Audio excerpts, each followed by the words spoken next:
some conflicting rumors about small groups of wanderers reacting to dragon magic.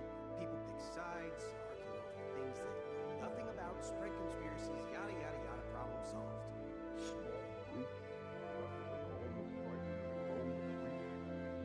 Wanderers don't even operate that side of the dark. Your average Tyrian doesn't know that. They can't tell a wanderer from a wyvern. You say so. There's nothing else. I think it must be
Okay. Click, click, click. Oh god, I can hear myself. Shush me. Shush me. Shh, shh, shh, shh. There we go. I'm not that interesting to listen to that I want to do myself. Welcome in to another week's weekly challenge modes. I am sick again today, like I was 2 Mondays ago. However, the sickness this time is more of a throaty, heady sickness, and less of a emptying your stomach into the nearest receptacle sickness. So I figured I could still be streaming. I might be a little bit less energetic than I usually am. I might be a little less... I might talk a little less because of the... yeah, how my throat is doing. But I am excited to get through this. And to to compensate for it a little bit, I've brought coffee today instead of my usual energy drink. Because warm stuff is very, very, very nice for the throat. And hey Lost, nice to see you here. Nice to see you. And Ixion trying out A-Heal as well. It's a great idea. Always good to get that done. Trying out new things. And the sorry if there's coming throat noises through of some sort. But yeah. I think also the secret of the obscure ones are the good ones to actually do that entire like trying out new roles with and stuff like that. Thank you, Perlica. Thank you.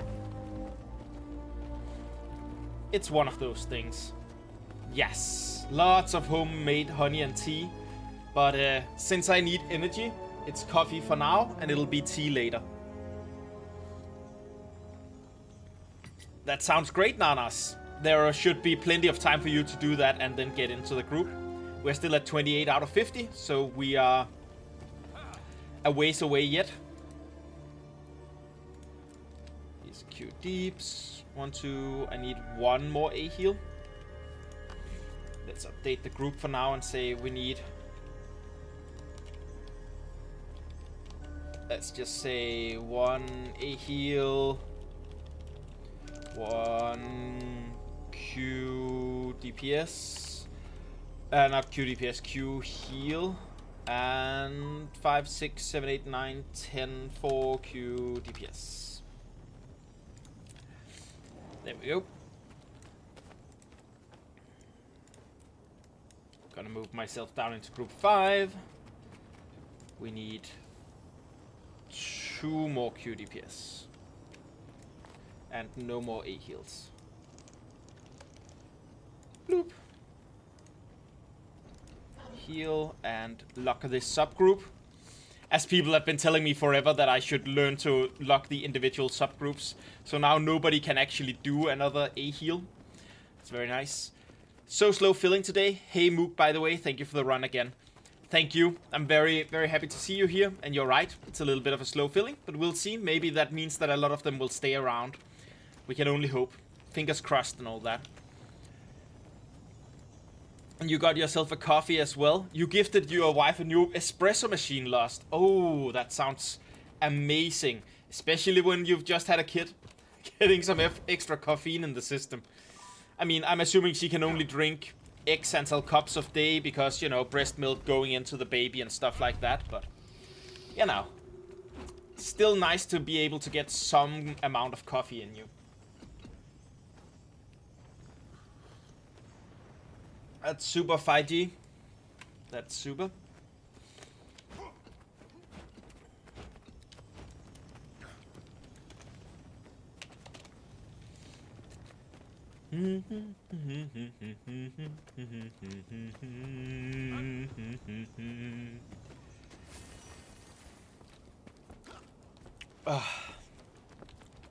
Whew. I am truly a mouth breather today. Not a lot of nose breathing. Not a lot of nose breathing. Bloop, bloop, bloop. Oh, no, I didn't have a new baby. No. Not me. But I believe Lost Sanity had a week where he wasn't attending the stream because he was, attending his wife's childbirth. Which, very fair. I'm fairly certain that was Lost Sanity. So, we do have a new baby in the community, so to speak, but not mine. None of that. Yeah, welcome. Can you do Q heal, Matt?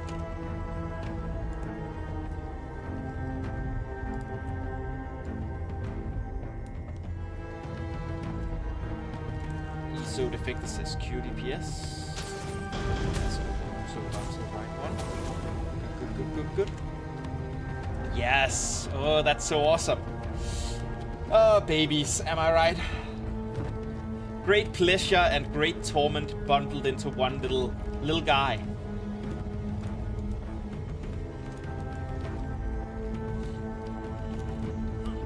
Or gal. Or neither.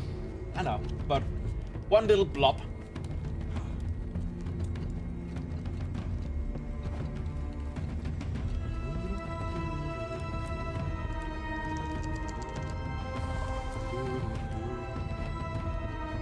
Yep, I'm happy to be free from work and to be with your daughter, but she does keep us up.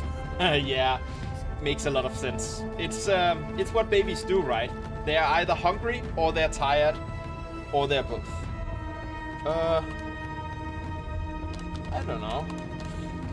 I was asking because we need no more A-heals, but if you'd rather DPS, then that's cool too.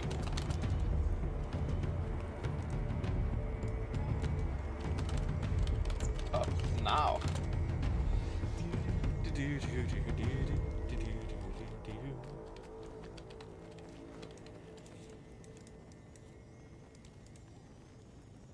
Q DPS, lock this subgroup. Awesome. Okay. Let's get all subgroups locked. Okay, check your subgroups. Groups. Everyone.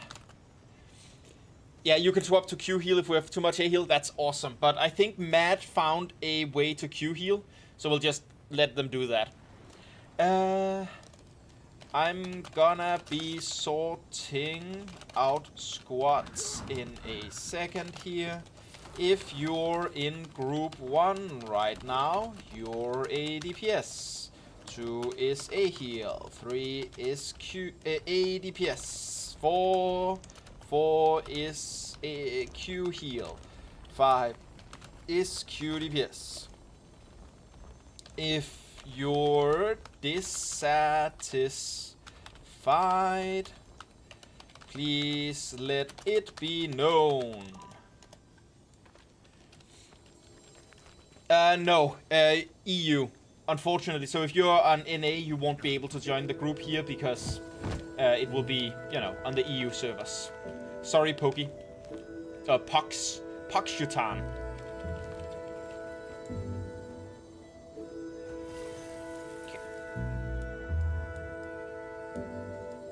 Time to get people out into the groups. 9, 10, 1,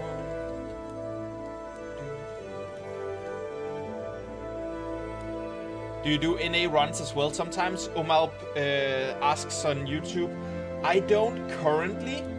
I'm not opposed to doing it. I don't have a character that's high enough level on an NA server yet. So that's the main thing right now. But I definitely don't hate the idea of doing some sort of like splitting out to make sure that people of both NA and EU can get a part of the action, so to speak. But yeah, unfortunately, I'm not able to do it right now.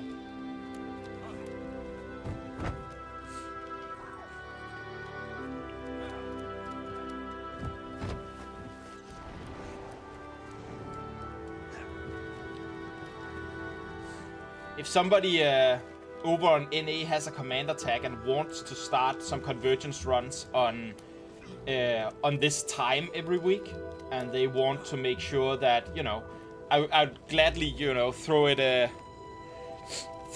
them money, not money, sorry, exposure. You know, pay an exposure, as everyone says, right? But like, I'd gladly tell people about it happening and make sure that people knew they could also, if they were on NA, join another squad. So I'd be happy to help make it happen so that we also have an NA squad, but you know, right now it's not possible. Hey Thomas, unfortunately we don't need any more QDPS, just regular DPS. It got filled. And Exian, no, I did actually apply, but back when they were suggesting this, I was not a streamer yet. I was a YouTuber making guide videos. And you know, my guide videos got... They have like an average of a couple thousand views. I don't have 1,000 subscribers over on YouTube yet. All that kind of stuff. So I haven't heard from them. And you know, everybody else who applied and got it have heard from them now. So I'm assuming that I didn't get in this year. I feel strong. So yeah, no, I'm not part of the ArenaNet Content Creator Partners program.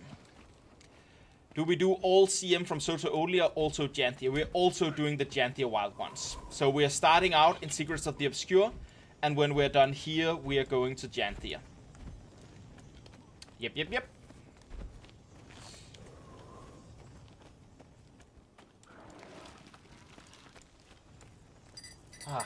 Sip from my coffee cup here.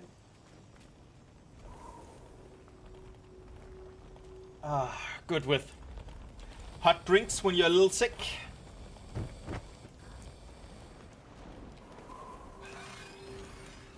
Hey, I'll be entering the instance in a second here. If you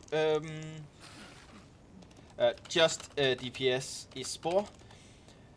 Once we do, I'd like to write out the basics of convergence CMs before we start. So if anyone tries to start it before my ready check, please vote never mind.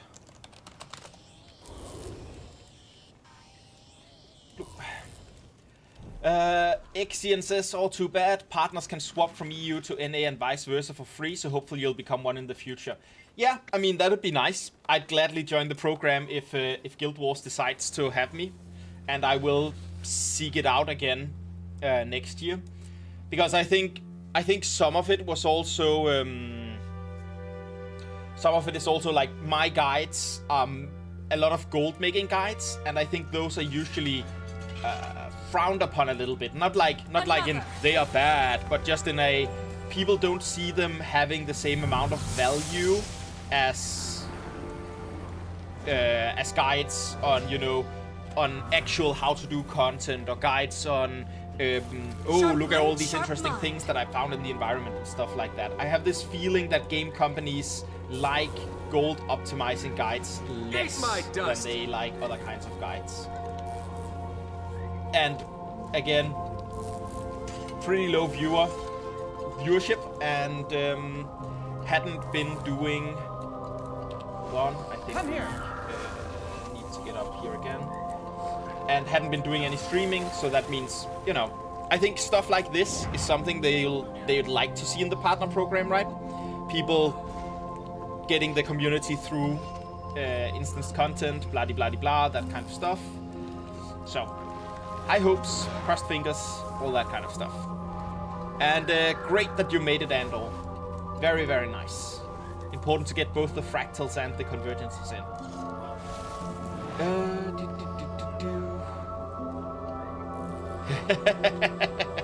Yes, I specifically saw you and I went, You know what? You need a little bit of a challenge. Here's your elementalist subgroup. Okay. Wait, I've just remembered I need to make sure to get this stuff. Where did I put it? I put it here. Put it here. I need to get this. Good. So, basic convergence. Concentration.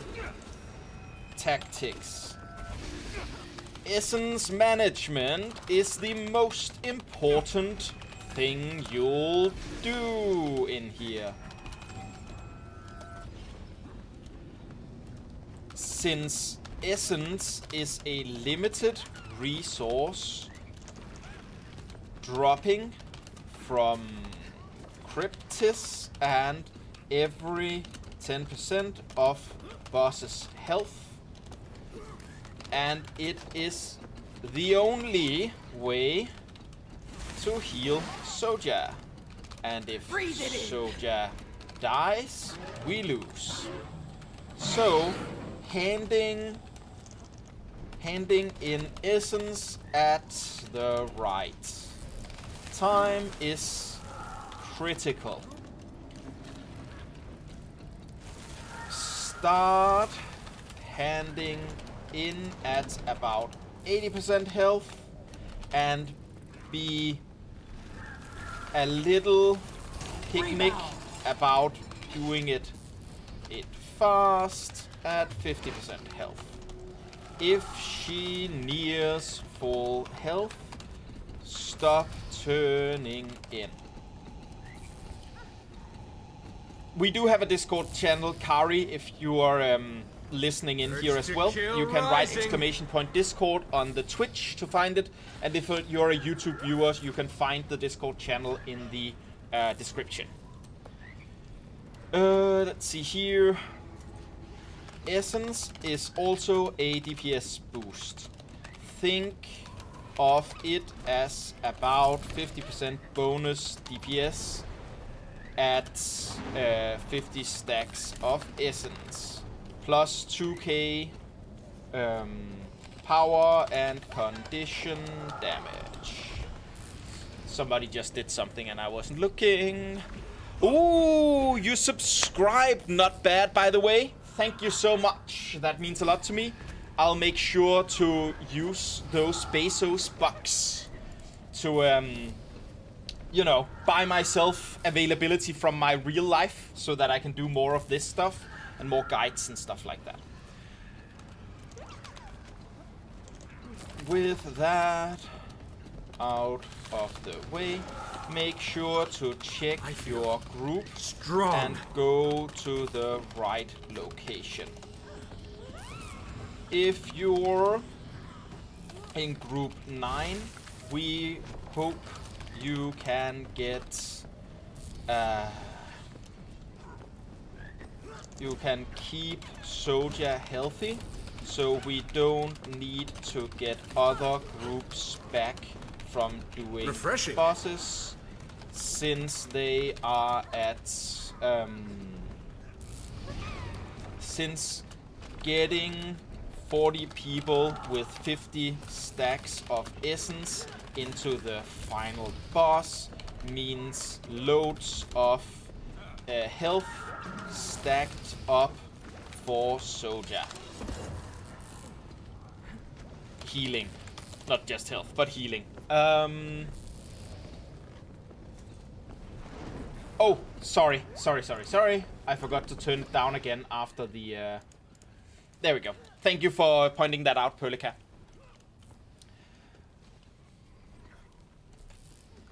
Right. Makes sense. I'll turn people around a little bit. So... Weaver, go up here. I don't know who has a lot of cleave damage. Reaper, you go down there. Remus, you're also going like up here somewhere, and we are grabbing a Virtuoso down there. Okay. Replaced some Ellies with other classes in 9.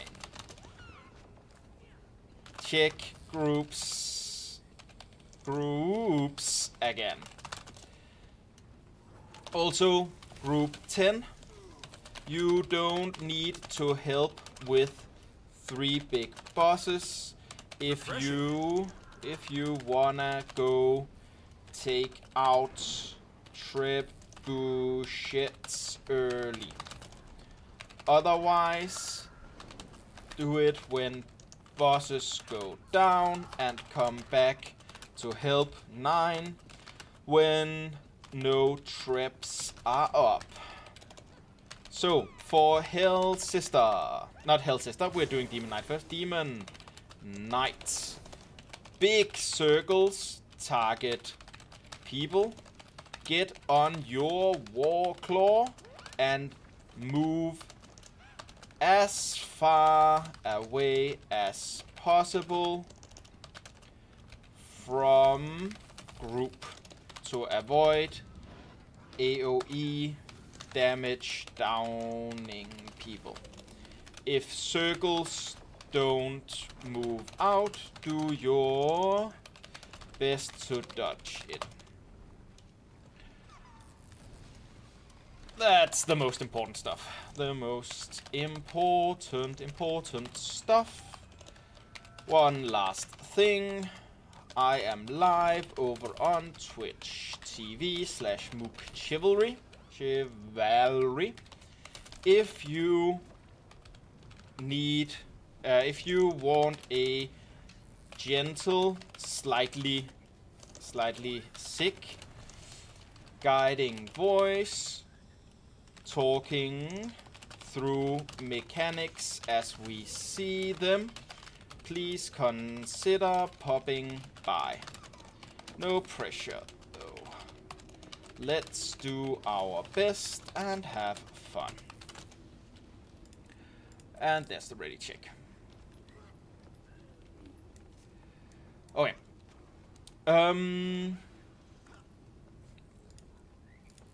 I'll do the thing of this one so that that's watchable.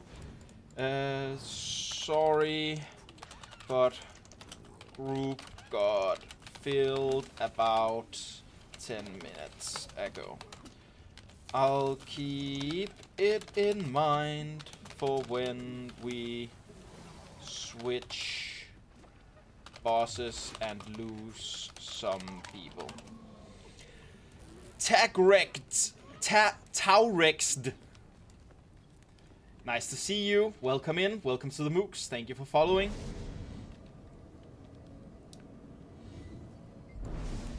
Excellent. /G. We do have a Discord. I can't link it right now, but if you write !Discord in the Twitch chat, you can get the link there. There we go. Cool. Okay. Make sure I have the right talents. I do. Good. And which group am I in? I'm in group 2, so I am going to be going to Arrow first, and then I'm going to be going to the Northwest Island. Rising.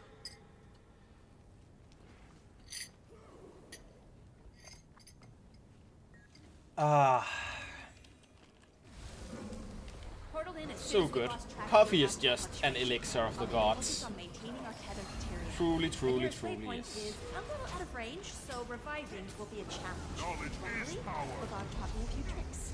Resurrection spells take a lot of magic. The best source of that here is from the essence that Okay, marks so tracks. if you're in group 9 and you haven't done this before, there are basically 3 different places that you are going to be switching between. You can see one of them is going to be here, another of them is going to be out over here, and a third of them is going to be up there. And the avatars of spite are your top priority at all times. You never want to stand around Soja in the middle. You want to always be out here where the avatars of spite spawn. The random cryptids that spawn in the middle are never going to be doing any significant amount of damage to Soja. You want to get these avatars of spite as they spawn. Then pick up as much essence as you can from their dead bodies, and then you move over to the next location. So you can see the next one, it's counterclockwise always. You can see they're spawning here as we're moving over. My concentration. Break those catapults. And we're just killing the group here. Getting on our mount. Getting their stuff.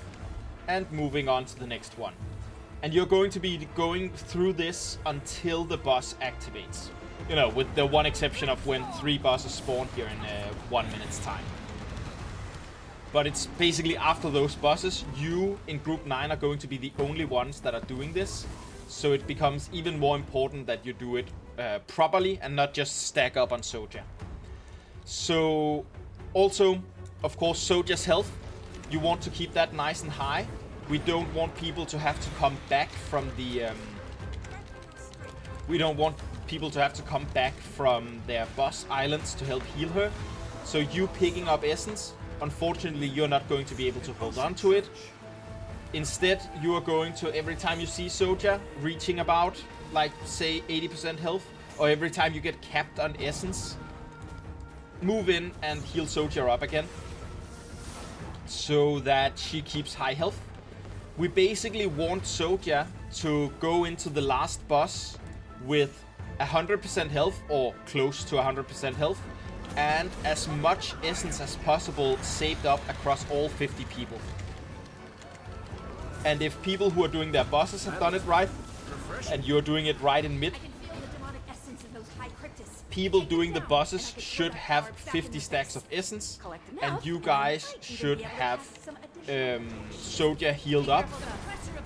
And then, you know, how much or little essence you're going to have, it's going to depend. It's fine if you don't really have any essence, as long as Soja is at max health, and all of the rest are there. Yes. Each of these 3 bosses, by the way, are going to drop a lot of essence. If you are not already near capped, make sure to pick up that essence. If you're the first boss to fall, I can see that Soja is a little bit low on health. Consider turning in on the way to one of the other bosses, because we'll still be able to fill up quite a lot of our essence on the other 2 bosses. So just grab all the essence. Let's get Soja healed up to make it as easy as possible for Group 9. And let's get the other 2 bosses down. Rip 'em up. Slash 'em all.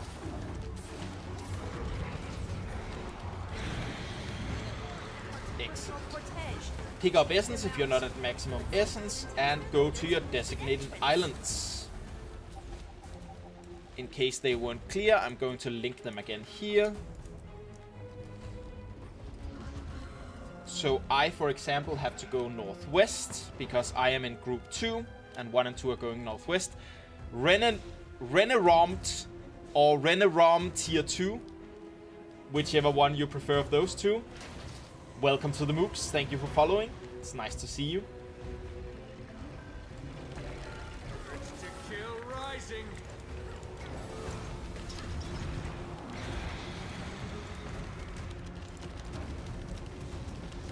Do do do do do do do.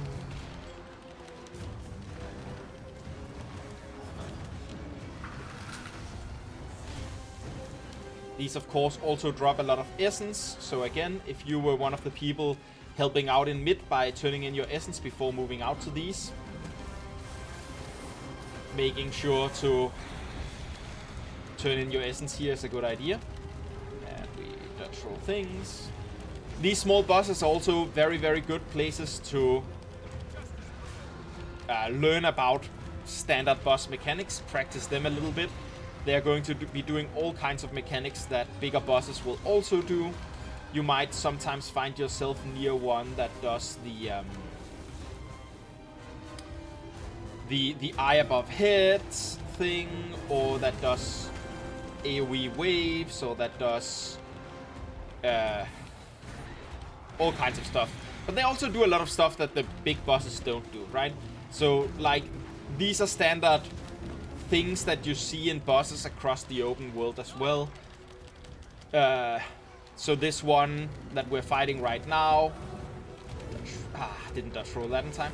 So this one that we're fighting right now, it does stuff where you have to stand in an AoE circle to avoid getting hit by the mechanic. Basically, it stacks a debuff, and if you're standing in an AoE circle, you're clearing that debuff. And that no actual convergence full boss is doing that. But, like, open world bosses do it all the time. So they're just kind of grabbing the standard mechanics from those.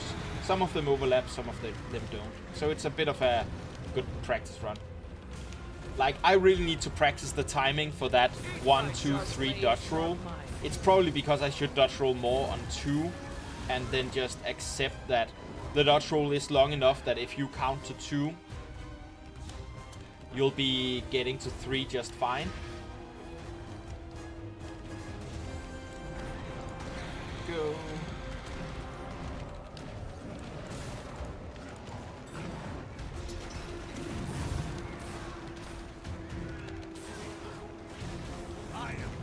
Whew.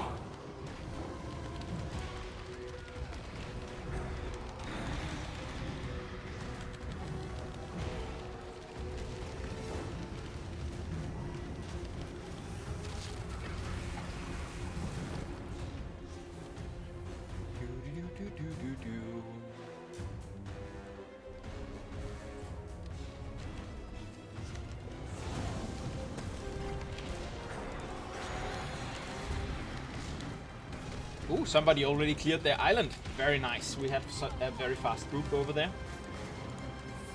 It's excellent. And let me just commend group 9 and 10 for keeping Soja this high health. Very, very good job.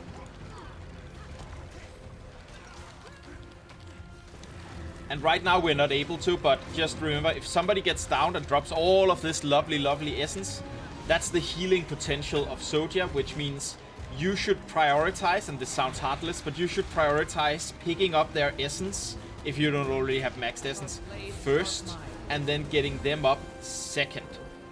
Because it's more important that we don't lose healing potential than that they don't get up a little bit faster. So try to avoid turning into Soja here. Try to make sure that you don't waste essence. We have just one island left to clear, and we need as many people to have as much essence as possible. Oh, let me just get that DPS meter up, so that those people who are really, really good at DPS can show off and fight for their top spots. Refreshing.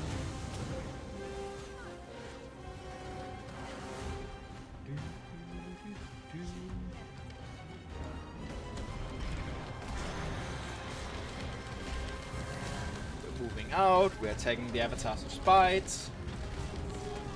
The boss will spawn in a second, but these Cryptis avatars of spite will reach the boss if we don't stop them. Here it is.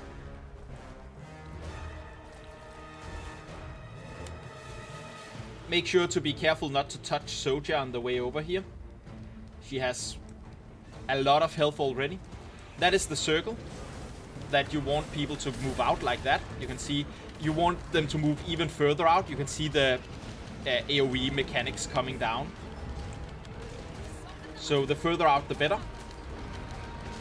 And here, since we have 50 stacks of essence, waiting on healing Soja until we get the boss to 90% health is a really good investment, because we are all dealing more damage right now, and when the boss reaches 90%, we are going to get a drop, which means it's going to be the natural time to be turning in. So now the boss is at 90%, I'm going to turn in. Lots of other people should be doing it too. Then we get some new stacks of essence here, because of course a lot of people got down to that mechanic. That's a little bad, but that's what happens sometimes. Crowd control, crowd control, crowd control. Very, very good job.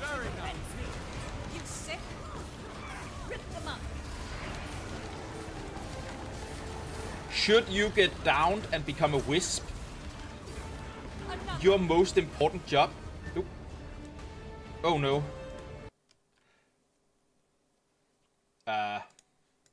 My game just crashed. You guys got this. Woo! I'll be in there in a second. I'll be able to talk about the wisps from a completely natural perspective then.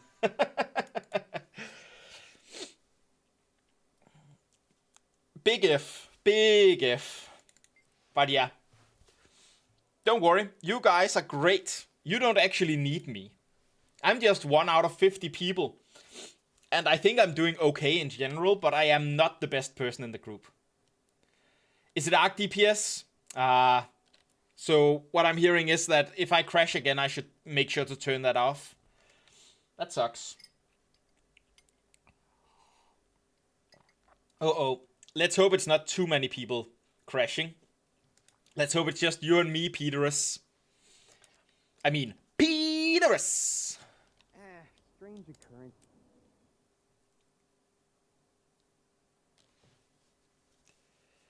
Ark kept crashing me today when I told it to update and restart my game. Otherwise, all was fine. Huh. I mean, I did the update earlier today. So, should be okay. Okay. So, let me talk about what life as a wisp is like. Oh, the boss is over here now. So, when you're a wisp, you have a couple of very important abilities here. The most important one is your Watchful Spirit, which is your 4 ability. It has a long cooldown, but every 3 minutes you will be able to heal. Oh, the boss moved again, or did I just misread where it was at? Oh well.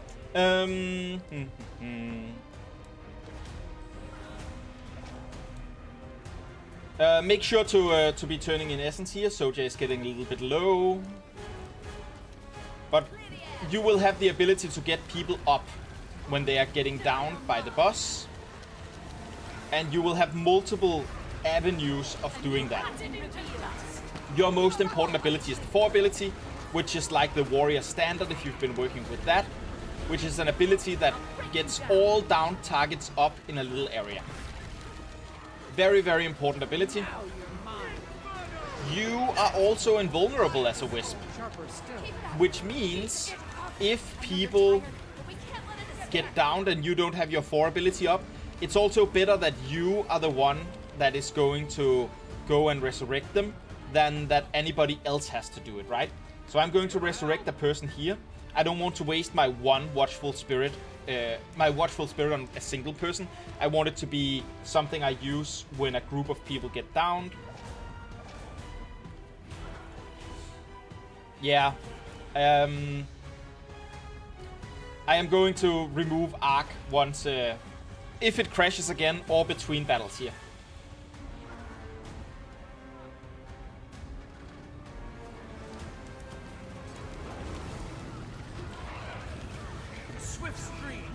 But you also, as a wisp, you can pick up essence.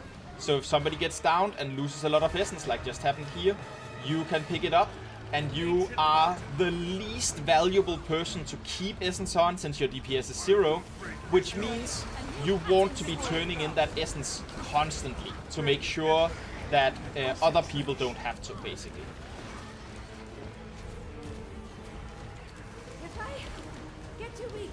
And you want to keep using your 2 and 3 abilities to give stability, protection, regeneration, all of that good stuff to your teammates. And whenever you see essence drops, you want to pick up the essence drops. Should have saved my 4 ability. That is a prime time to use it if you have it up, because you can get a lot of people up immediately. Well, I guess you can get 3 up as the maximum, but that's still a great amount of people to get up. When it's instant, you know? Somebody is downed over here, and again, our priorities as spirits are to pick up mechanics. And really good job, by the way, of people getting those circles moved far out so that it isn't as bad for the people in the people that are being targeted by it. Excellent. Okay, make sure to pick up the essence. Make sure to be ready to turn it into Soja. If you haven't turned in essence yet, you might want to just go directly for the knights, because there's only 5% more health until they drop more essence. It's a good time to get a little bit more damage in on them, especially since we got them broken here. A little bit of exposed going on.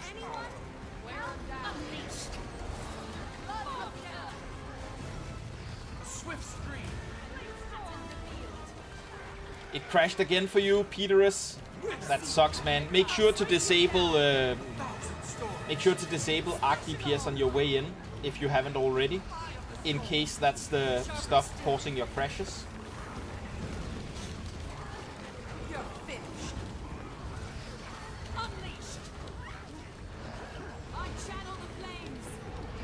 Fortunately, it's a little bit out of our control for anything else than doing that.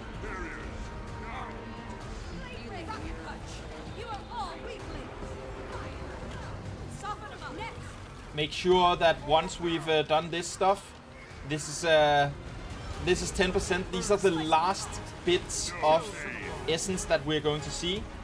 We need to all the wisps. We're 10 wisps. We should definitely be ones to turn this stuff into Soja, and steal all of Remus's to turn into Soja as well. Then we can always rest Remus afterwards. Yeah, but it should. The newest patch should also be bad, Peterus. So updating shouldn't actually help it, unfortunately. It's what we're hearing from Andor. Whew, good job, everyone. Good job, good job, good job. Even though we had a lot of crashes, we kept at it and we got the gold. Crossed fingers that everyone got in again. Okayly.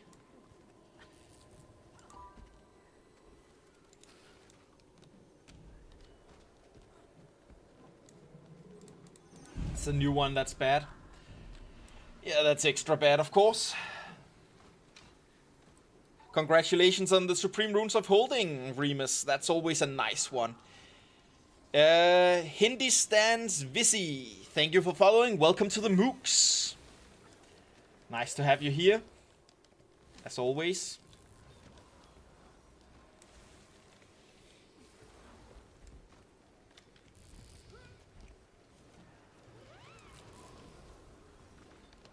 What's the command again to bring up the Arc panel? Because I figure it might not be a problem if I just... I'm a little lazy. And now I'm going to do a little bit of science with you guys' convergences on the line. And I'm going to just stop Arc DPS from showing, assuming that that means that it's not going to be doing the calculations, because why would it? And then, you know, thank you, FKC, Alt-Shift-T. It doesn't matter if you show it or not. I figured that if you just stop the program from actually wanting to do its thing, right? If I say I don't want any of this stuff to happen, then it would just stop doing it.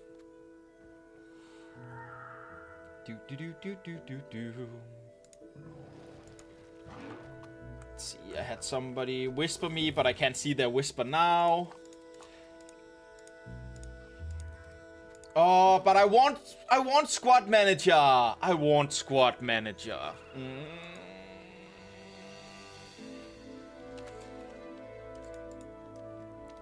Oh no, my squad manager is gone as well. I don't... Oh no.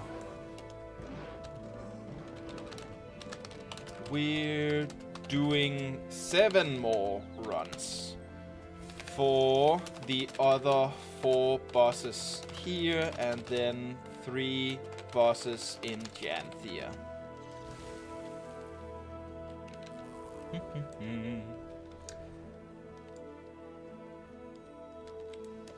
Once for each CM boss. They have bonus loot the first time you do them weekly. So we wanna grab each boss every week.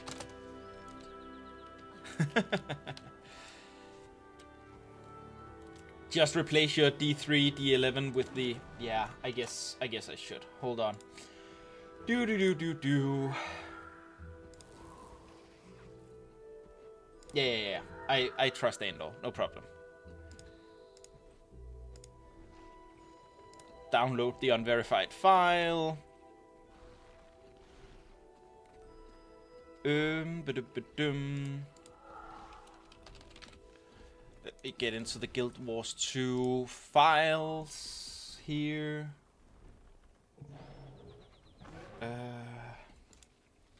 Need the actual one.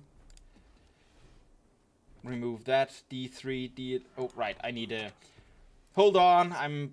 I have to restart the program, of course. D3, D11, removed. Cut. Paste. And restarting the game. Sorry for the inconvenience. And yes, that is if I didn't trust you, Andor, I probably shouldn't, honestly, just in general, but like I feel like it's one of those things that you should only do with long-time viewers. If it isn't a long-time viewer, and you've been here from the start, so you definitely count, you probably shouldn't open links. And if a streamer doesn't open your link, let me just make it perfectly clear, that doesn't mean that they don't trust you. It means that they don't know you, so they don't know that you are trustworthy because they haven't, they haven't had the opportunity to get to know you. And that's just one of those things when you have a lot of people in a community and you can't get to know everyone personally. It's not actually they are not looking down upon you. They are risk assessing, numbers, averages overall.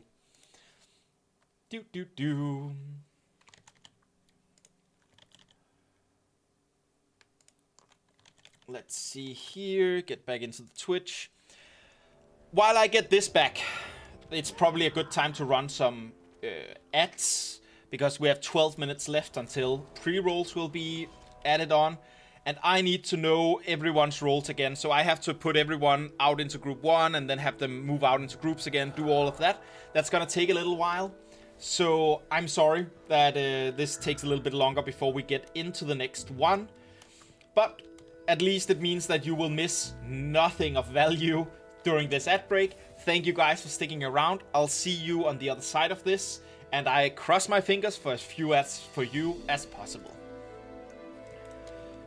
Squad. Oi. I lost overview. Yeah, we probably do. View over the boons and healers once when I DC'd.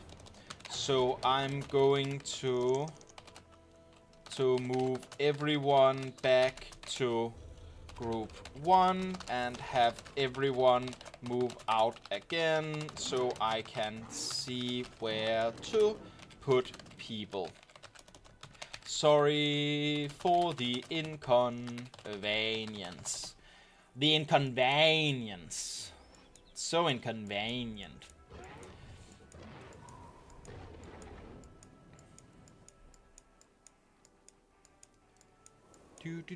Do.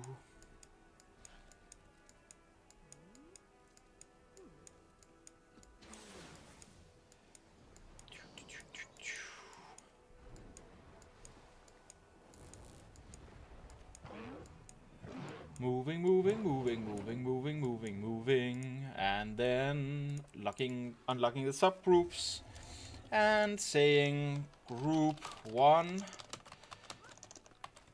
DPS, group 2 A heal, group 3 A DPS, group 4 Q heal, group 5 Q DPS. Please move out as per squad message. Do. Anybody got any recommendations for games besides Guild Wars 2, and what did you have for lunch? I had a store-bought Pokeball for lunch, which was with with salmon and good stuff like that. So that was big nom. And for people, yeah, I mean, as people are saying, Witcher 3, getting that out of the way before Witcher 4, which is coming here soon. Mwah. Amazing game. I am also big into grand strategy games. I love me some anything Paradox makes, basically. Europa Universalis, Crusader Kings 3, Victoria 3, Imperator Rome. They're going to have Europa Universalis 5 here in a second. Good stuff all around, right? Hey, Top. What role are you?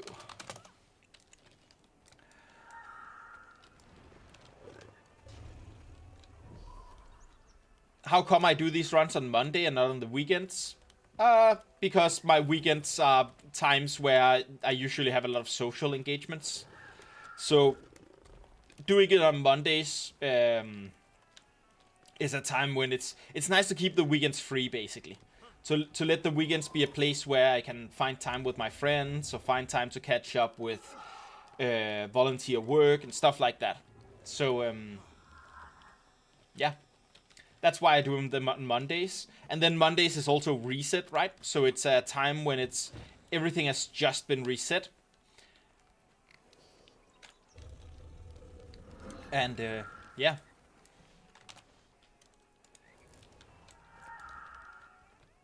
Look who has a social life. Well, I don't have a lot of a social life. I think it's one of those things where I find my social life in my projects, and I do a lot of projects. Until a year ago, I'd been doing what's that called? I'd been a main organizer of a role-playing campaign for young people. Primarily for young people. We tried to span the age gap to make interesting content for people of all ages, but mainly for young people. I'm doing a black box role-playing community startup. I do a lot of fundraising for stuff like that. All kinds of good stuff. Apeiron, we have people of all ages watching, so let's not do that. I'm going to delete that message. I know it was sent in good fun, but let's keep it available for people that are like, I know that some of the viewers that are watching right now are like 15 and 12, so let's keep those things off here, even though it is unironically a very funny title for a game. Family friendly, exactly. We'll keep it family friendly, even though many of us are adults and many of us can enjoy stuff like that. We'll keep it open.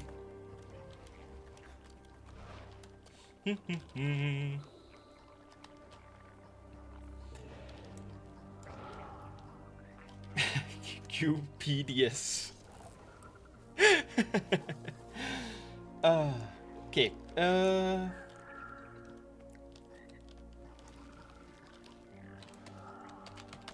We might have a bit of a problem here if this many boon people left and we haven't gotten new stuff. Hey, bearer of a cursed prophet, you had intercourse in your message and the auto mod removed it. But which is interesting because the more normal way to I'm gonna allow that message. The more normal way to say that, which was in the link, was not auto modded, but your message was auto modded. I think cursed. I think you often get auto modded, honestly, by things that is like, why is that getting auto modded? You might actually be cursed. Let's see here. This would be good. This would be good. Okay, this is perfect. Thanks, people. We are going to lock this subgroup and lock this subgroup and lock this subgroup, and then we're just going to need one Q heal. A single Q heal. Full CM run, minus DK, 1 Q DPS. Bloop. Just a single Q DPS. Not Q DPS. I'm sorry. I need to get this down right now. Not a Q DPS. A Q heal. So used to it being Q DPS. 1 Q heal. There we go.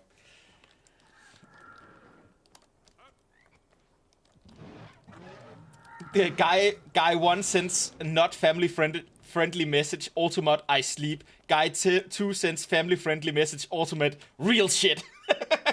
It's so true. Q heal DPS, that's what we're looking for here.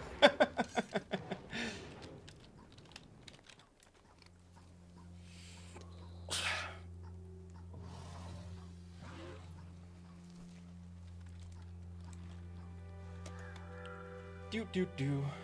A new person. You here as a Q heal. It's the only thing we need. Nah, QA heal DPS is the real deal. That reminds me of that one song about League of Legends, about Lee Sin being, you know, a ranger, tanky, melee, DPS assassin. Da da da da da da. I don't remember the rest of the song. I just remember that he's a ranger, tanky, melee, DPS assassin. So.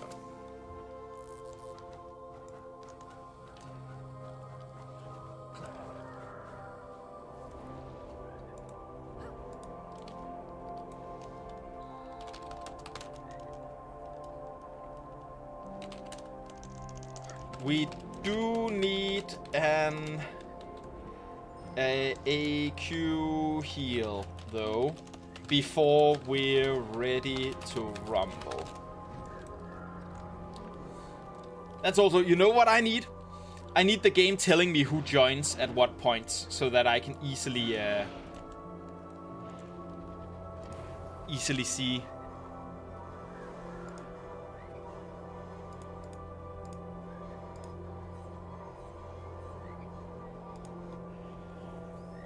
New Doombots update 1 versus 9 Lee Sin. That's not the song, but it is basically what Lee Sin can do.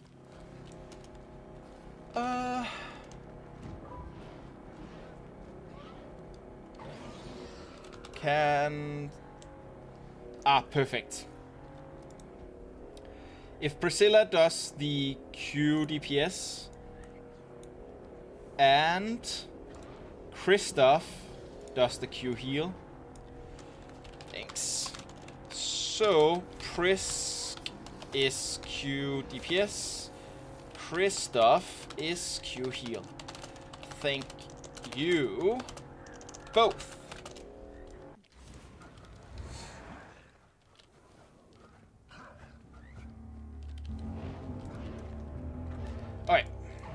Alright. So, I'll be sorting people out now. You have ended up in Quickfirebrand jail. Yeah. You know, sometimes in Guild Wars 2, being a healer of a specific type, it's kind of like being a game master in real life, in a real life Dungeons and Dragons campaign, right? You GM one time and suddenly you're the forever GM. Your group gets so used to you always doing the GMing and nobody else really wants to put in the work to GM, so woo!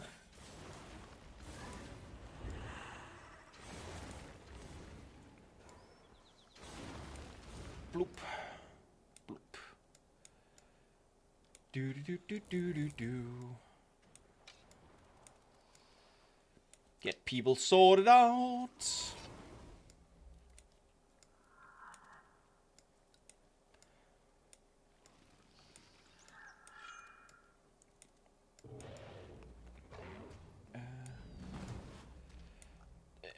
Okay. Armored up. Bloop. Okay. I'll write the things again, since we did... No, we didn't really replace that many. I don't think we need to rewrite everything again. I don't think. Okay. How do you sink a Norwegian submarine? You dive down and knock on the hatch. How do you sink a Danish submarine? You dive down and knock on the hatch. The Danes will then open up and say, I don't think we're as stupid as the Norwegians. Yep. That's it. I was a little confused because I was gonna go like, okay, but the Danes are not hospitable enough to actually open up. But of course, they are definitely willing to inform you very sternly that they are not as stupid as the Norwegians.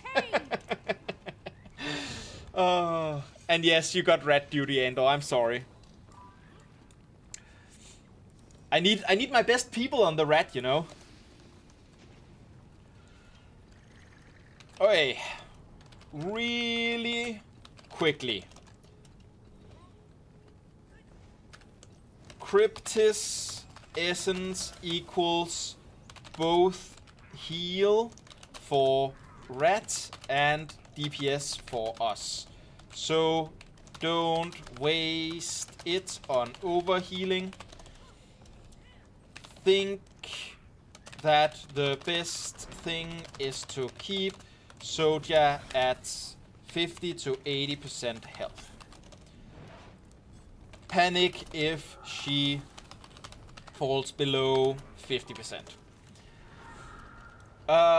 Dragon boss will rear up on its hind legs and push people back. Get behind it when you see the animation and CC it. Also, don't stand directly below it when you blah blah blah blah. I'm looking for something. I don't remember what I'm looking for. The word. When it flies, as it kills people when it lands.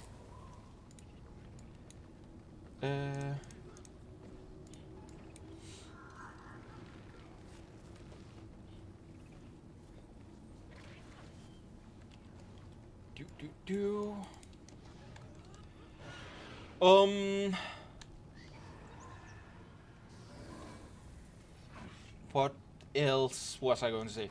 Right. Also, dragon does big lava flows. Be careful not to stand on those.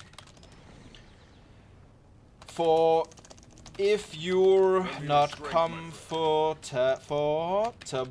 with the mechanics, I suggest tuning into my stream over on twitch.tv/Moog Chivalry. This is the important part, right? You know, plugging yourself, always the most important part.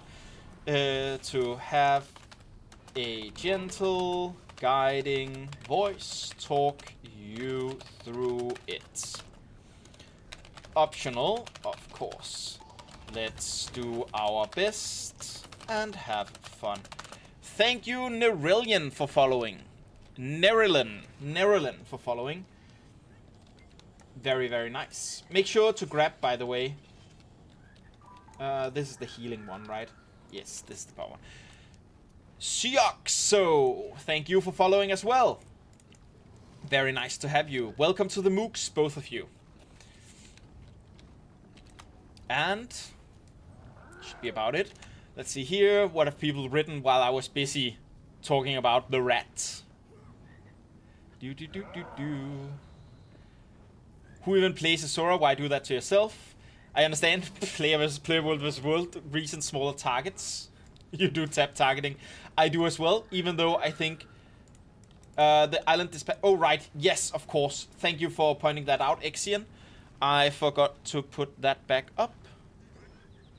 Where did I put them? I put them here. I put them here.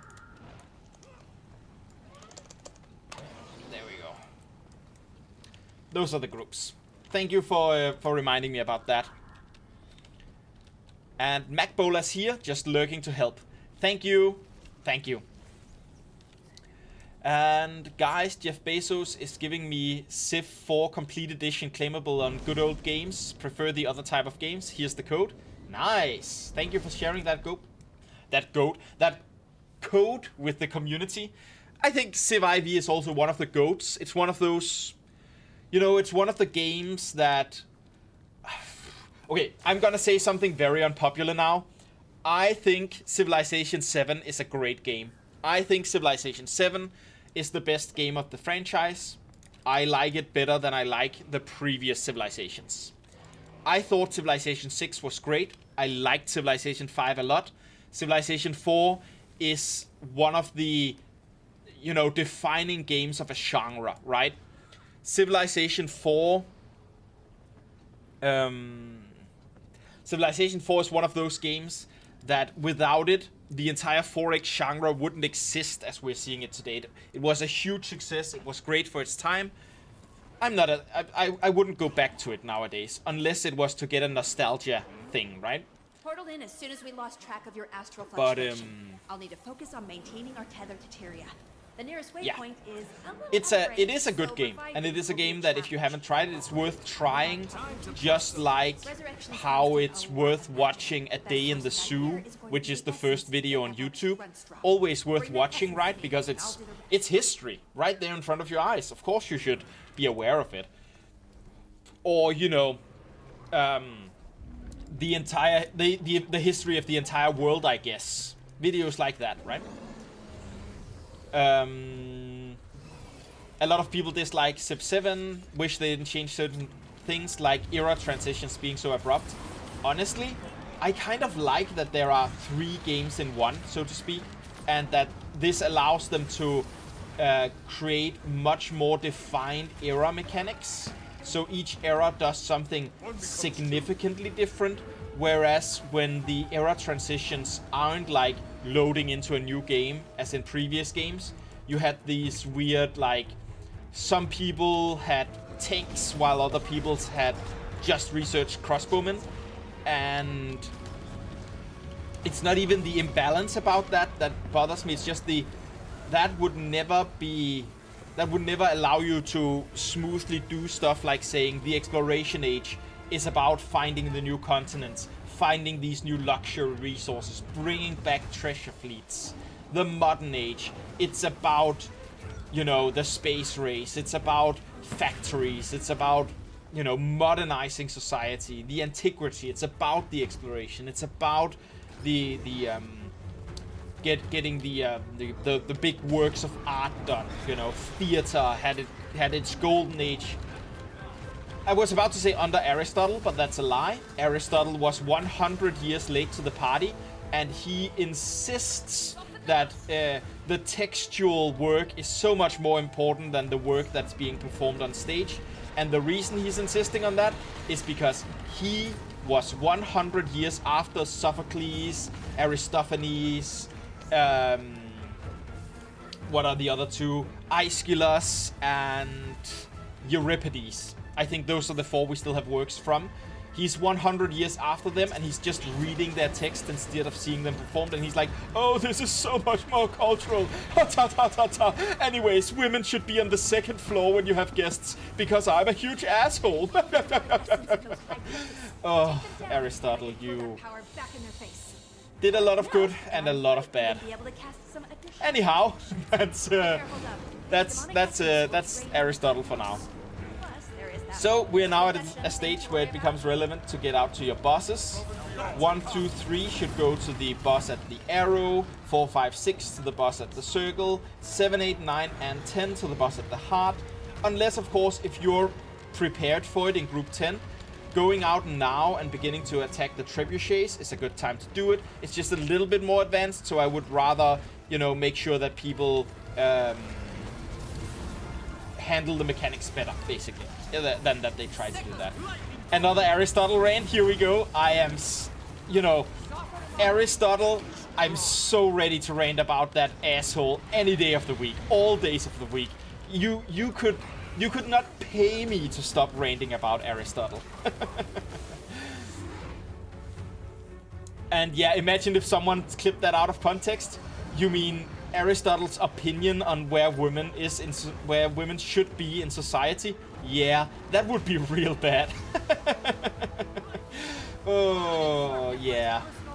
Please don't clip that out of context. Remember to keep the context that this is what Aristotle thought, and I called him an asshole for it. Please. Oh.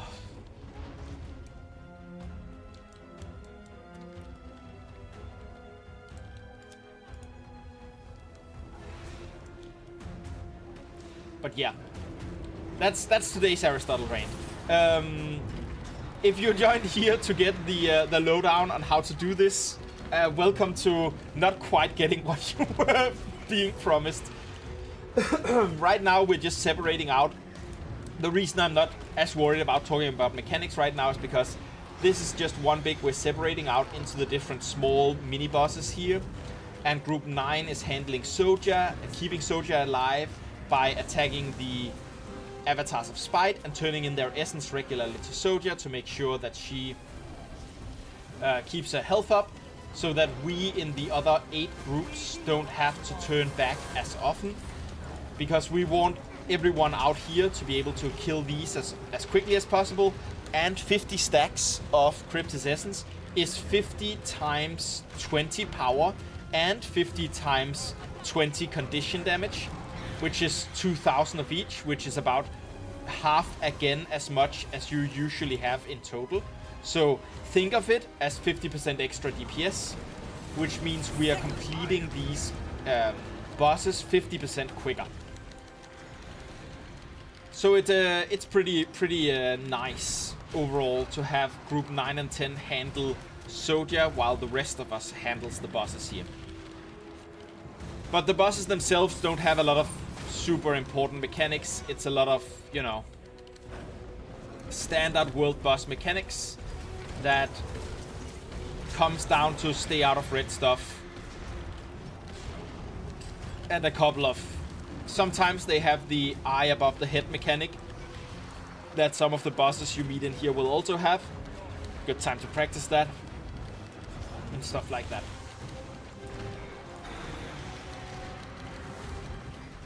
But yeah, overall, not I was in some deep trouble. I need some help. not the most difficult part of the convergences.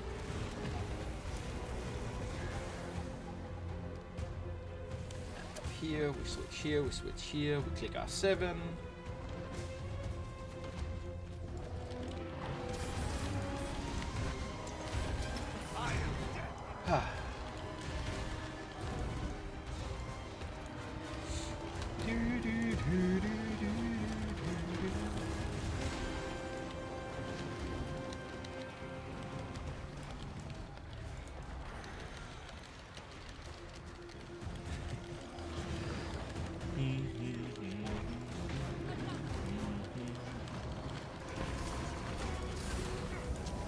Another rant that I am always on top of is the rant on how the convergence music is underrated.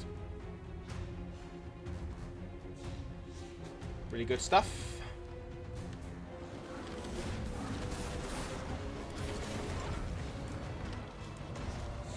It honestly gives me a little bit of the current World of Warcraft title screen music, where it has those frantic violins coming in.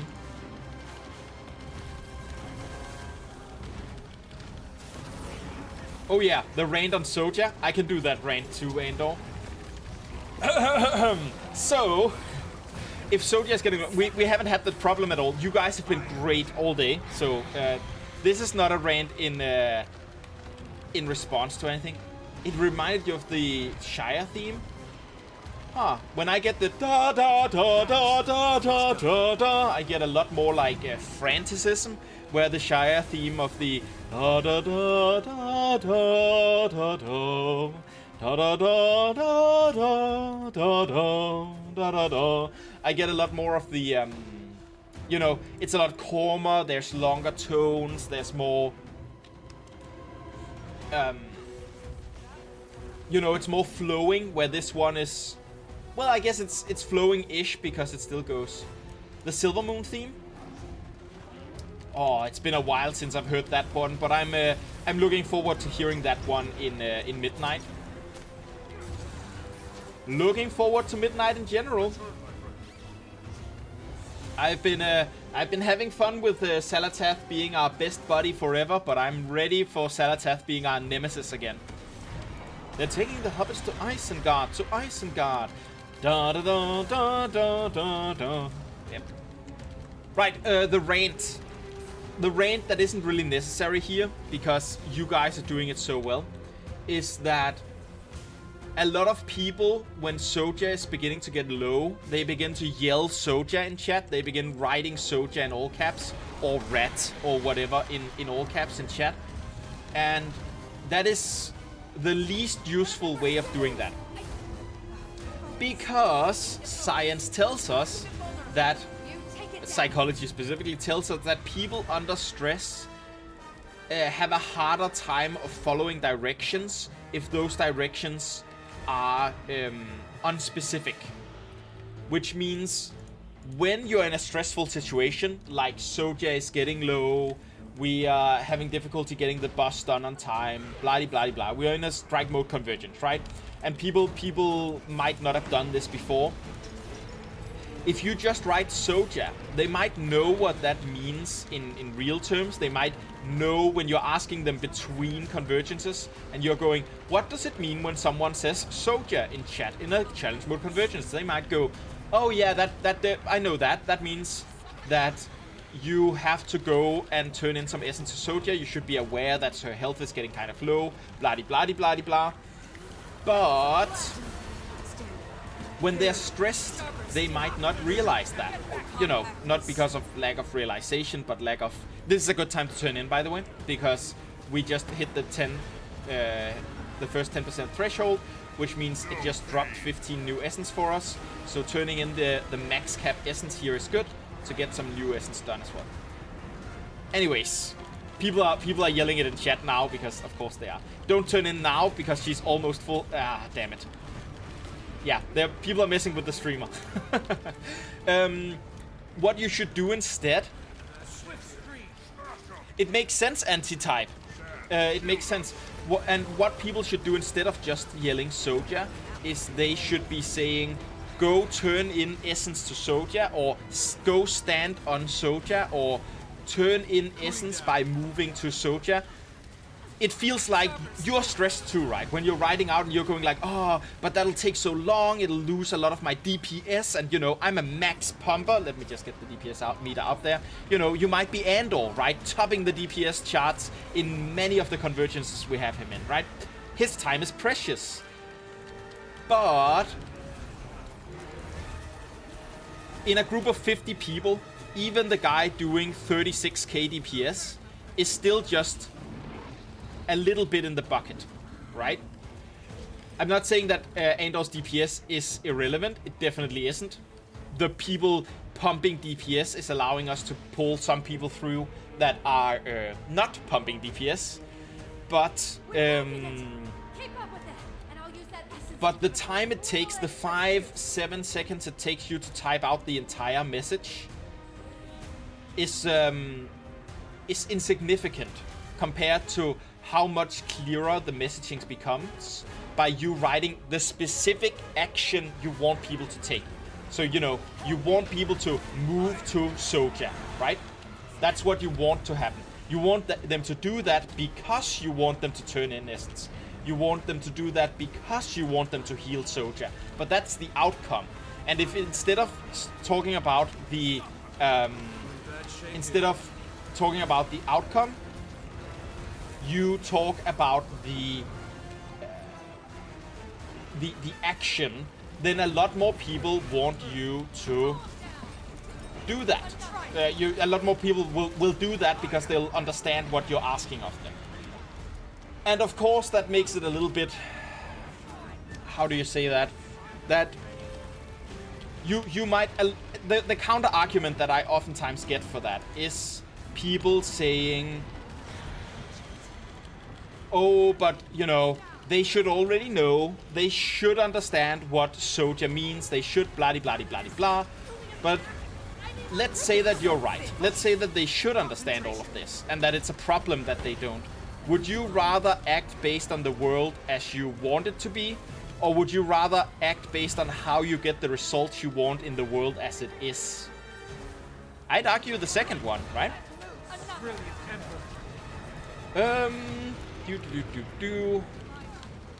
Also, that is another one of those jokes. Hold on. Where did I put my thing? That's another one of those jokes, Peterus, where I think it's better if we don't make them. So I'm going to delete that message.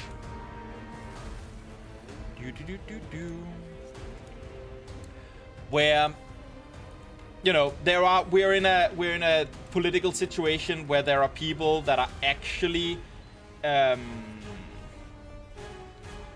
have you know, use those kinds of jokes as arguments towards being anti-Muslims, anti-stuff like that, because they are blaming an entire people for a terror attack, you know, done by individuals, right? So it's one of those things where it's better if we don't make those jokes.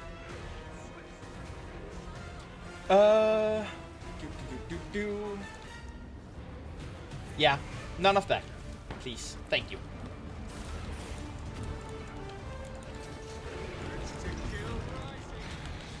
Okay.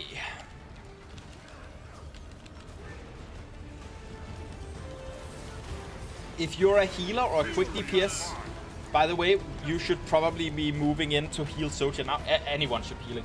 Please move to Soja to turn in essence. See. That's the message. We might be in a problem because I saw Soja being overhealed when we moved, and I saw Soja being overhealed when people were trolling me. So we might be in the situation where, because we have wasted a bunch of essence, you know, we might be in a situation where we just don't have the essence to actually, you know, heal it. And that's another thing. Sometimes you get in a situation where people have turned in all of their essence. Get behind the dragon here and crowd control it.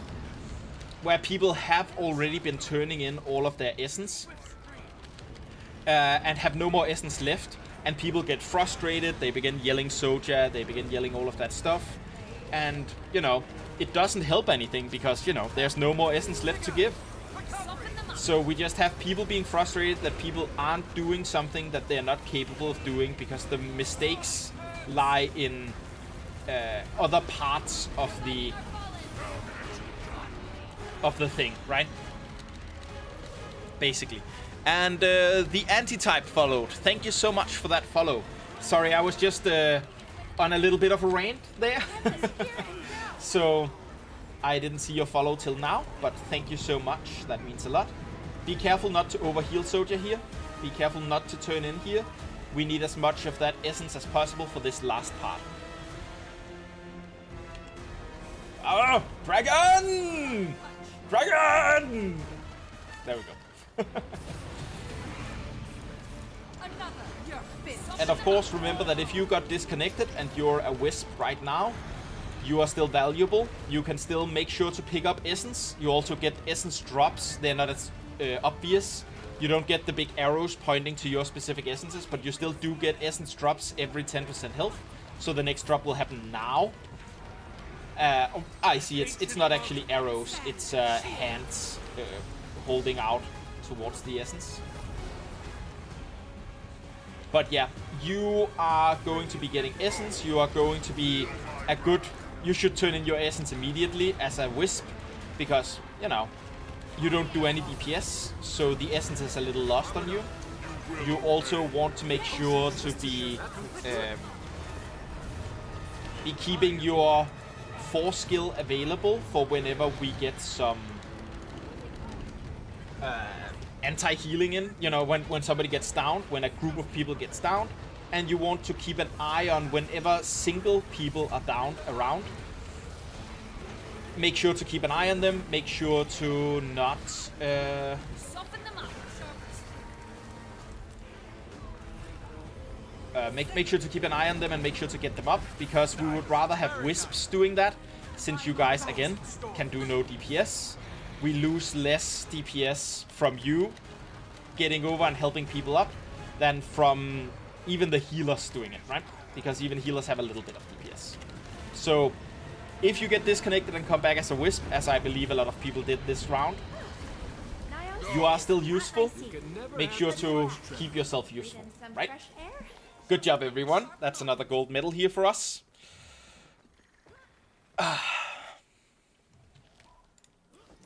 Excellent stuff, excellent stuff.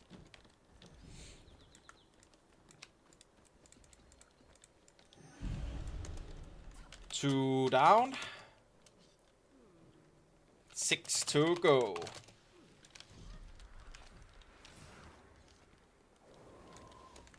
Good job so far, everyone.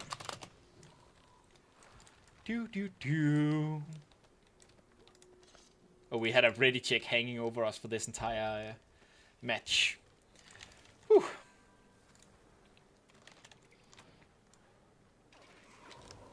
You're still working, God bless, home office. You plan to use the break to actually do some work. Yes, that sounds good. Good idea to get some work done. Talking about break, again, it took a little long for us to get the group together last time, which means we are getting close to those pre-rolls reactivating. So I'm going to run a 3-minute ad break here. You won't miss any action. You will probably miss a little bit of cozy chatting because, you know, I keep chatting and engaging with people that are still here.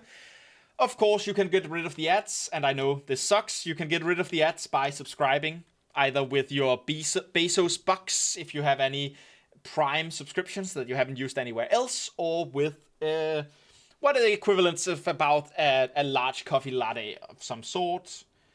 Ooh, somebody got us into the convergence here. Thank you, whoever just used their thing here. Anyhow, 3 minutes of ads. We'll be right back. Thank you guys for sticking around through it, and I'll see you for the next one here in a little bit.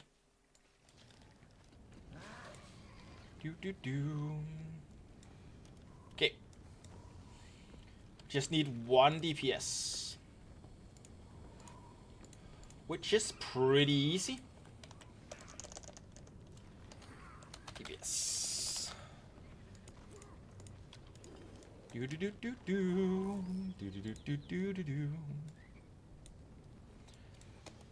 Yeah, easy when it's just 1 DPS. Hey, welcome. For Hell Sister, be aware that she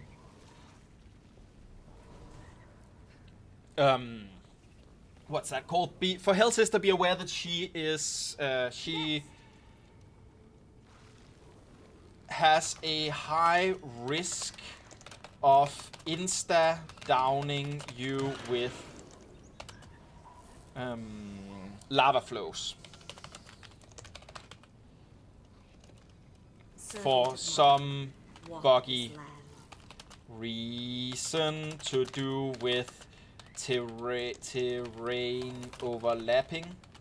So staying on her sides and away from flows is important.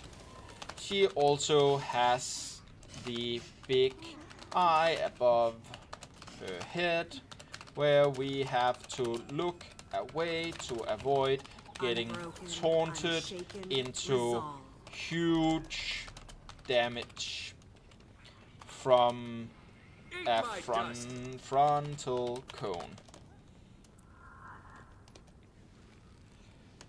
Try to reload your instance.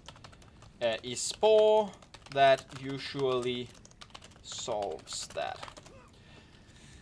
And we lost another DPS, so we're going to be looking for one more depths. DK and... what's the non-sorrow one? The one we just Dreadwing.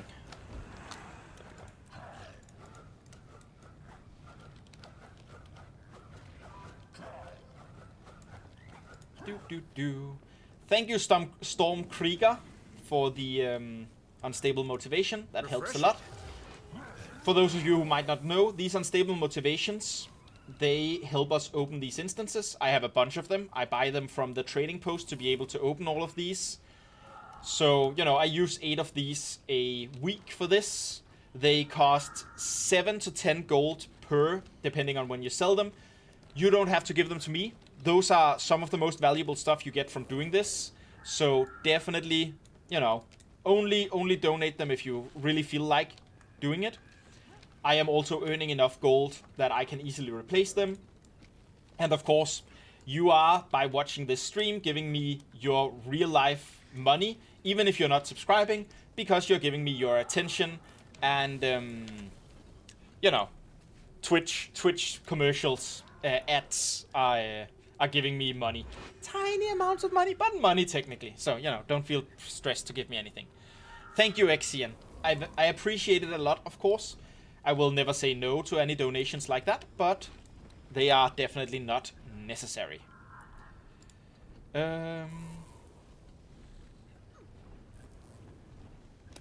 Liz coming in.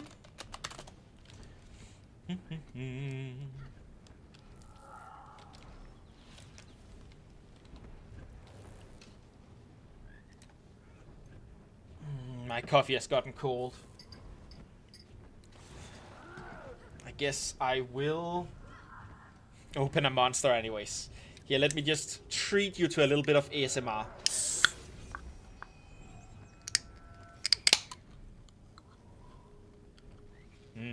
Good stuff.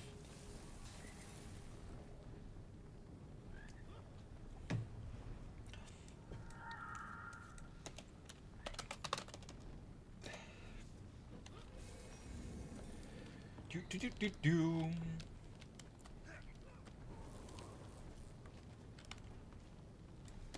Liz, you there? I will have to replace you if you don't respond. It's one of those things. I'm very... I think of myself as very patient as a commander. I'm okay with people not being very good at the game, learning new classes, doing all of that stuff. But the one thing that I do need is that people respond when I'm speaking to them, because otherwise I'm keeping a lot of people waiting while that one person isn't. Hey, Sad. Nice to see you. And perfect. We have a response from Liz. Let's do a ready check.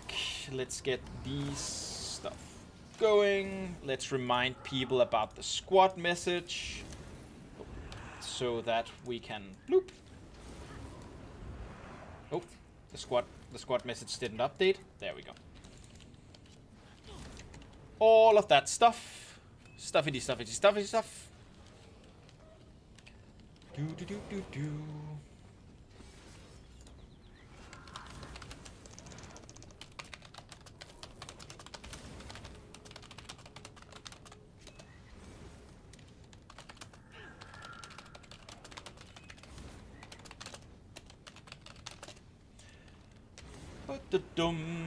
Hut-da-dum.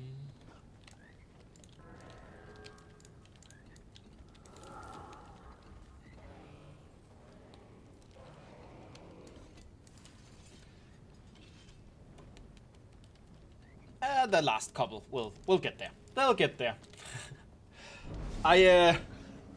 I'm always assuming that when we have 50 people in a group, when there's only 2 people left who haven't responded ready, it's because they haven't gotten the ready check. That bug seems to be prevalent in large groups, which is really annoying, honestly. But I mean, it is easily fixable. You can press P, you can find it, but like, you have to be aware that it's happening. You have to see over here that it's happening, whereas the mechanic should just pop up in your face, right? That's the point of a ready check.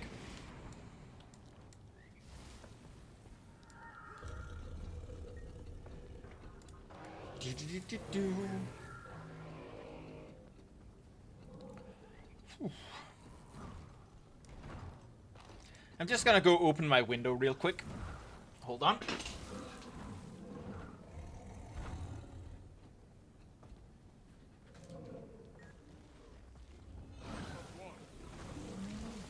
Portaled in as soon as we lost track of your astral fluctuation. I'll need to focus on maintaining our tether to Tyria. It's one of those weird things, right, where it's getting hot because I'm in this huge sweater with this scarf. It's called a scarf. It's called a halstørklæde in Danish, which means neck dry cloth. Because, you know, it keeps your neck dry. It's a neck dry cloth. Yep. See you in a second, Aperion. And of course, I have these on because I'm a little bit sick. My throat is hurting a lot right now, or itching. You know the feeling when you're sick in your throat. Hurting is a big word for it, but itching is not quite the right word either. It feels sick. My throat feels sick in the way that throats feel sick when you're sick. So I need all this stuff, keeps me nice and warm, but I also need fresh air, and I also need the air outside of my little self-made warm thingy to not be too warm, so that it doesn't compound too much. Maybe it's irritated from so much commanding. Could be, but it has been it is accompanied by having basically no air in my nose right now and stuff like that. So I'm assuming that it's a, you know, a germ of some sort. I caught a cold of some sort, rather than it being streaming too much and therefore having a bad throat.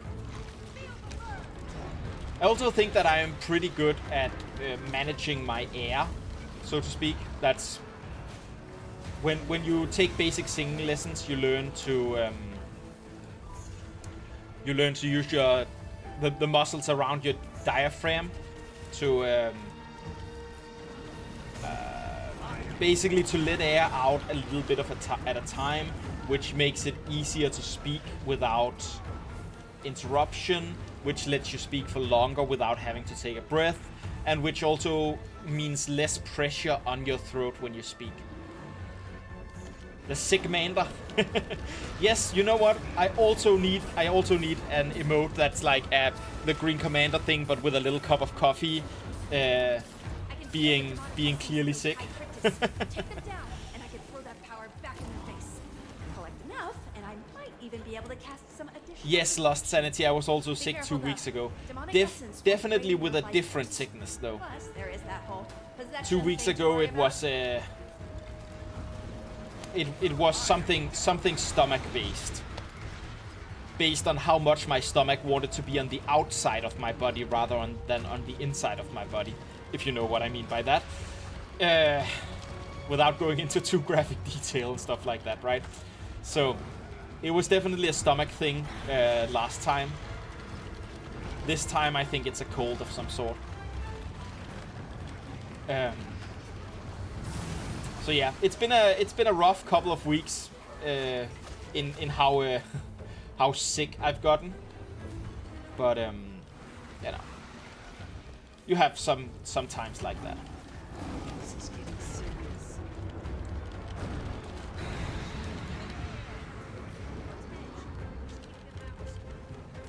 Excellent. Make sure to move out to your correct positions here. Oh, not a ready check. I'm looking to do this here.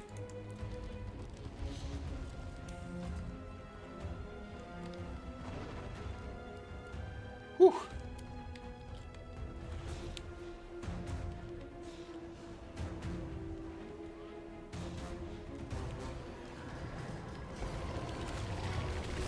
There at the door or something. Fail BRB.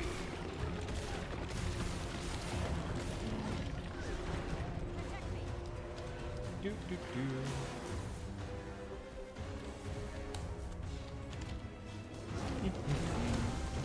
That's honestly a really nice thing about streaming. It's so easy to just get people saying, "Hey, I'm just getting the door." You know what's happening when someone is AFK, instead of it being like, "Oh, damn, they're AFK. We don't know what's going on." Blah blah blah. I suggest doing that for other groups as well. If you go AFK, I realize that it's a risk because some people might just decide to kick you just because, but you know how it is. It's no problem, Empyrean. There's just someone in your group didn't know what was happening, so they were calling out that you were AFK, which, you know, they're right, you were AFK, but for a tiny amount of time. And I realized that in groups where you don't... I say know the commander. You guys don't know me either. You know, we have a... As with every streamer, right? We have a parasocial relationship. You will never really be able to say that I'm your friend. I will never really be able to say that you guys are my friends. I might like you, I might enjoy your company, we might all of this, but you know, we don't hang out outside of this set up social situation. And it's really dangerous to view streamers as your friends. I don't think I'm dangerous, of course, but I'm biased on that front, right? But a lot of bad has happened in this. A lot of bad has happened by people being a little bit too convinced that streamers are their friends. So it's better to not see me as your friend. You know, even though, you know, we hang out, we have fun. Don't see it as a substitute for real life friends, and don't. I'll never go into your DMs and begin asking you for stuff, going like, oh, can I borrow money? Can I blah blah blah blah? That's something you do with real friends, you know. I'm not saying that what we have here is fake. I'm just saying it's a different sort of relationship than the friendship that you'll find in real life. It's a real relationship, but it is another kind of relationship where you shouldn't rely on me in the same way that you do on real stuff. So no bathtub streams to strengthen that parasocial relationship. Oh, I didn't say that. I don't mind a parasocial relationship with you guys. I don't mind that we are hanging out, having fun. I just want to make sure that I help along, that we are not creating a relationship that gets unhealthy for anyone. I don't want to be partially responsible for someone choosing me over their real life friends, for example. Stuff like that, right? So by being clear about this is not me shutting down us having some fun like bathtub streams or whatever, but it's just it's to make sure that when and if we do that kind of stuff, we both know, we all know that we are not that doesn't mean that you should trust me in the same way that you would trust people outside of the internet, right? Thank you for following, Ryland Highland. Means a lot to me. Welcome to the MOOCs. Bathtub stream soon, confirmed. Yeah, my bathtub is... I have a bathtub. I'm lucky enough to have a bathtub. But it's a really old one. I live in a house that was once my aunt's. She passed away from cancer, didn't have any children of her own. And so me, my sister, and my mother were split heirs on her testament. And so when we were splitting assets, we have a lot of childhood memories in the house that I live in now, my house, right? And so we made an agreement that made it so that I could stay in this house, which is really nice for all of us, and mostly for me, of course, as the person who gets to live in a house from a comparatively young age in a time in the world where affording a house gets harder and harder, right?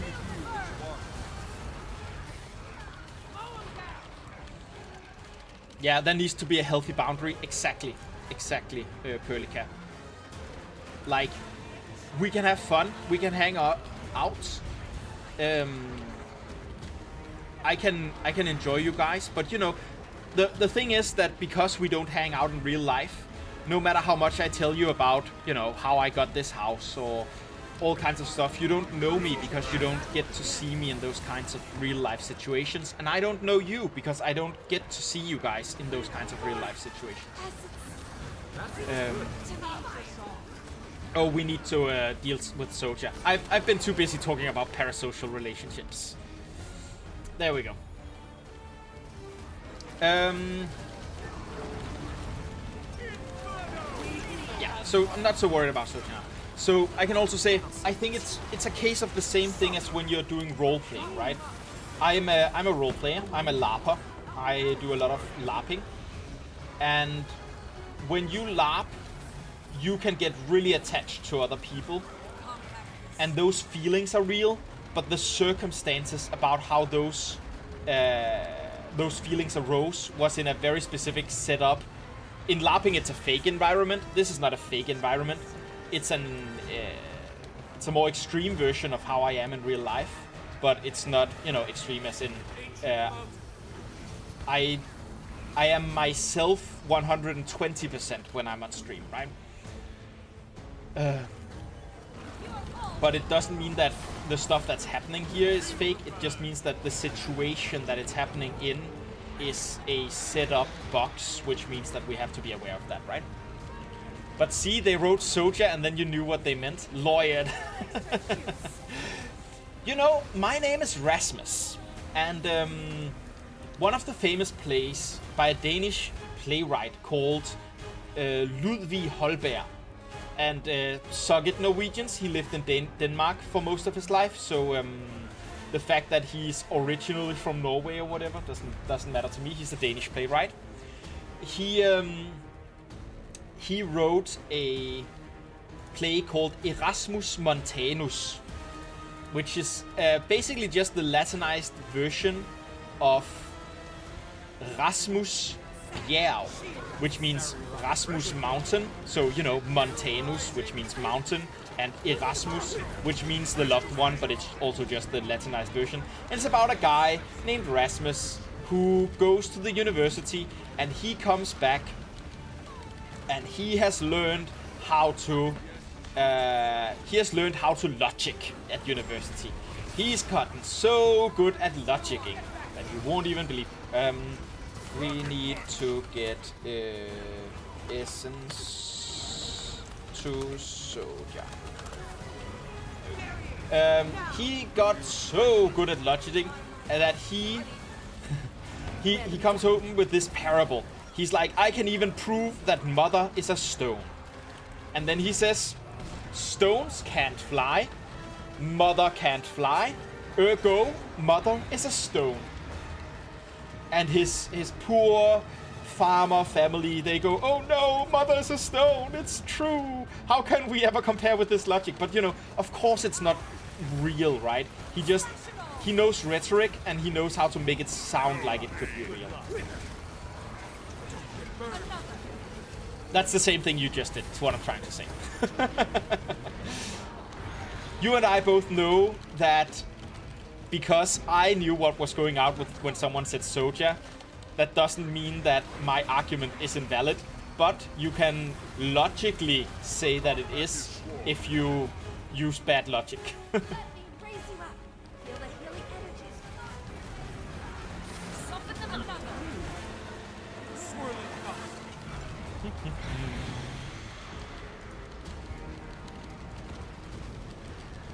But yeah, I'd argue we're probably in the same situation. Ergo, Soja is a vegetable.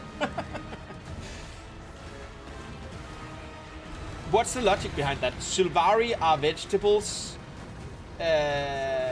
Asura hate Sylvari. Ergo, Asura are also vegetables? I don't know. But yeah, I think we're again in a situation where I don't know why we are. Please remember to use full sentences instead of memeing here. You know, when it gets real, when we actually want people to be turning into Soja more, please, that's the situation where it's a bad time to meme it. It's better to meme it when we don't really need people to turn into Soja.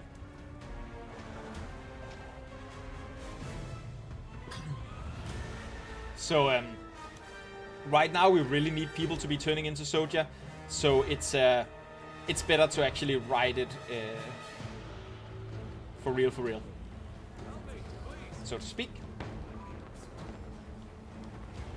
Oh, your second time playing as a Wisp.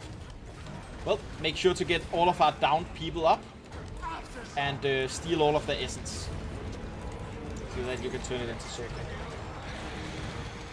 People are saying that Hell Sister is probably the most difficult one. You can also see a lot of people are dying to the lava flows. A lot of people are dying to the eye thing. Right, then there's this gravity thing that she does. When she spawns essence... Yeah, we're going to lose here probably. Need all turned in now if we want...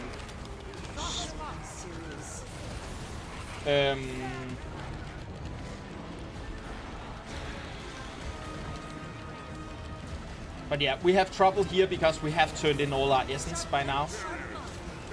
Anyways, now that she gets to 50% here in a second, essence spawns. Your Warclaw is really good at fighting against the gravity waves. Make sure to turn in immediately here. We are no longer in a situation where we have the luxury of getting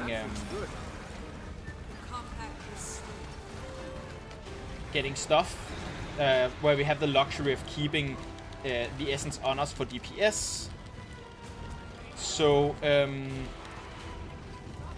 but the fact that Soja, if we get to 25% health here, then we will likely make it, because the most difficult part of any boss is around the 50% mark, because you will have essence drop at 60, 50 and 40, whereas once we get to 30 we'll have an essence drop, and we'll have an essence drop at 30, 25 and 20, right?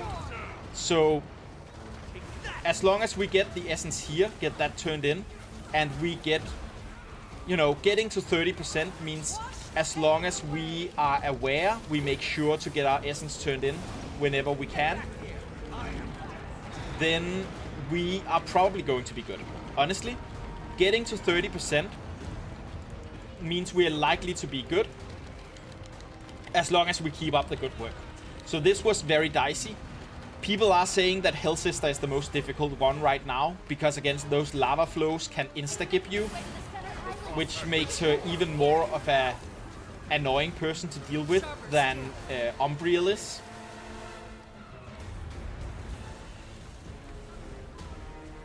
So doing this is the most difficult one.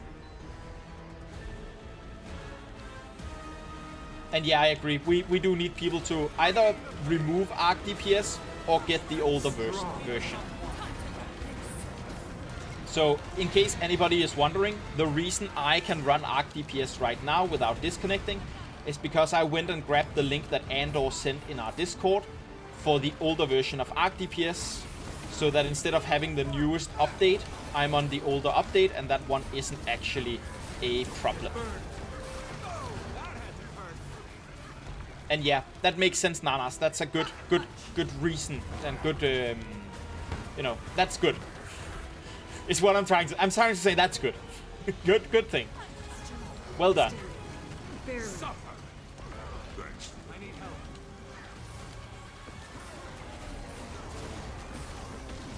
Yeah. I have high hopes for us here. We have gotten her to very low health. We are going to be getting... Soja has half her health left. We are going to be getting the boss to 10% health here in a second, which will spawn the last round of essence that we're going to get. So it was very, very close. Like, we were 10 seconds out from getting downed. Like Soja getting killed, which means us getting losing. Getting losing. I can English well. But we pulled through that point. Ow. Ow! Damn lava flows.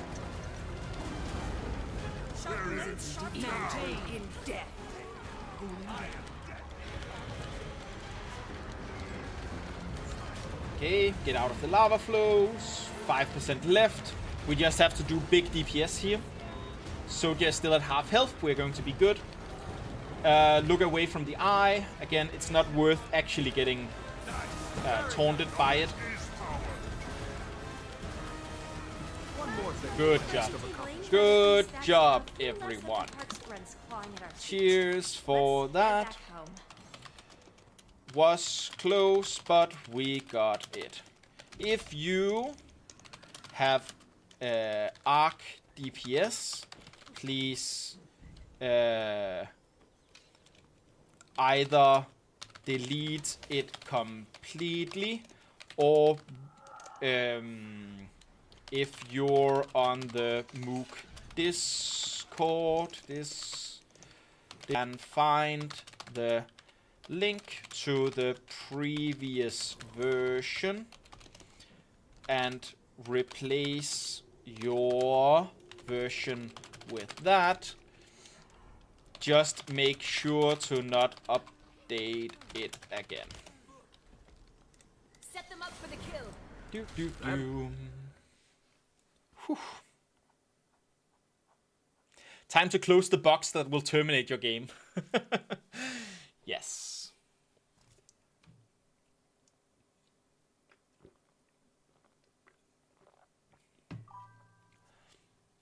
Yep, no problem, Xian. See you in a little bit. I guess if you have the newest version of Arc DPS and it didn't crash your game, Perlica, you're probably just lucky. I usually think Umbriel is the biggest pain, but people in general seem to think that Umbriel, who has for a long time been seen as the hardest boss, has become... He got nerfed recently, and we need one QDPS. Dread and HS. He got nerfed recently, and the bug with what's the one that we just did called? Yeah, exactly. Umbriel is a skill test where Hill Sister can end up being in a really bad place and really quickly getting you perfect Bronson.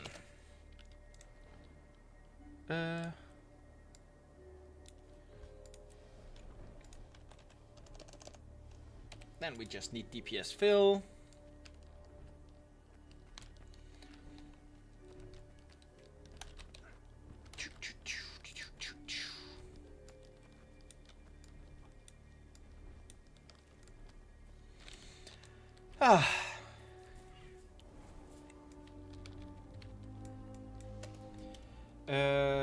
Sorrow, Umbriel, Decima, Greer, Ura.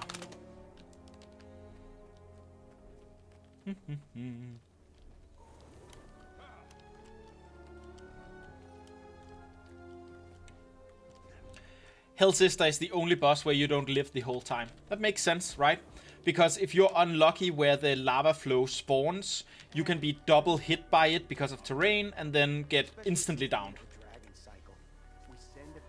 insurgents down, start some conflicting... A-heal make is pretty chill. You just spray your water gun at everyone. Magic. Nice. People take sides, argue over things Virtual nothing water about spread gun conspiracies, fight. Yada yada yada, problem solved. Small group. That's what they're calling those stripes near the grove and the reach. In how you open Arc the table for the... Your average Tyrion doesn't Oh, know that. it's an Andor question. Thank you for helping out the other people, Andor. It's very nice of you. Nothing else. I think they must make stuff. They just don't know who the cryptids are. We have 30 minutes, so if people join quickly, we don't have to run ads after the next boss.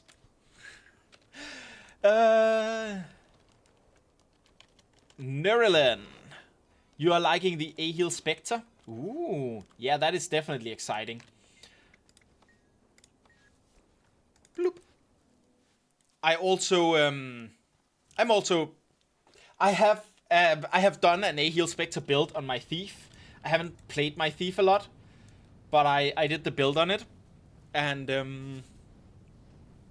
I am excited. Did people not get my invite? I'm the only one in here. That's so weird. I'm used to half of the group already being in here.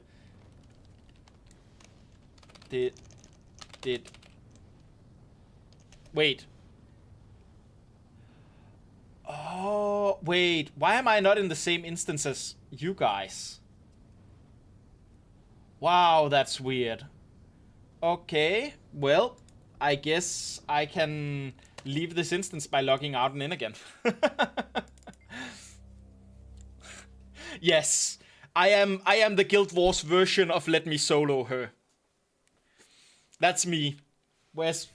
Hold on 2 seconds.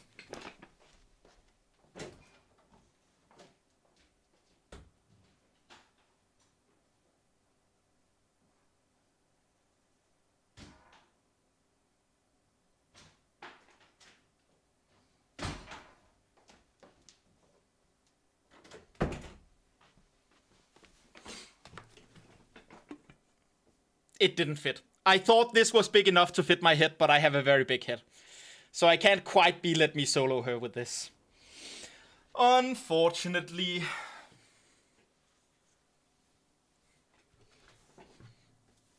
So your wife has a McDonald's craving at the moment, so you'll not cook today? Nice. Also, I mean, without even having just birthed a child, I have a McDonald's craving regularly. Sorry, somehow I ended in another instance. Sorrow is a dragon. This means it flies up. Don't be underneath it. To avoid dying.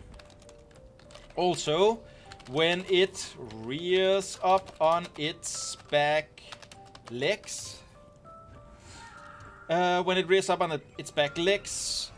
get behind it to avoid pushback and... Oh yeah, right, I should definitely, especially the demon slaying station. That's honestly the one that I'm the most worried about. Thank you. To avoid pushback and to CC it. It does a lot of blue lines. You might not be able to avoid them, but you can steer your fall. Be careful not to fall into anything. And it controls gravity like Hell Sister. You can minimize the effects of that by hopping on your Warclaw. Makes grabbing essence and turning in easy even when gravity is working against you. Okay. Do the ready check.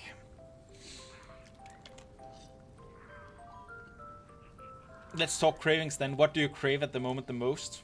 We usually do not eat fast food, but since she was pregnant, we have been eating fast food once a month and sometimes twice. I mean, I get that. That's definitely not an unhealthy amount of fast food, right? Because, again, fast food doesn't have a lot of healthy stuff in it, and you don't want to eat it every day because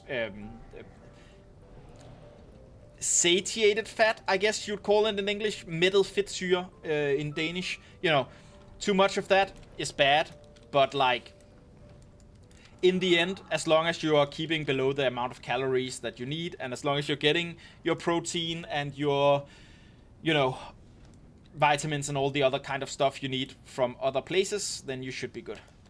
Tessema, are you here?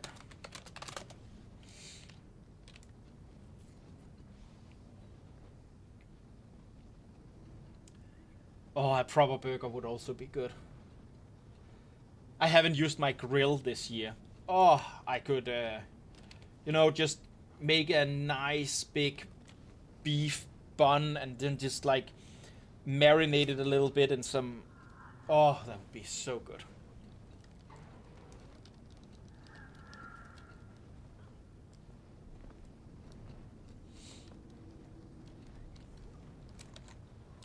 You've had this major craving for a kebab, but since your fiancé left a month and a half ago, you sustain yourself on simple food, bread and sausage, or anything just to keep going. I get it. I get it. That's just some... Tessa hasn't answered. I'm just gonna find a new person.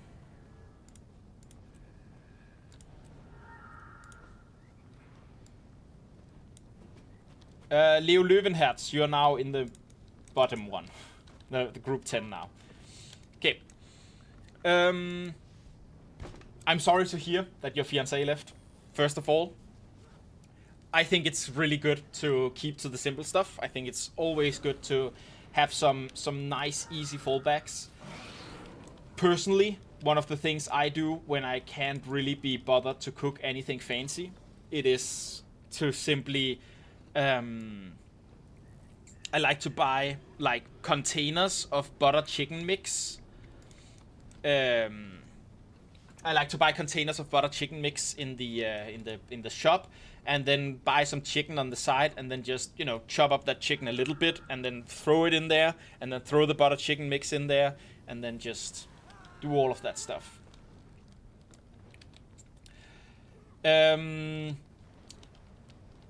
Swiss Guardian, you're the one also known as Cloud, right?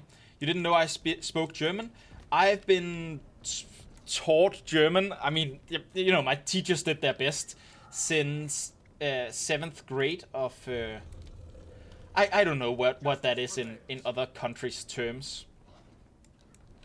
But like, yeah, ich spreche ein bisschen Deutsch, aber meine Deutsch ist sehr schlecht. Ich bin nicht einer Professional am Deutsch. Ich verstehe Deutsch. Ich verstehe mehr Deutsch als ich spreche es. I just, for those of you who don't speak German, what I try to say is I understand. I speak a little bit of German, but I speak it badly. I understand more German than I speak.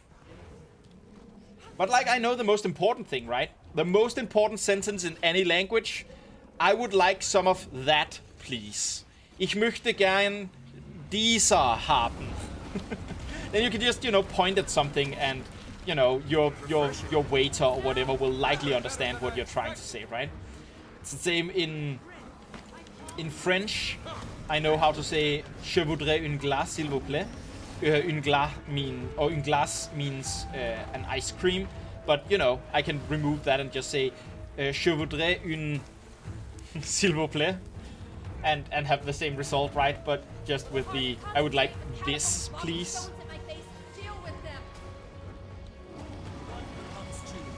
You come from a wine city, essentially Toussaint, and you go there for the fancy sabrage. Ooh, fancy.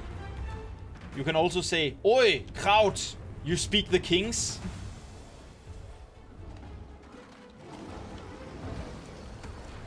Oi, Kraut. Sprichst du der Königs? Sprichst du... Yeah, exactly, Swiss. Ein Bier bitte. It's me. That just means one beer, thank you. But, you know, when you say that, then they are going to say kleiner oder großer, and you're going to be like, So, just to be safe, you should probably just say the sentence, eine großer Bier bitte. Großer means large, where klein means small. So, just if you want a big beer, remember the sentence großer Bier bitte instead of Bier bitte.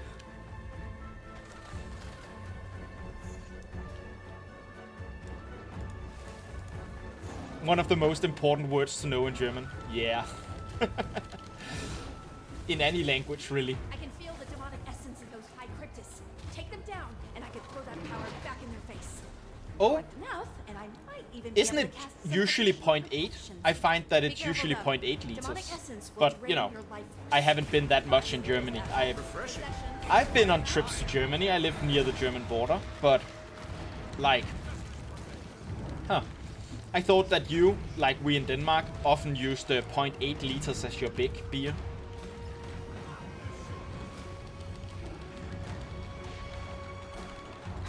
You have Maßkrug. I don't actually know what that means. I can say the word. I know that that should be pronounced Maßkrug, but I don't know.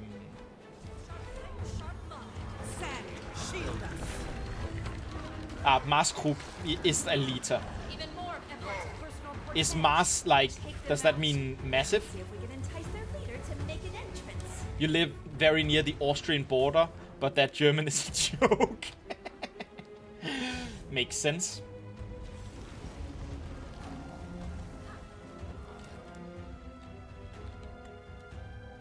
Right, as I'm flying out here, let's just remind everyone where to go. Bloop. Nah, it's just called that. Yeah, that's fair.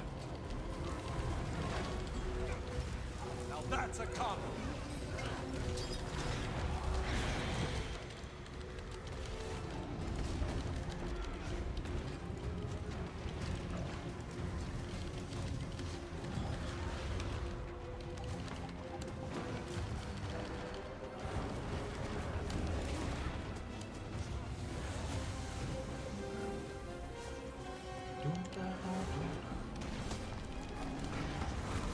We become one.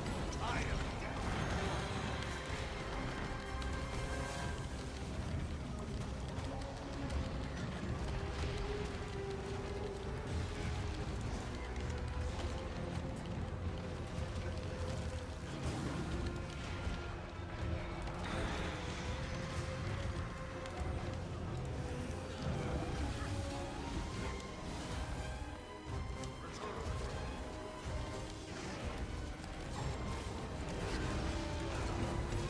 That feels good.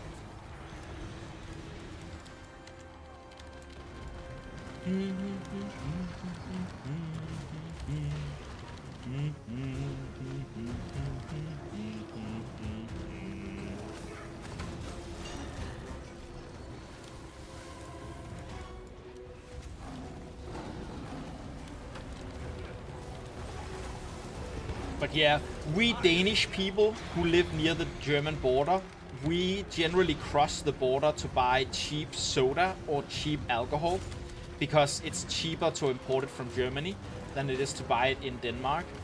And the Norwegians do the same thing. So basically, if you live in Jutland, you likely cross the German border to buy cheap alcohol. If you live over on Zealand, you are likely used to Norwegian people crossing the border into Denmark to buy cheap beer, cheap Danish beer because it's cheaper than, you know, the Norwegian fare.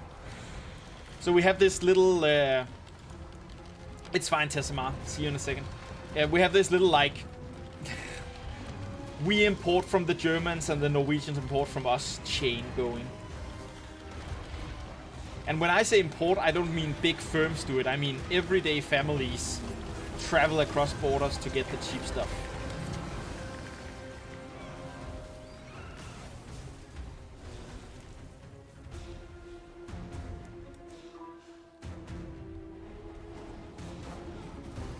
As someone living in the Czech Republic, it's funny hearing someone calling the German stuff cheap stuff. Yeah, I get that. It's one of those things where, depending on where you live, cost of living goes up and down. And the same thing for wages, of course. And you, Germans, bring your empty bottles to Austria. Makes sense. We can keep that chain going down through Europe, it looks like.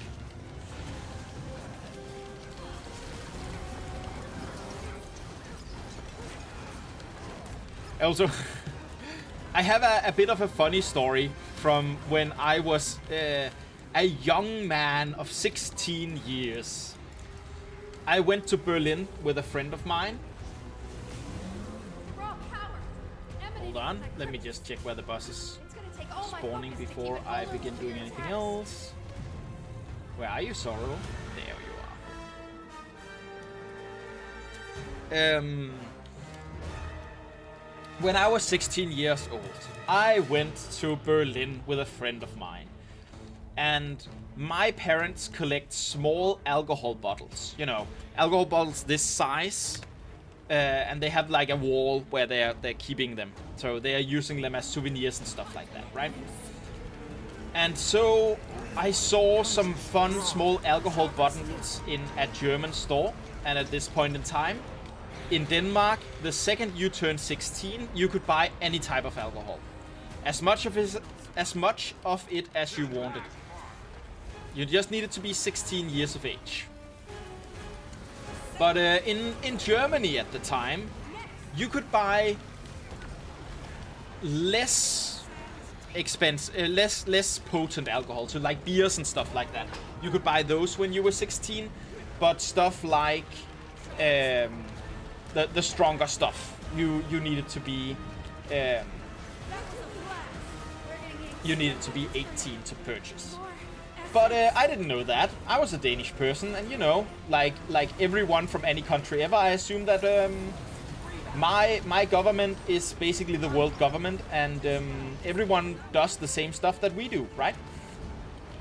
So I go into the shop and I try to purchase these things. These small bottles, like, you know, they're not enough to get drunk off of or anything like that. They're just small bottles of alcohol that's, you know, more than 18 promille, which I don't know how to say in English. The smaller person, not a percent, but you know, 1,000th. And I put them up on the cash register, and I go to buy, and the cashier goes, you know, he says something, and I'm like, yeah, right, he's asking for, you know, the payment for the stuff. So I give him the payment, and he says whatever he said once more, and I didn't quite catch him, you know. He's from the middle of Germany, he's speaking his German pretty fast. We have to get some stuff to Soja now, so I'll just bring my stuff to Soja and then go back here to pick up the rest. So, anyways, he says that thing he said again. And I go like, I guess I probably didn't put enough money down, right? I must have misread the amount of money that I was supposed to pay. So I grabbed 50 euros out of my my wallet, which is a pretty decent amount of money, way more than what like those small flasks of not anything alcohol would ever cost. And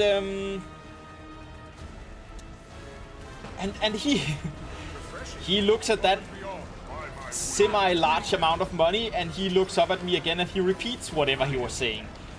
And my friend, who is way more German interested than me and therefore knows what's their language a lot better than me, she like leans over and listens to what he's saying, and she goes, he's asking for ID. And I'm like, oh, that makes sense. Of course he's asking for ID. That makes a lot of sense. So I hand him my ID. You know, I'm 16 years of age. I'm allowed to purchase this. And he looks at me and he says, no. He tries kind of to switch to English. His English is really bad, but, you know, my German is really bad, so here we go. He switches kind of to a broken English, and he goes, you're only 16. And I go, yeah, I'm 16. So, you know, old enough to buy alcohol. And he goes, no, you need to be 18. And I go, oh, well, in Denmark, you can buy any type of alcohol the second you turn 16. And he goes, also the hot stuff? And just, that German going, the hot stuff? In broken English is a memory I will cherish for the rest of my life. But yeah, of course I realized that from his point of view, this random kid has probably been trying to bribe him or something, right? I've just, whenever he's gone like, yeah, no, I still need your ID, I've been like, yeah, here's more money. Just, you know, let's get this party started, right?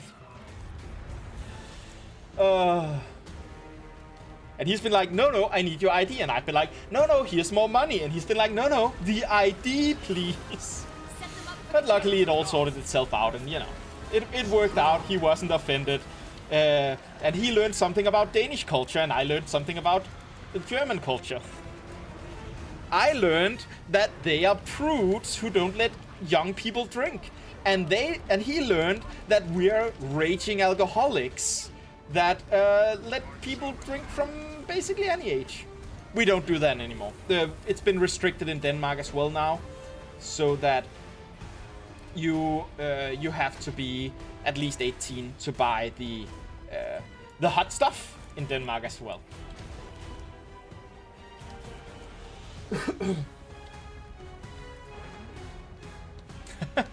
Yeah, that sounds really crazy, Fighty.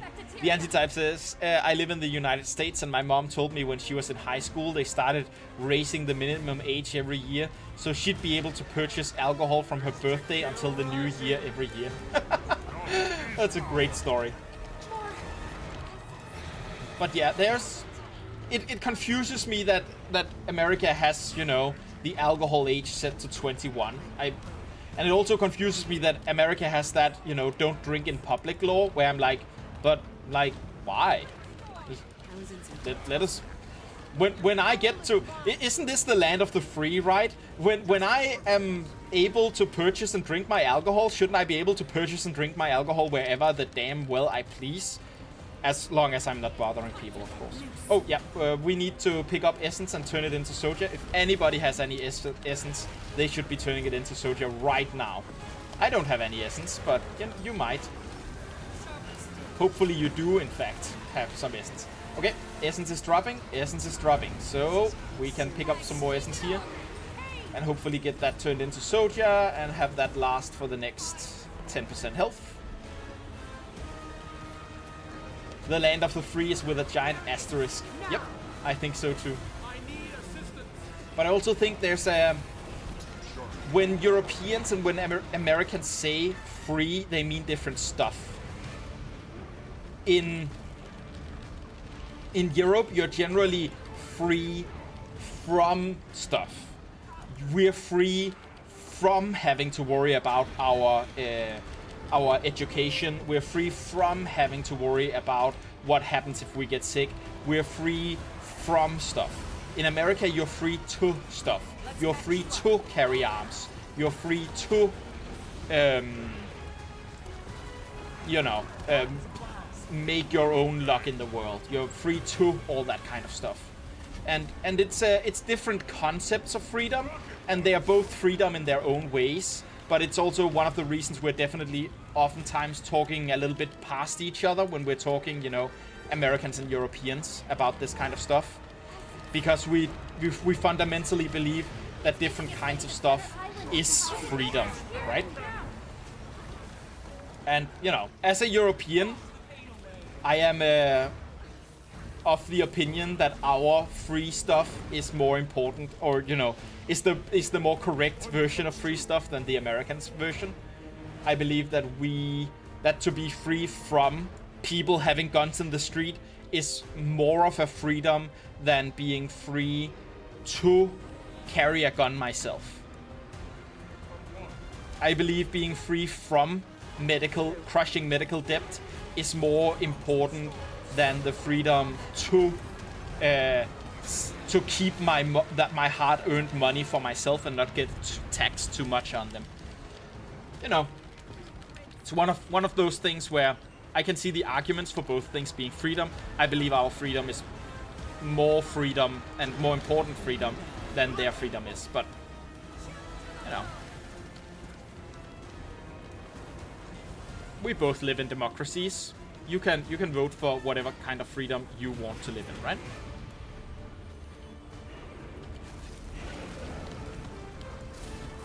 And yeah, at this point, we basically have to, every time the boss reaches 10%, there's only one more left, so that should be pretty easy. But every time the boss reaches 10%, we have to go and grab the essence and get it to Soja. But we should be okay at this point. Again, we made it through that difficult 60, 50, 40, 30 range. Where when you get to the 30, 25, and 20, where that all drops essence, you are probably going to make it as long as people are turning in their essence. Antitype says, I agree with you on that. My husband is from Canada, and one of the funniest convos we've had is when I'll complain about something hurting, and he'll say, well, just go get an x-ray. And I would say the same thing, right? Because getting a random x-ray basically doesn't cost anything in Denmark. Like, there are situations where you have to pay a little bit for some kind of, you know, medication or stuff like that. But going to the doctor, getting checked out, all of that stuff is free. You had to explain to him that you can't just go get a random x-ray, and he was surprised. Yeah. It's also the most dystopian thing about America to me as a European is to hear that people get bankrupted by not even the hospitals themselves, by just the trip to the hospital. The fact that an ambulance can cost multiple thousands of dollars for a trip to the hospital, that sounds dystopian to me. Like, that shouldn't be a thing.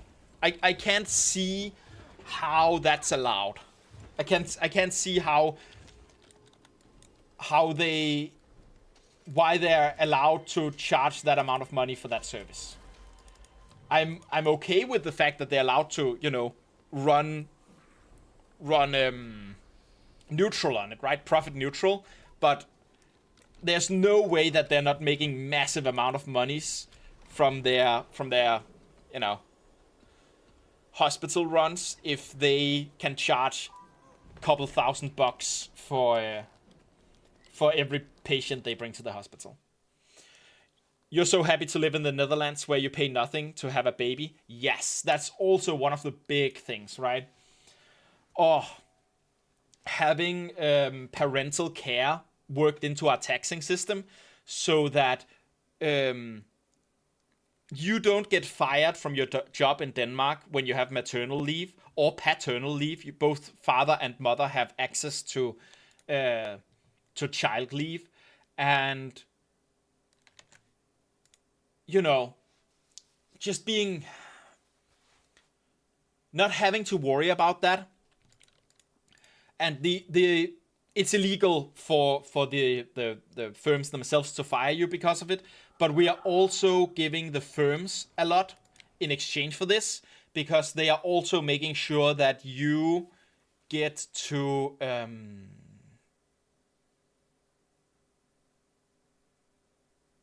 you know, as a firm, you get to get some money from the state whenever a person goes on sick leave to help you cover the costs of getting another person in. We call it barselsvikar. So, you know, maternal leave, I don't know what a vicar is in English. You appearances. I spent 5 months last year out of work because you had a pulmonary embolism. Pretty fun for a 25-year-old. Yeah. If you were in the US, your debt would probably be insane. Yeah, probably. Perlica says, thanks for the run so far. Sadly, you must make dinner now. Have a nice one. Thanks for being here so far, and have a great dinner. Let's see here. Soto.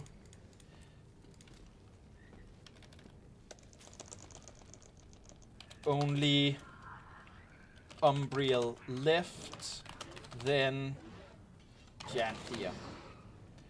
And we need one A heal. I don't need people to sort into the groups anymore. There we go. Thank you. A nice one.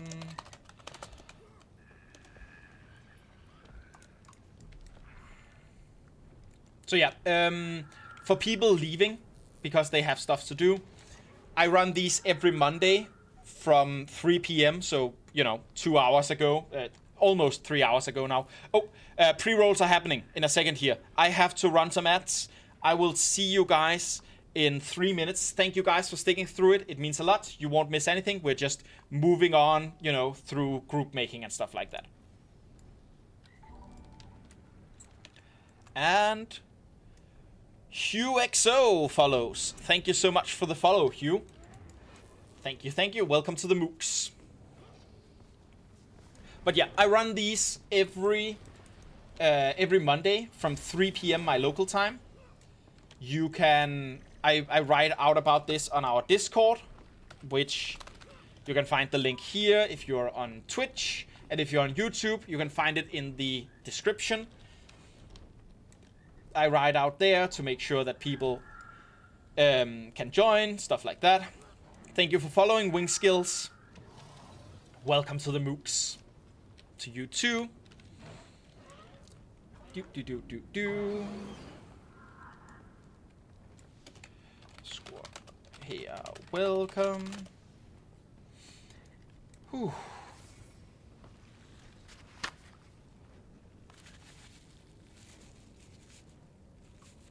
Sorry about that. I am a little bit sick today, but c'est la vie. What can you do about it? I'm getting a little sweaty in this though. Hold on, I'll just remove my sweater, but keep the whatever it's called, scarf. It's called a scarf.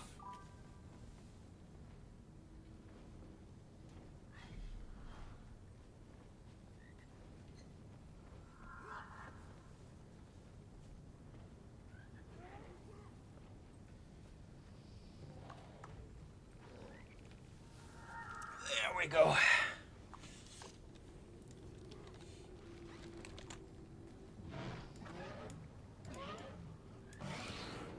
Maternity and paternity leave here are not that great in comparison to Sweden, but I believe they are a true out. Yeah, Sweden is a true outlier on, equal rights to do the leave stuff. Perfect. Welcome. Cock. Kosiak. Please do the heal. The rest of you, please DPS. I'll edit this to say that we just need DPS for the last bit here. There we go. Oof.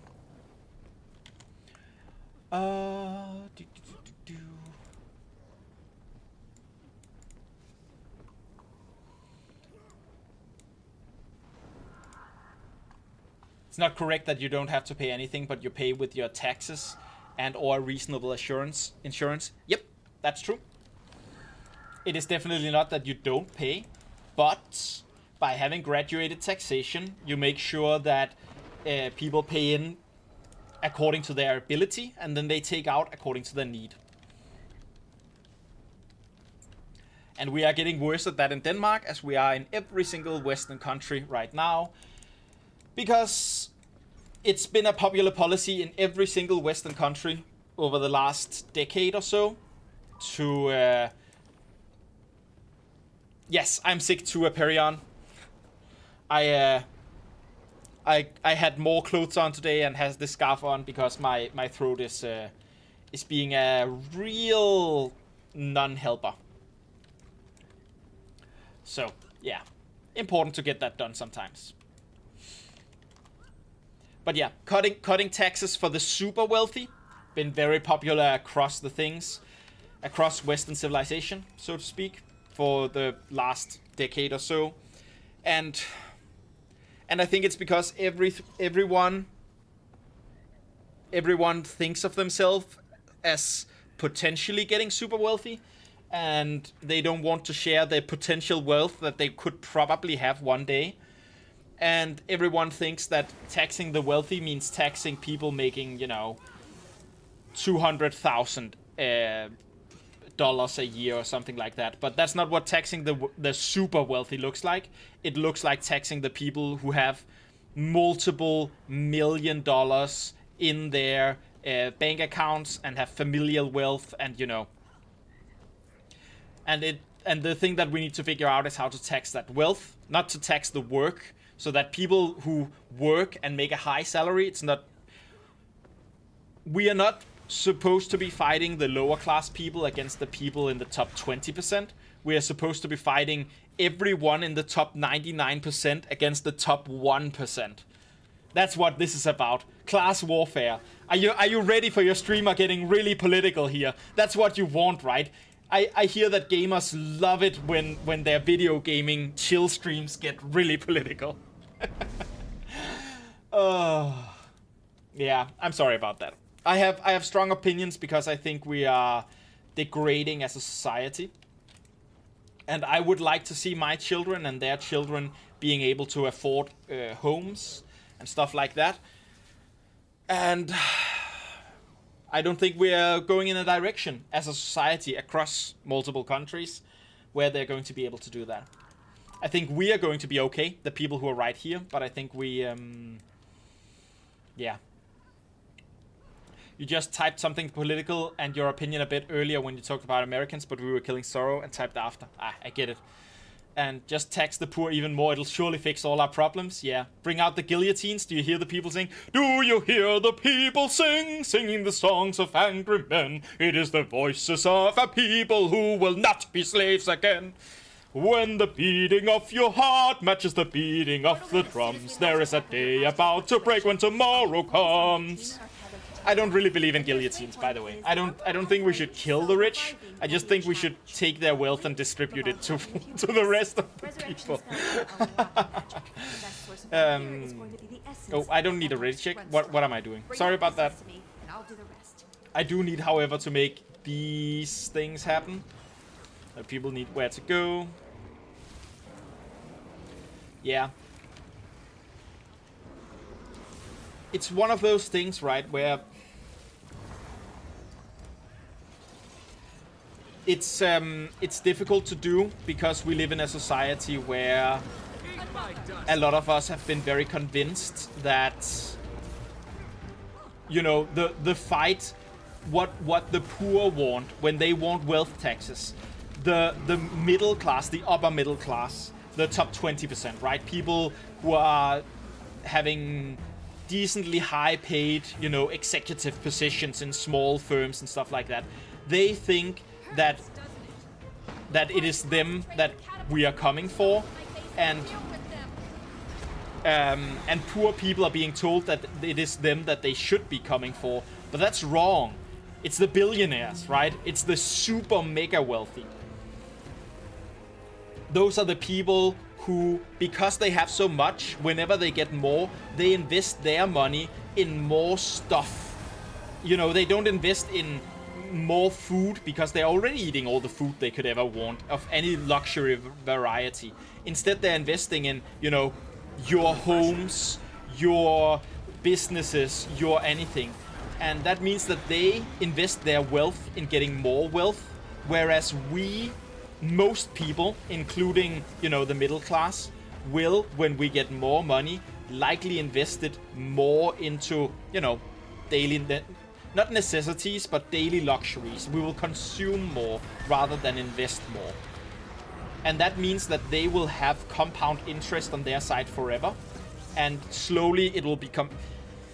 I should stop talking about this, and instead, you know, maybe I'll do a command so that whenever people want what my view on politics is, it can be summarized by just watching the videos on the channel Gary's Economics.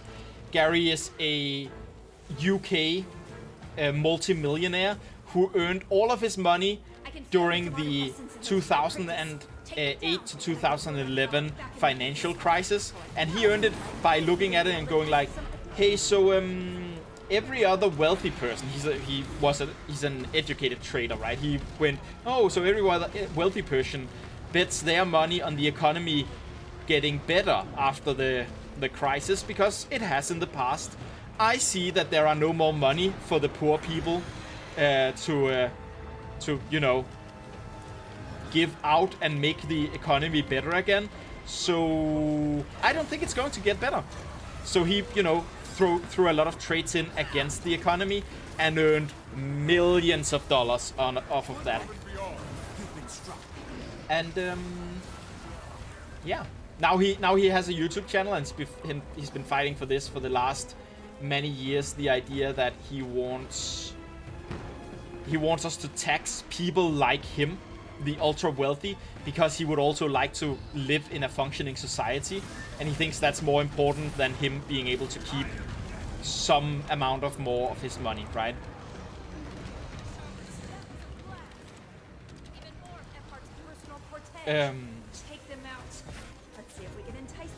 I'm very surprised that this many people have stayed in the stream through me talking politics this heavily. Thank you guys for sticking around. I'm aware that it gets a little bit heavy, right? When we're talking about the future of the world, and we're not really in a position as individuals to do a huge amount about it. We can vote whenever the elections come around.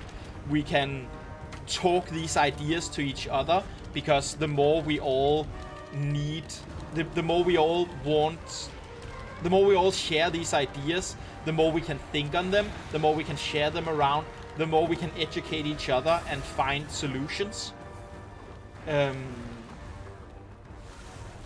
But of course, it will not be something that we can solve here. Just 37 people watching a Twitch stream on gaming, right?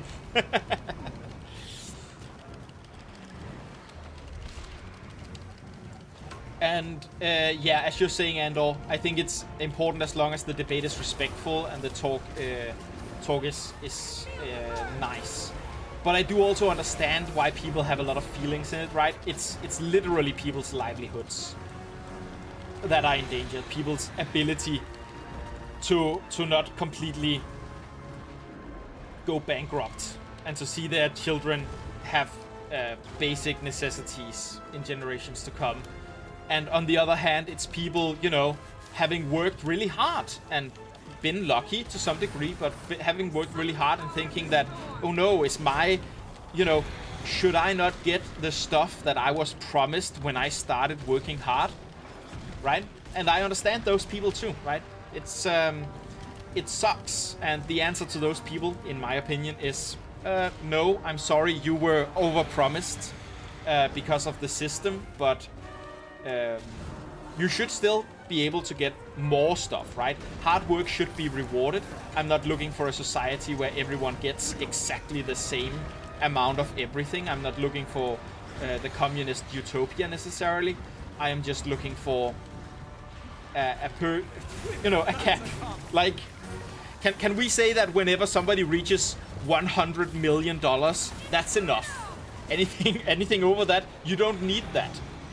You've won the game. You just, you know, you've won the game. Find something else to look to increase your status with, because you don't need to do it with more money.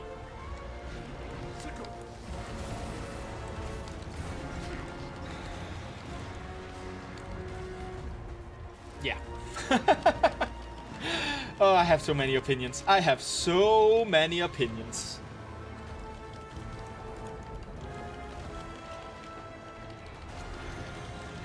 But this is Umbriel. Let's all focus up. I'll get you all a link after Umbriel. All of this. Oh no. Oh no. This looks like a disconnect. Okay. It caught up. Whew, I got worried there for a second. Okay. But for now, let's focus on Umbriel, because this is the most difficult. It's consistent, but it's the most skill check boss. So if Soja gets as low as she has gotten on some of the other bosses, I'll be very worried that that means that we are probably going to lose to Umbriel. I'm going to begin writing some stuff here. So, Umbriel will have circles spawning with big numbers over them. That mechanic takes all priority. I need to pick up my essence here again.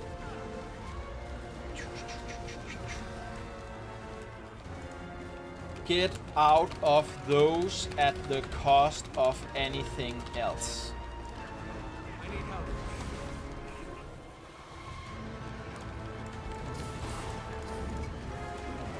We're not allowed to lose too much essence, or it will likely fail. Focus. You need to focus. I'll keep it vulnerable. You take it down. Oh, Umbriel spawns right here.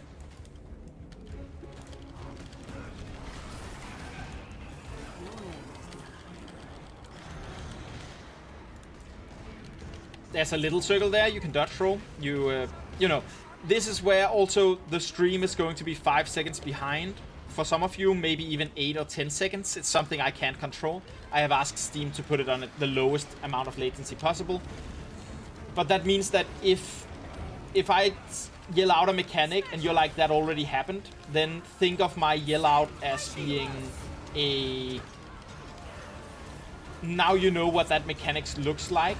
You've just seen the mechanic and you've heard the yell out afterwards. You can now put those two together and go, ah, I know what that mechanics looks like next time. Right? So, if you have 50 essence, this is a good time to be turning in. Unless Soja is nearing full. Stop turning in again. Stop turning in again. Oh no, Umbriel jumped on top of Soja. This is going to be a difficult one. Be careful not to get on top of Soja, because we might just lose all of our essence here. We might just lose, well, at least most of our essence here, so that's really bad. Oh no, I accidentally jumped down.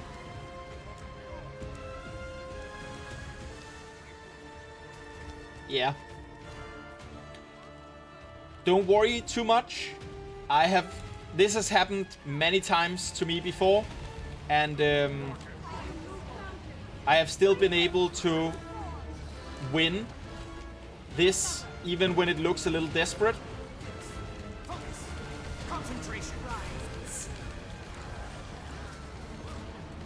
We get this extra essence from the aspects as well. Make sure to pick up the aspectual essence, the essence that these different aspects drop.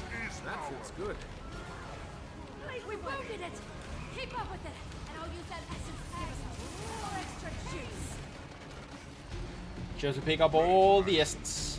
Be careful not to overheal Soja. Be careful not to overheal Soja.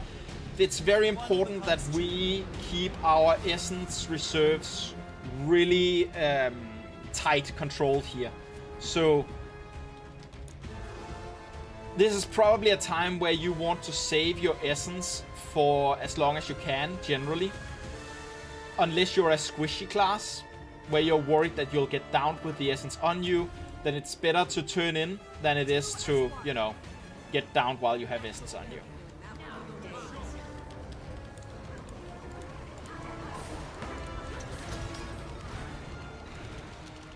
But yeah, this is the time where we're getting a lot of essence. And then we're going to have the midways point where we're going to be struggling and very desperate. Because, you know, here we also get at 80%, at 75%, and at 70%. But then we're going to have 60, 50, 40, 30, where, you know, there's 10% between every tick. Out of the circles, out of the circles. Top priority is to not be in those circles. Yes. Excellent. We only have... Okay, that last one, a couple of people went down in. Be very aware of that. One circle will down you, and the mechanic takes longer than it looks like it's going to take. So be very, very careful about that. Be very, very careful about that. Make sure to pick up the essence. Essence is second to top priority. The reasons it's not quite top priority is because getting out of those huge circles is top priority. Get out of them now. These circles, get out of them now, get out of them now. If you're ranged, you can still attack her. Him. Sorry. I am misgendering this Cryptis a lot.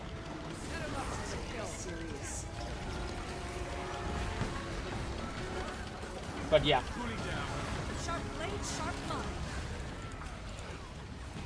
We seem to be doing very well so far. There's going to be aspects spawning now. Stack up, stack up, stack up, stack up, stack up. That means that the aspects will come to us. It'll be easier to cleave them. If we keep stacked when the boss goes to 50% health, the aspects will come to us, making this very easy. Then we have to break the boss itself, and then pick up all of this essence. Don't turn into Soldier until we reach the next platform. Soldier will stay alive until then, and we reduce the risk of overhealing.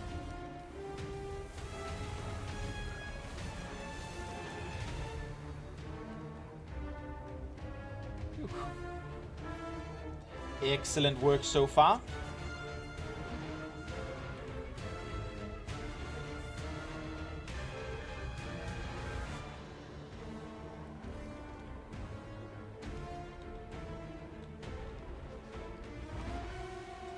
Those are the circles that we're not standing in, and I see 0 people got down in the circles. Good job, everyone. I'm so proud of all of you. Very, very good job. When we get to the last 25% health, it's worth noting that the boss will begin combining the eye above head effect with the circles, which means you have to get out of the circles and then turn your back on the circles. The combination makes the eye pop at get out of the circles, get out of the circles, get out of the circles, get out of the circles. The combination makes the eye pop at 3, at circle number 3, this eye. When it gets combined, when we get to 25%, that is going to pop at circle number 3, which means that's the circle it's important that you're not looking at, right? And yeah, but in general, the easiest way to not have to overthink it too much is just to say, whenever circles, you have to get out of circles, and then you have to turn your back on all of the circles. Get out of circles here, and we turn our back on the circles. Oh, well, we don't right now because we don't need it right now, and we just want to deal as much damage to the boss as possible. But from the next phase, basically, when we get him to 25% and get him to move after the aspects is what they're called. We want to make sure to pick up the essence. Try not to look at the eye while picking up the essence. At 25% in a second here, get out of the circles, get out of the circles, get out of the circles. And when the boss goes to 25% here in a second, stick together. Stack, stack, stack, stack, stack, stack, stack, stack, stack, stack, stack, stack, because we want all of the aspects to jump to us. So aspects will spawn here, we're stacking, we're stacking, we're stacking, we're stacking, which means the aspects will jump to us, which means they will be cleavable. That is even a real word. It's making its way to the center island. We can Excellent job. Get all of the essence here. Get all of the essence here. Very good job. we're moving into this last phase with a decent amount of health on Soldier and a decent amount of essence saved up. I mean myself as the person who has the essence saved up. But if I have, then someone else probably also has. Going to avoid turning into Soldier right now. Oh, look away from the circles. Make sure to look away from the circles now. And you can look back. It's just after circle 3 you can look back, but in general, if in doubt, it's better to look away more than to look away less.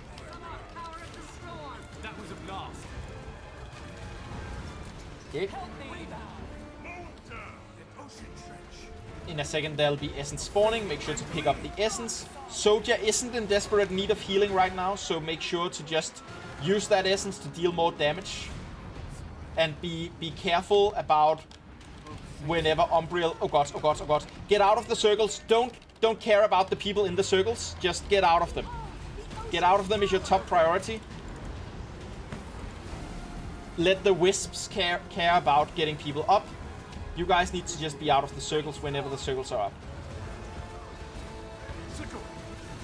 And remember, Umbriel will summon aspects again at 1% health.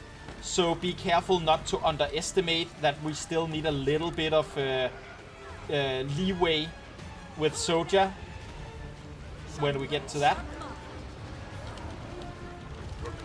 10%, that means get out of circles. You can pick up your essence later, just get out of the circles and look away from them. Get out of the circles and look away from them. I'll remember this. And then pick up your essence.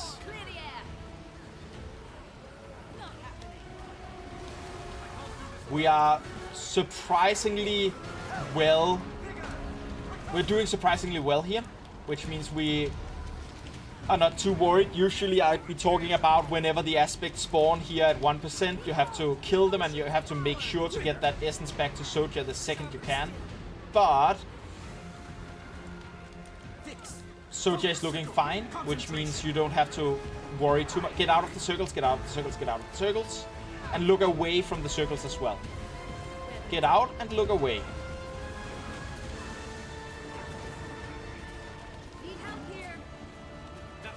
Right.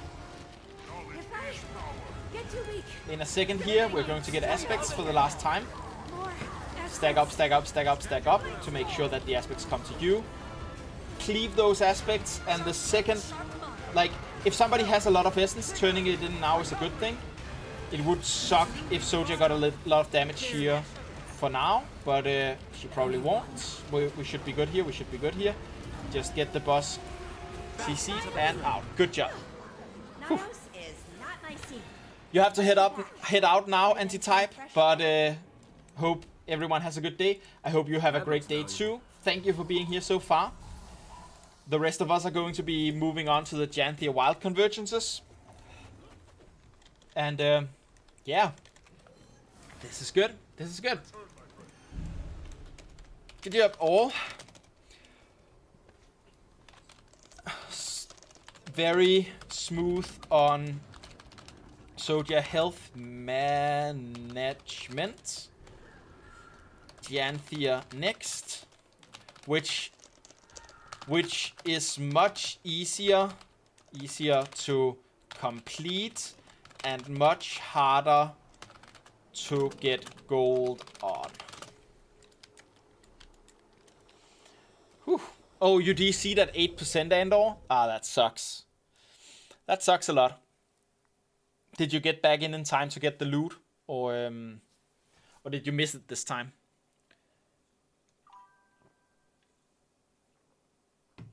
Oh, you DC'd at 6% as well, but got in on time. Nice, Peter.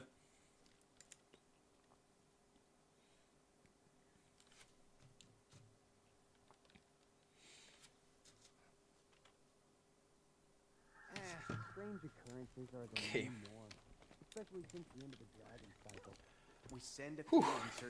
Thanks for being here to everyone who is heading out. It's been a pleasure.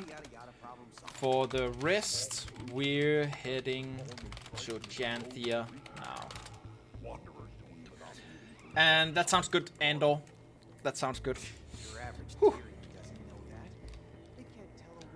Sounds good. We'll be taking at least a 10-minute break here while getting the squad back together. So even if we fail, we won't start until XX10. Make sure to grab some water, stretch, do all of those important things. Touch grass. All of that. Whew. That looks valuable. Thank you for the donation to the cause, Iceline. You feel blind without arc DPS, you're concentrating on not dying. I get that. I will admit I don't really look at arc DPS. I have it up because people like being able to, you know, compete in the thing, but yeah. Your food is here in a few minutes, so you'll also leave for now. Have a good one, Lost One, and yeah, enjoy the time with McDonald's, the wife, and the little guy, or little gal, little dude, little person. Do.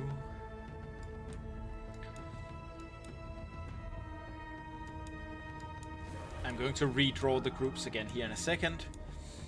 But this time I didn't disconnect, so I can put people out easily into wherever they actually belong. Which is gonna be so nice. Okay, let's say that I use 3 as the group for the queue. And 2 for this. Bloop. Oh, no, you're 3. 3, 3, 3, 2, 2, 3, 1, 1, 1. Okay. Let's go Janthia Wild.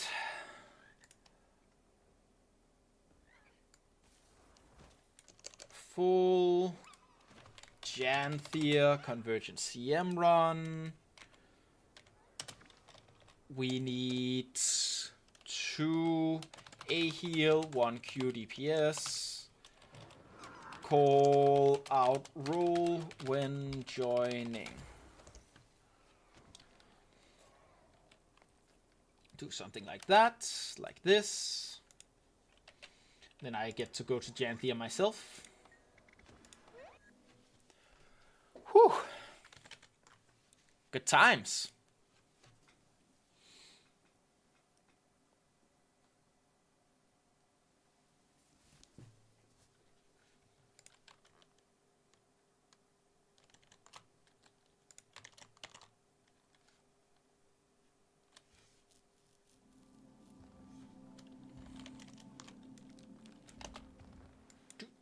Do. Whew.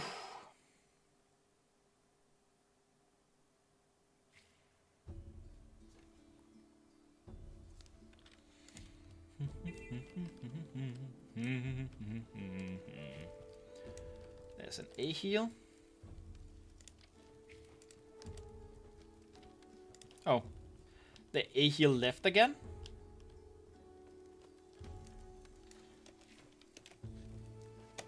Did you leave again? And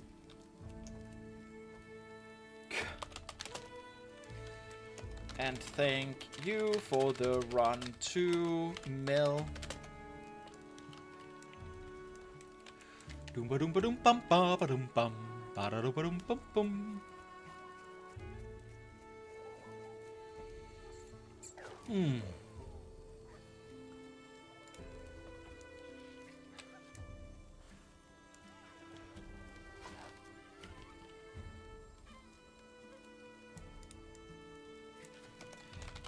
Welcome.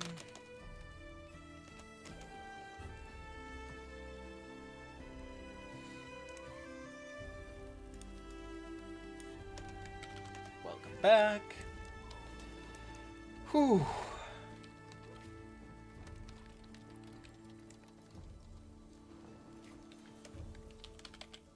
Yep, that's it. Be nice.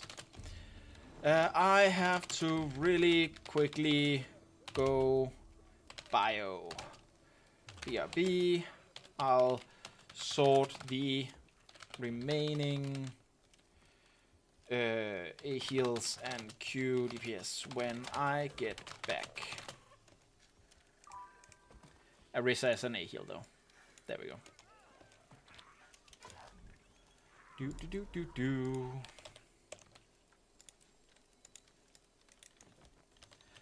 To be honest, running Soto, all of Soto in one go is kind of tiring, yet at the same time it's really not. If you imagine that 3 hours have already passed, luckily Genthy Wilds is faster, or that's probably because there are fewer of them, hard to say. Yeah, I think it's because there are fewer of them. And I also think, to me, it's one of those things where we need to make sure to have a break, either, you know, we have to have a break either before or after Umbriel, because it is a long time to be it's a long time to be doing stuff in a row, right? And a lot of people are here for the entire thing, and when you're here for the entire thing, you do need a little bit of breakage. Sorry, Pool, just need DPS and a single A heal for now. Can you fill one of those?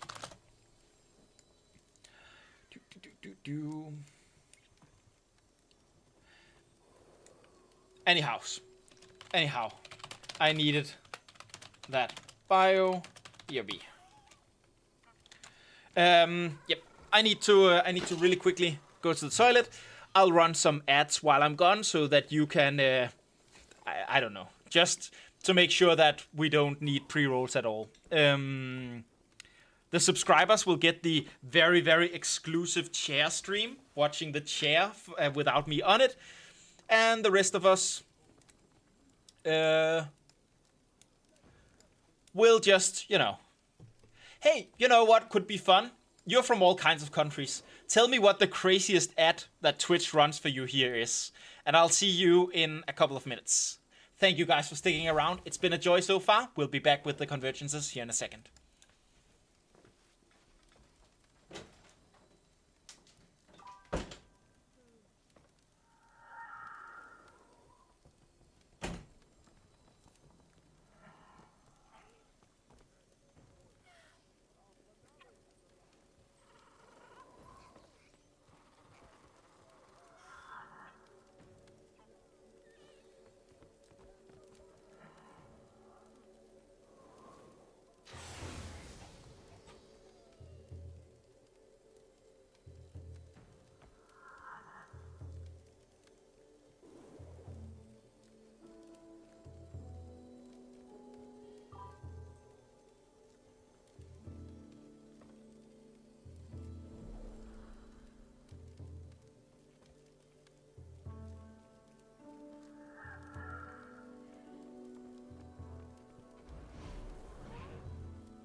I feel strong.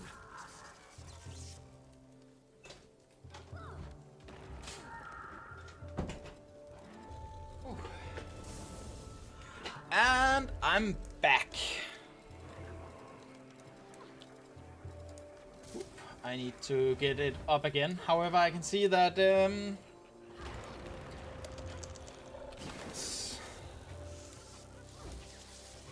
yeah. Oh, we just need a... Eat my dust.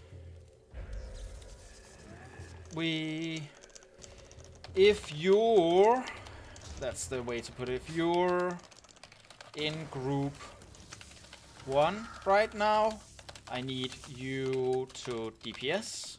Group 2 is the A-heal group. And group 3 is the Q DPS group.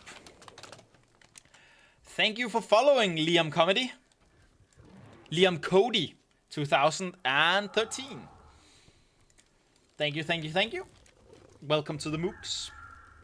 We're doing every Monday we're doing what we're doing right now, which is a convergence CM run. Sorry, Kuro, we need you to DPS. I can see here that they're not put on alacrity.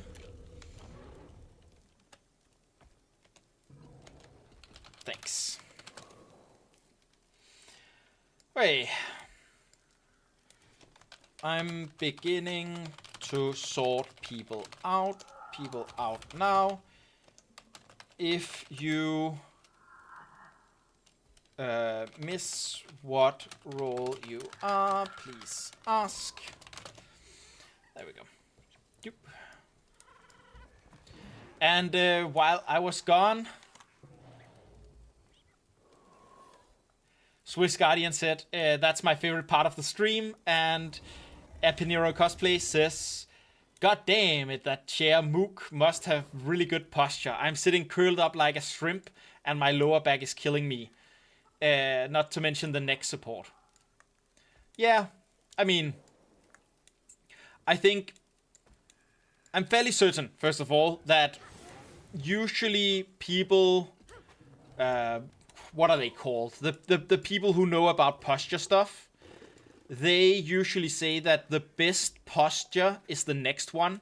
So the best thing you can do is to keep moving around, not sitting in one, you know, in the old times we said, you know, straight backed, arms forward, blah, blah, blah. And, you know, that's a good place to start, so to speak. But the best posture is the next posture. You should keep moving your posture around. It's the worst thing you can do is sit in one posture for too long. And yeah, I think the way that my posture is being upheld, so to speak, is from me simply. My disc is pretty high up, which means I comfortably have my arms. To have my arms comfortably down where I want them, I need to make sure that I have a straight back. So in the way that I have put out my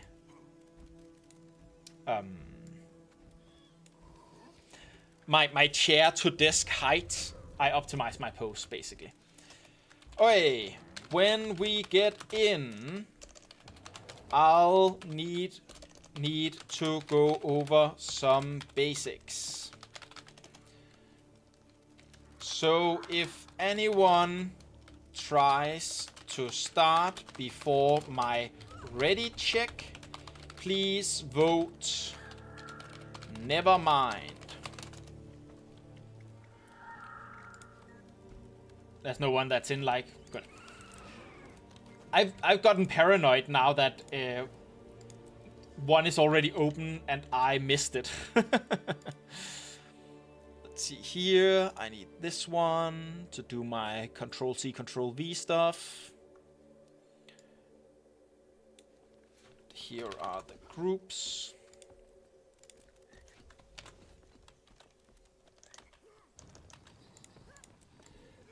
There we go. Sharp blade, sharp mind.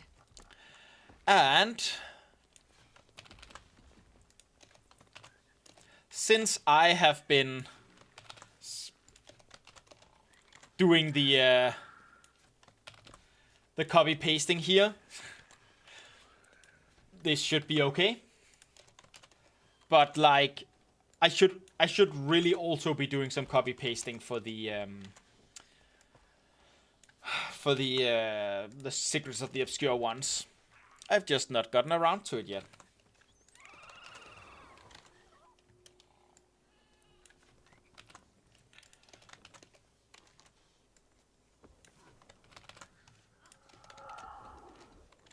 And it also feels a little bit more soulless that it's the same thing. Like, it's still written in my style, right? But it feels a little bit more soulless that it becomes the same thing every single time.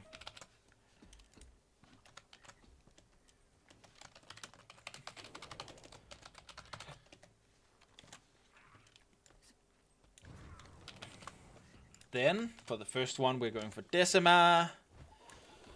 These arrows are really hard for people to understand, I find. And I think that's because when I say red arrow and orange arrow, the color of the orange arrow is the color that is usually associated with red circles on the ground. But here there's actually an arrow that's like blood red and it's crackling lightning. And the normally red arrow is just orange. So, you know, it's I get why people get confused by those two. Of course, here comes the most important thing. The plug. Woo! Okay.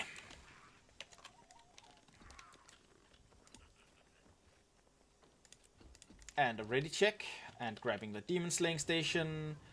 And my type of food.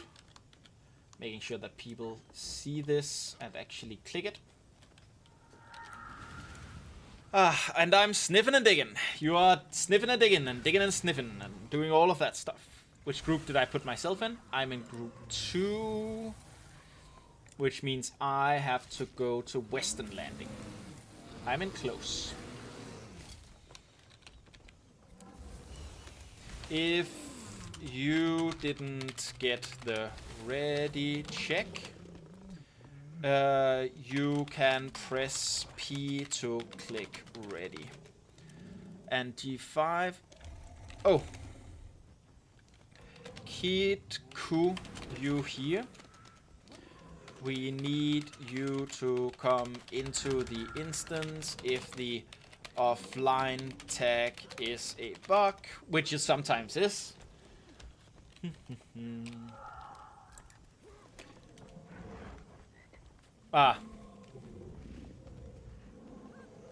Can anyone fill the A-heal role? Otherwise, we'll find someone in group finder. DPS is just faster, usually.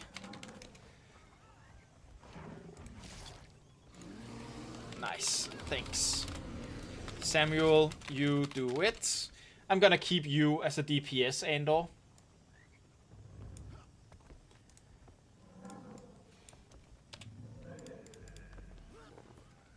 And Janthea Wilds, Rift Hunting and Convergences. Just need a DPS. And bloop.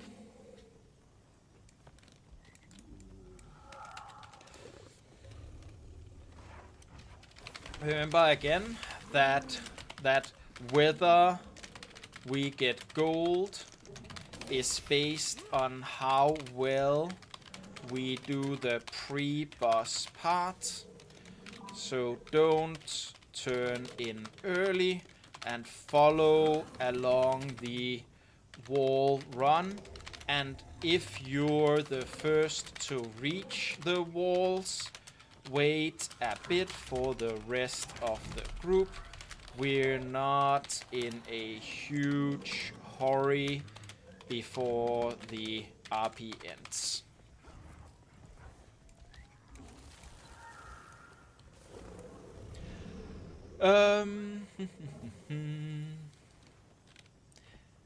Yeah, it's true, but it's fine if you want to tank them. That's just good. So after a few hours of Guild Wars 2 gameplay, does the game start to get, like, heavy, if that makes sense? not to me. But... No, actually, I'm not quite sure what you mean. To me, it keeps being the same kind of gameplay, right? I think maybe if I was doing an entirely new class and I was practicing that class and I was doing all that kind of stuff, then maybe it would get, but like, oh, small micro stutters. Not to me. To me, that the game performs just fine. I'm saying as that guy is clearly doing interesting stuff with his Warclaw. But yeah, I think also here, don't stick with the Doll Yak unless you have super speed to give it.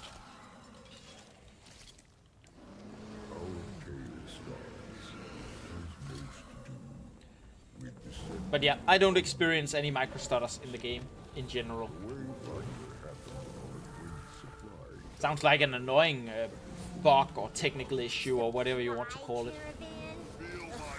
So, again, if you joined from the squad here, there's going to be 4 waves while we fight our way up this hill. 2 waves of them are going to be normal cryptids and 2 of them are going to be bombers, and they're going to alternate. So this is the first wave. You can see normal, not cryptids, normal titan spawn stuff. Once we've killed all of these titan spawn mobs, the bomber wave is going to be spawning, and we're going to kill that before moving on. That's the bomber wave. Want to make sure to get those so that they don't reach the caravan. And then we move on up the hill. Then 2 more waves. You can see this is wave 3 in total out of 4, which is again a bunch of titan spawn. Make sure to not move on before we get the bombers as well. Wait here for the bombers. Kill the bombers. Make sure all of the bombers are dead before moving on. If you don't know where to go, follow the command attack, because I do. If you're first at the wall, wait a little bit. We do want our tail to keep up, so to speak, because we want as many people as possible to get all of the essence from every single door here. Optimally, you get 6 essence from every door, ending up at 36. Don't get tricked by the next door. We are going to be taking out a door south, and then we're going to immediately move north after grabbing this door. So, like, pick up the essence and then turn around. Don't move down this tunnel.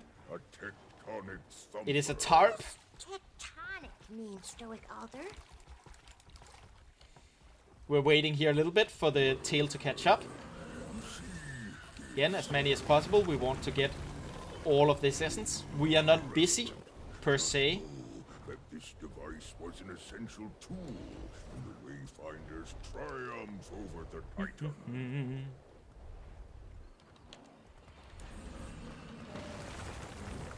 Got this.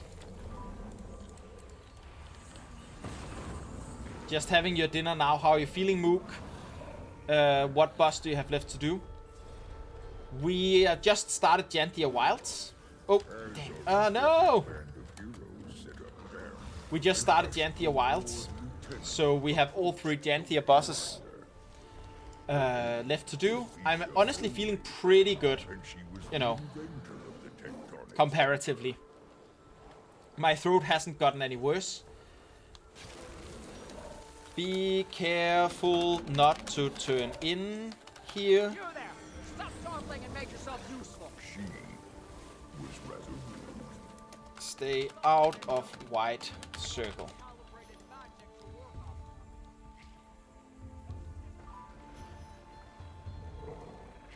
Yes, it is nice. I mean, it hasn't gotten any better, but it hasn't gotten any worse, which is, you know, the most important thing.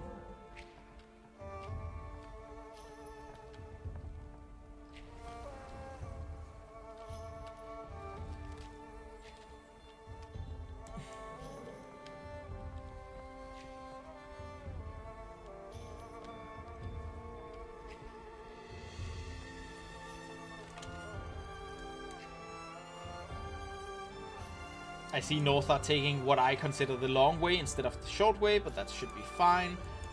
We have 0 people at the cavern right now. Group 7-8, please make your way to cavern, which is this one.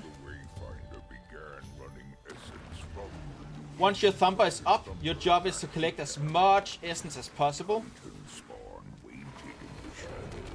Whenever you hit 50 stacks of essence, you go back and turn that essence in. In the optimal world, we want to be 6 out of 6 thumpers up by then. It shouldn't take much longer than that for everyone to get their thumper up. But in reality, sometimes that's not what happens. I think it is better at 5 out of 6 to still turn in and then go back to picking up more essence.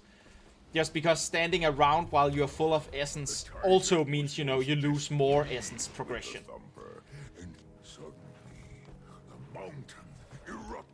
So when we have one last one that's a little slow at getting set up, it is better that we get turned in and get more essence picking up. Again, your highest priority here is to be picking up essence and turning in essence. You want to be attacking the Cryptis, trying to destroy the Cryptis that are trying to destroy your Disruptor. But you want to do it insofar as you can while you're picking up more essence.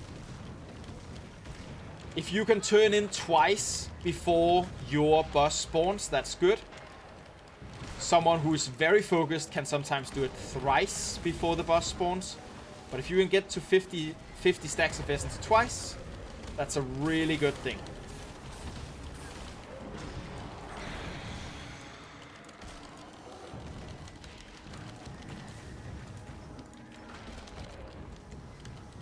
Because again, this really matters. It's also really bad that a couple of people who know what they're doing, please move away from your squads and go to the cavern site.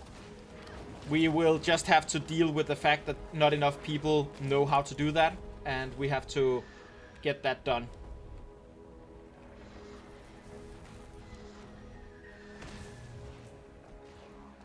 I'm going to bring some stuff to the cavern as well. All of his strength, disabling the magics, preventing the Wayfinder from gaining their feet.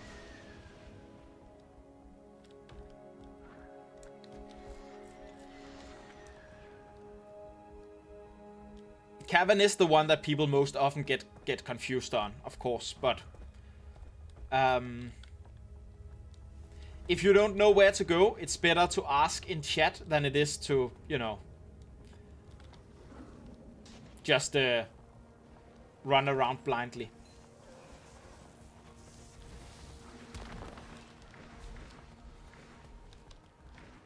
Because yeah, right now though, we are 6 out of 6. We just want to get turned in as fast as possible. In 1.5 minutes, we would like to be completely done with the thumper synchronization. If you are standing around somewhere and you have 50 stacks of essence, or 25 if you don't have the mastery, you should not be. You should be turning that in immediately. First Thumper's boss is down. That's really good. But like we should really be getting to the point right now where Armored up. where we are almost completely ready to finish up. If base camp gets lost, it's kind of okay, because, you know, we have to re-grab it to turn in our essence. But it should be group 1, 2, 9, and 10 should be the people who are handling that, so to speak. Covering the mountainside like a blanket. The mist tides. And I'm full on essence, so again, my top priority the second I'm full of essence is to get back to the base camp. I hate that so small cliffs are so difficult for the mount to get through.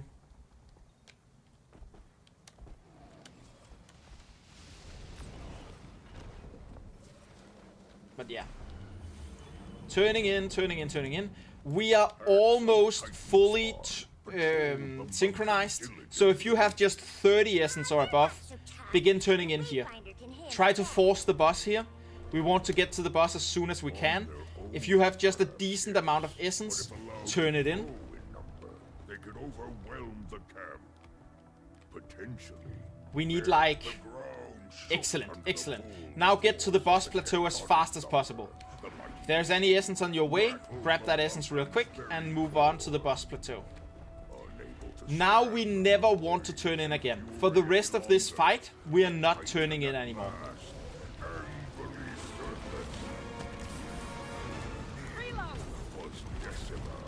We just want to be picking up essence whenever we can to get more DPS on the boss.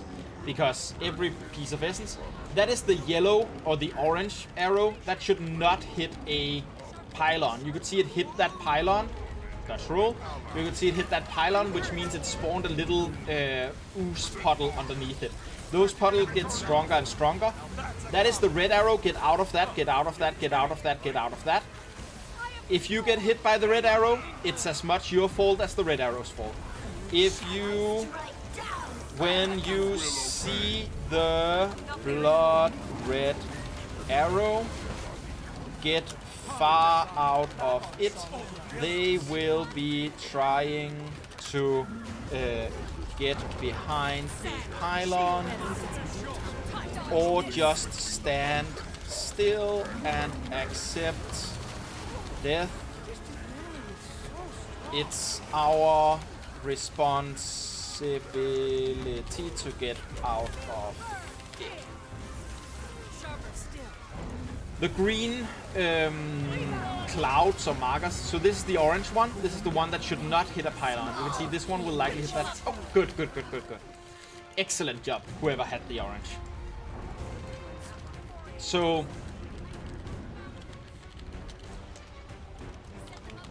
again, red has a place to go, so you need to get out of it. Red only does... yeah. Red only does wrong by moving a lot, which they shouldn't. So, those are the arrow mechanics. There are the arrow mechanics, and then there are the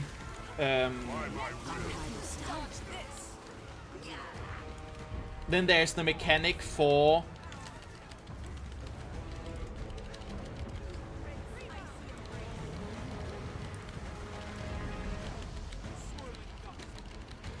the mechanic for the boss jumping and hitting all of us. So in a second here, you'll see it jump in the middle here. Dodge roll that. I know that there was likely some sort of delay that made it so that you couldn't see it, but that's basically it, right? You have the red and ignore the green circles. The green circles, I don't know if they're bugged, but they don't do anything. So you can ignore all the green circles.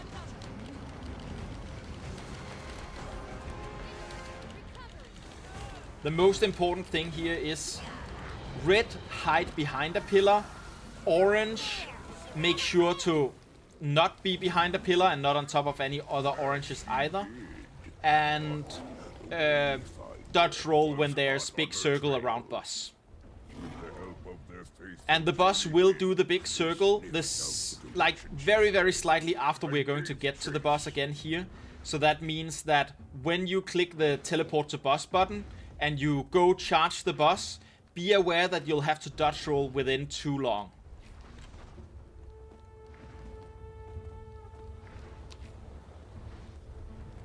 So we're clicking the button here in a second when it appears. And then we are spawning here. And you can see in a second the boss is going to do the jump attack. There it is. We're dodge rolling it. So yeah, you can see a lot of people getting down to that because they're not prepared for that attack to happen this early.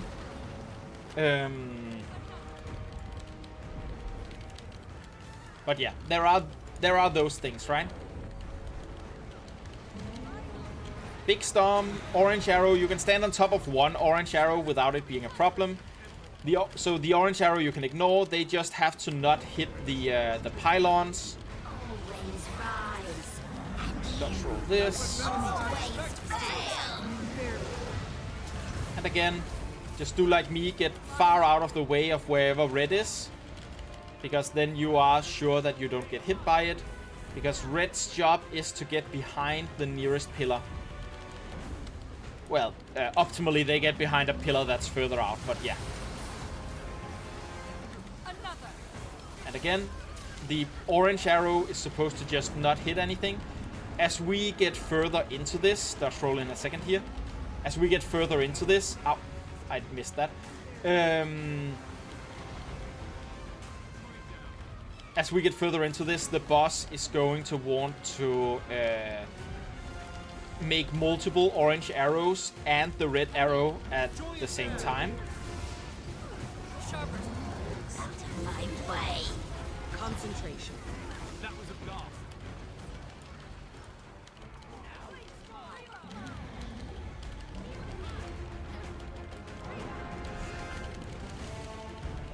You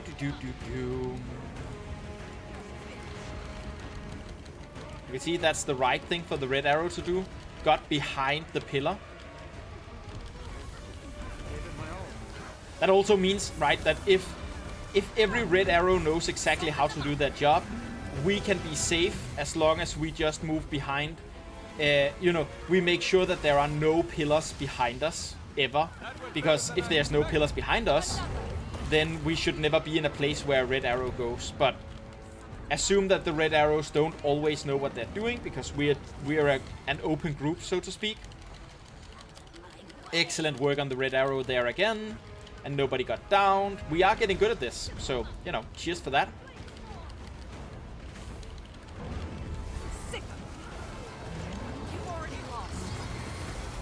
And again, the orange arrow just has to hit no pillars, and that's really good. And then in a second, we'll have to dodge roll.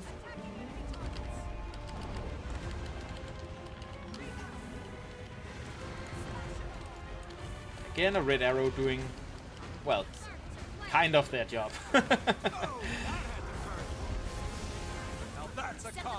Again, I always say if you're a red arrow, if you're hit by the red arrow and you're unsure what best to do, the best thing you can do is stand still, because that means everyone else can get out of the way and you will get downed, but you won't get killed, so you can just, you know, pop back out again, right?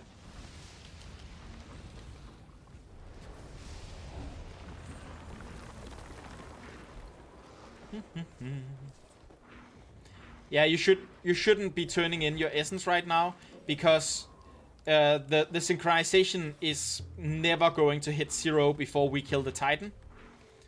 And the essence that you have on you is extra DPS.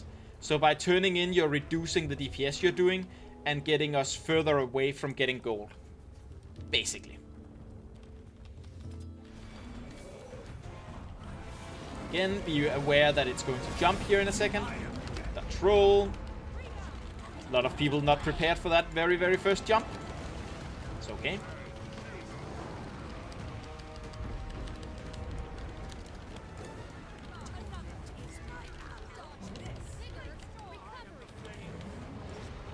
Again, lots of yellow arrows. Don't overlap with each other and don't have a pylon behind you.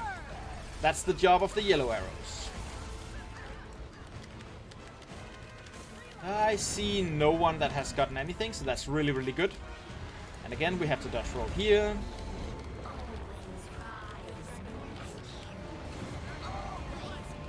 And again, the most important thing is to not overlap the yellow and to have the red come out of the group somehow.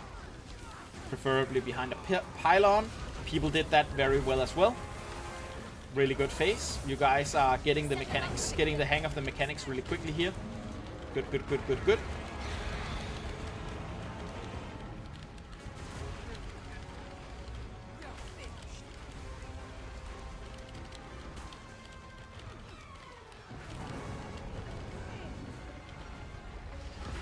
going to have a dodge roll here in a second.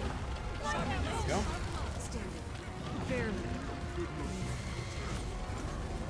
No pain. The dragon steel. Head down. That's how I do it. Out of my way.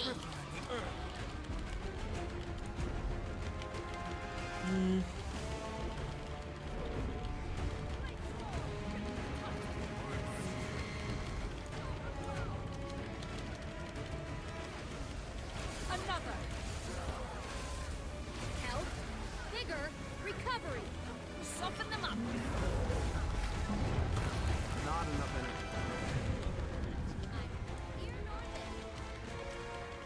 So we are getting very good at the mechanics. People are figuring those out very neatly. So now we just need to make sure to optimize DPS as much as possible, because we don't have long to go if we want to get the gold. In fact, this is more likely, I believe, to be a silver. More because of how we handled the pre-event than because of how we handled this boss. Grab some of my essence back here.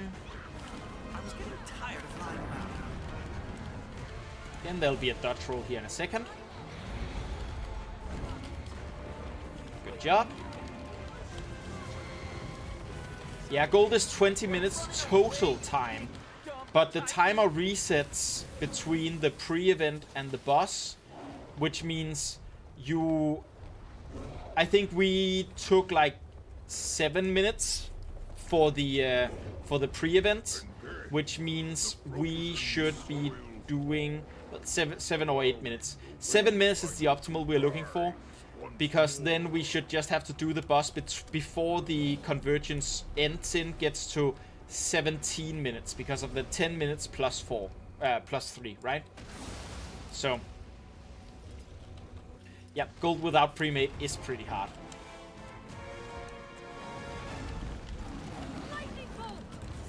But we're getting it some weeks. It's, you know, it depends on the group, how many people have done it before with previous groups.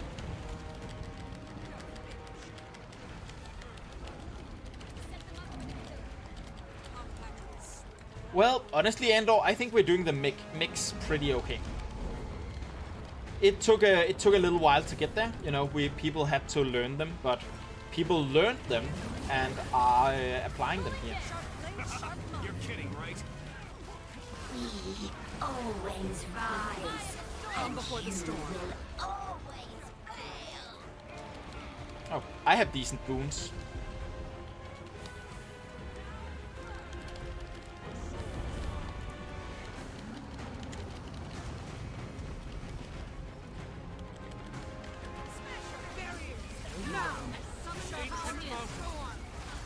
Unleashed.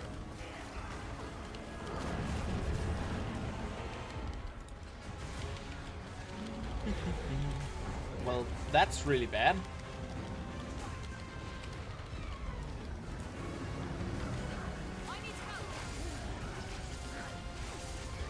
We'll ask people to check their builds and make sure that they haven't. You know, my build can sometimes click the.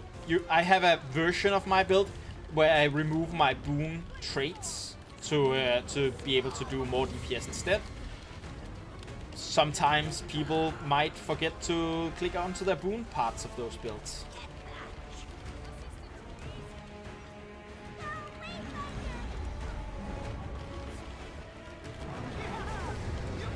I'm up. Smash it all. Rise and serve. Sharp blade, sharp mark. Rip them up. Fix. Focus. Concentration.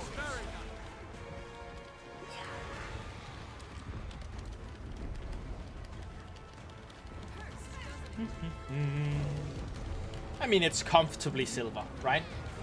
We're going to have a lot of time to spare before it would ever go to bronze, but I think we do need to be sharper on the pre-event.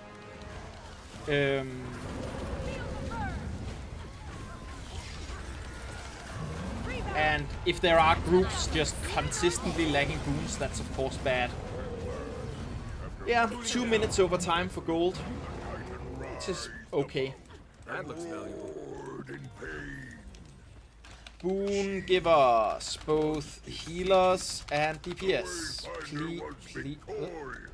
Please check your builds. Make sure you haven't accidentally The Wayfinder sure is strong. haven't accidentally clicked away your boon trait. One that I'm honored to have fought alongside. But it was not their strength alone. You've been baiting yellows and red arrows, and it's been so much fun. I'm happy about that. That's right, that you can stand away from the boss, right? It's something like the people furthest away from the boss are going to Our differences and fighting are going to get them. as one. When we all work together, the mountains shake and titans fall. Okay, Always. moving on to Greer in a second here. Yes, Stoic Alder. It's gonna be a lot about trusting in the healer cleanse and stacking closely, but getting out of pools of bad quickly. Specific. Oop. Thank you. Have a good one. I'll put the group up again when we get out here. Whew. Do do do do do do do do.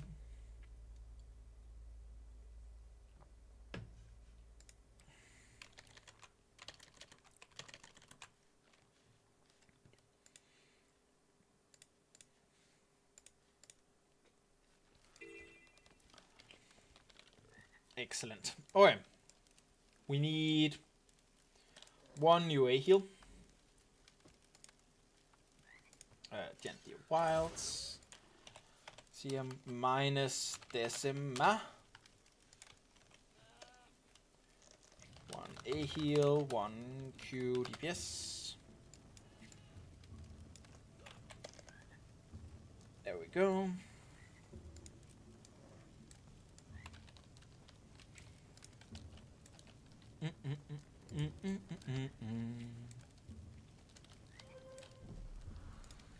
Oh. Thank you, Remus, for the donation of an Unstable Rift motivation. It's great. Maybe let me just get all of those away. There we go.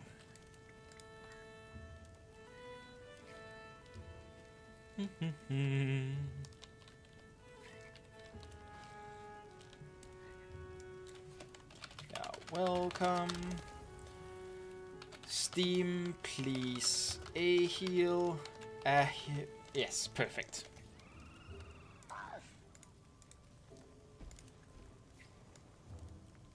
Sharp blade, sharp mind. And we just need one Q DPS.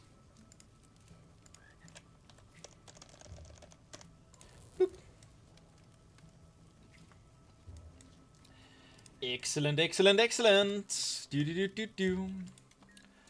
And 21 minutes until the pre-rolls gets activated again, which means, you know, a little bit of a dense ad break if I do ads here, but I find that, you know, while we're just making groups, it's not disturbing too much content. So I'm going to run 3 minutes of ads here to make sure that we don't get any pre-rolls in the middle of our content. So, yeah, thank you guys for sticking around while we have ads, and I will see you in 3 minutes' time.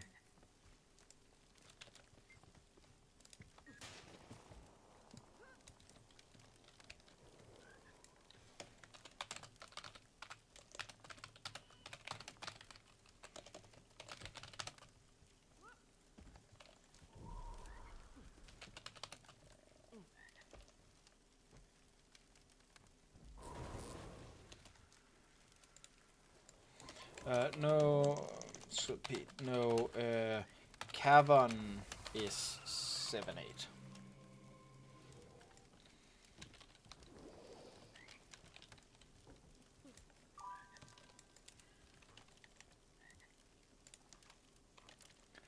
someone paid channel points to make their message stand out and says, "O almighty ArenaNet, keeper of RNGs and breaker of wallets, please hear my plea as I dive into convergences once more. Grant me not blues, not greens, nor the dreaded pile of luck, but a shiny infusion to bless my inventory and flex my ego. Deliver me from disappointment, smite the stingy loot tables, and let my DPS be slightly higher than the other guys. Amen, and may the Arc DPS never troll me again." Welcome. MRS, go Q DPS, and Emika, go Norm DPS.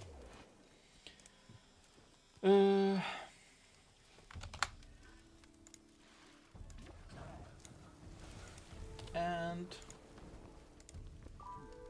Oop. We just filled out. Bloop, bloop, bloop, bloop, bloom.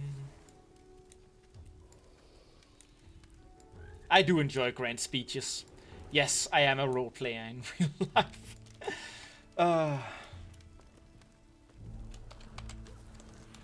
I'll ping it once we're in. Hey, I have some stuff to write out once we get in.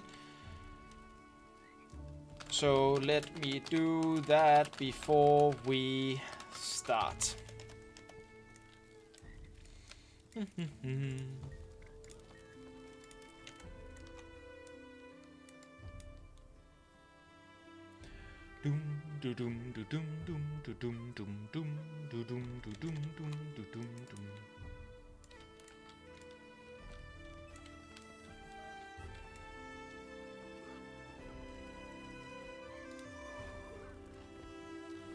I don't remember how to mark up people, but yes, if you tell me how.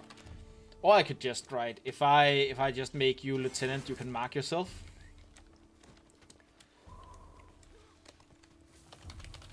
Okay. Group 1, 2, you go. Well, the most important part is that they can follow the arrow. Are you in group 7? 7, 8? You are. Excellent, Andor. Excellent, excellent, excellent. When we... Yeah, that's fine. Honestly, if they follow you through the walls, it's fine as well.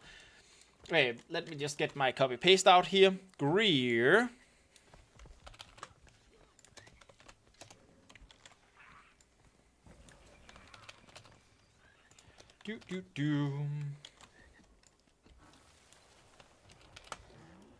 Trust the healer's mechanics. The cleansing for all mechanics except one. Because that one is the big circles. And those big circles hurt. Ow, ow, ow. Let's get out of those.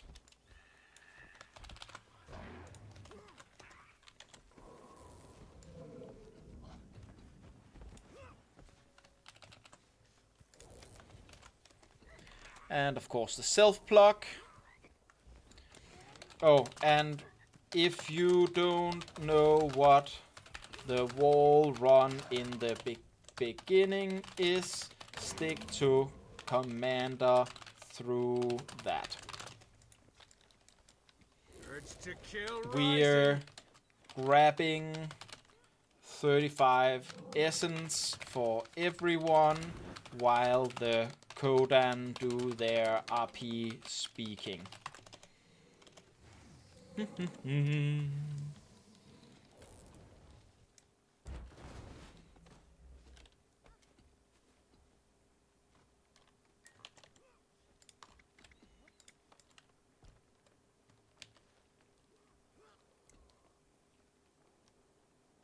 Thank you, Milliam.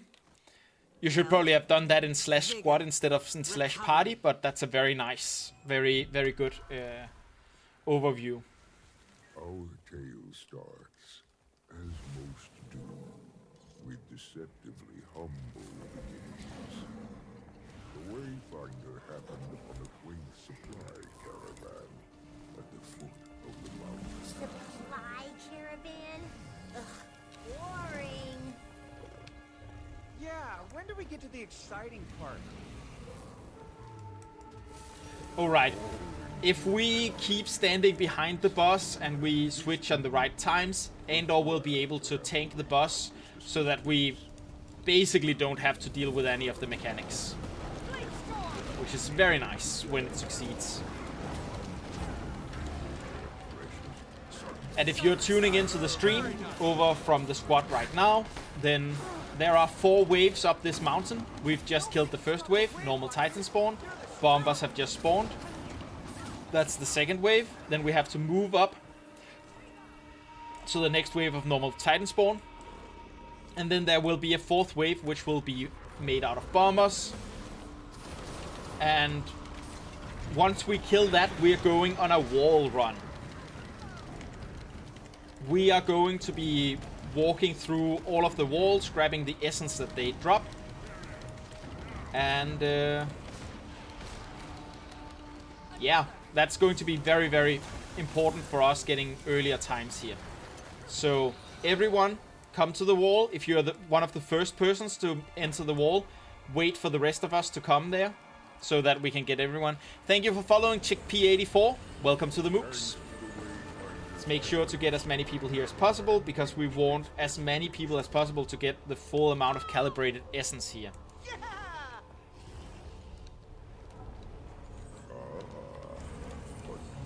And we're getting these here. Remember, this is a trap. We are getting this door and then we're turning north immediately after. So we are grabbing the essence here and then we're turning north. We're not moving down the corridor there. Yeah, we messed up a thumper. We didn't get gold because we messed up a thumper. And we had some time where we had to get used to the Decima mechanics. So we were about 2 minutes off of getting gold for Decima. Wayfinders triumph over the Titan. Grab all of this. Grab all of this. And then we just return.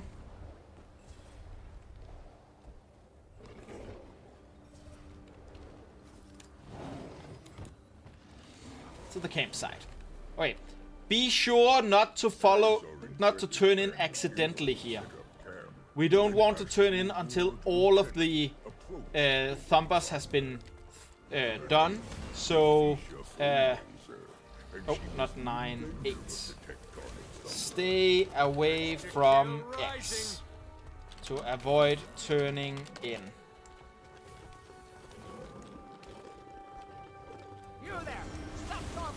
And I'm still in group 2, so I'm still in Western.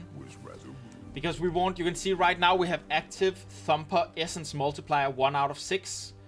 We are moving out to the 5 different Thumper locations where we are going to be building the Thumpers.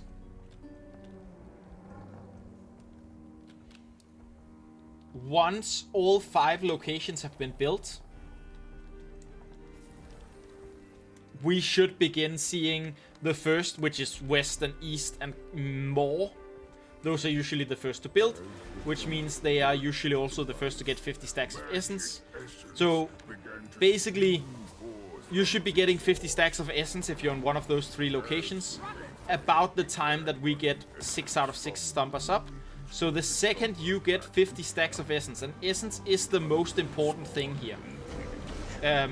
We are attacking the Titan spawn as they try to attack the Thumpers, but our priority is picking up essence while we do it. We want to get to 50 stacks of essence, turn in, get to 50 stacks of essence, turn in, and do that over and over again. So I'm at 50 stacks. We are at 6 out of 6 Thumpers, so I'm turning in. Just, it doesn't matter about the rest of the people at your Thumper. Just get back to base camp, turn in, and get back out to your Thumper. Suddenly, a swirling torrent of blinding rain. If you're in group 1, 2, 9 or 10, and base camp is getting low, that might be because you know, we want 1 to 2 people from group 1 to 9 and 10, not from each group, but in total, to be staying near base camp and holding off the cryptists there. Patrol the mountain diligently. They're not so tough. The Wayfinder can handle that. But again, remember, we're picking up essence, we're turning in that essence the second we reach 50 stacks.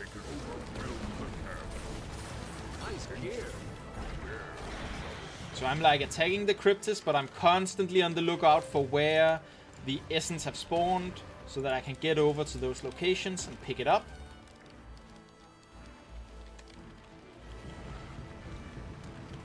And then the frozen soil 46, to rise. 7, 8, 9, 50, and I'm heading back to base camp immediately to turn in my essence.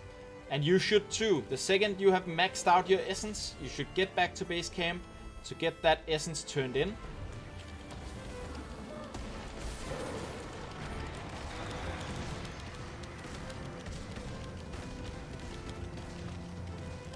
And I'm staying around in base camp a little bit because as a part of group 1, 2, 9, 10, that means that I want to help protect the base camp. Send its underlings to sabotage it. Eat my dust! Covering the mountains blanket. I'm moving back out.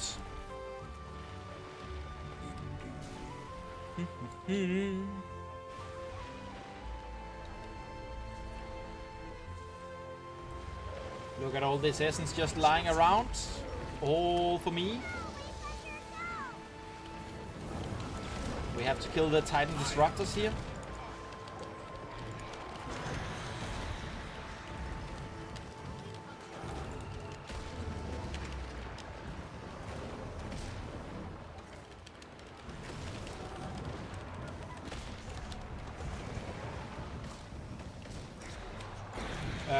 We're getting a little bit low on our Calibration Thumper health because we both have an attack leader and the Disruptor at the same time. If we can kill the Disruptor before our thing gets destroyed, then it becomes invulnerable. So if we just keep the damage up here, that should be fine. Excellent work. Kill the attack group leader.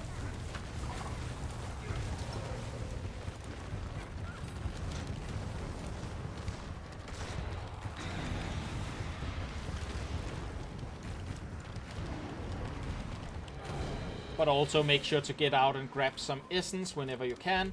We are almost full up. Try to force the boss here. Even though we have lost 2 Thumpers, don't wait for them to get back up.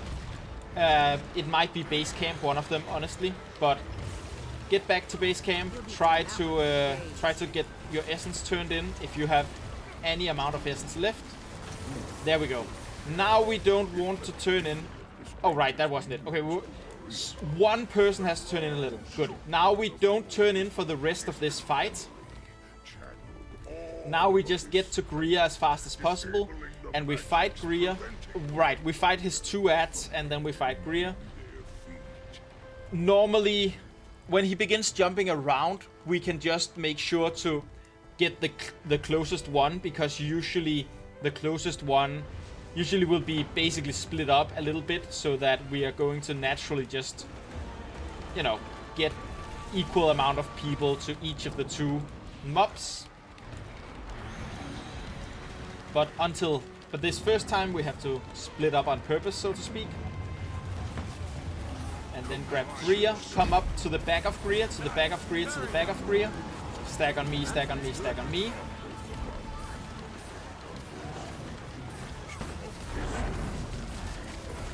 All the way at the back of Greer. We're trying to stay completely behind Greer.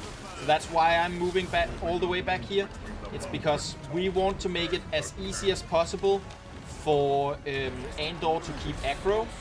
and that means that we want to make sure not to stand to the side. We want to be completely behind. Because then Andor is dodging most of the mechanics. Yeah, and don't use your mount to try to pick up essence here, because it's very easy to move in the front. If you find any essence behind Greer, you know, it's okay to pick that up. Just don't go to the sides or to the front of Greer, because you can accidentally grab aggro. We don't want that. We want to stay right up in his butthole.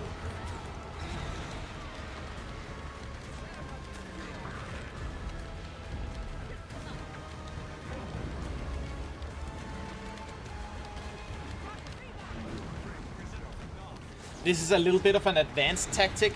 If you're doing random pucks, you likely won't be able to do this. Crowd control him, crowd control him, crowd control him. Once you don't have any more crowd control, your mount does. You can mount up, just don't get in front of Greer, just keep staying behind Greer. Because you can mount up and then DPS, DPS, DPS, DPS. Because he will be exposed, taking extra damage just after this. Very good job.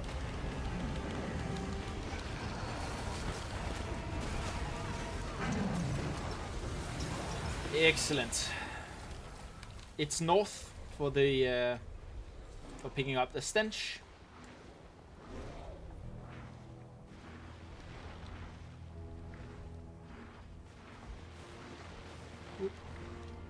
Yes, and also don't turn in your essence. The only use essence has at this point here is to give us extra DPS. We will kill Greer before synchronization becomes an issue. Even if we only get like low silver times, we'll still be doing that. So we never want to be turning in here, right? Wherever you spawned the closest to one of the small Greers or whatever you want to call them, get that one killed as fast as possible before going on main Greer.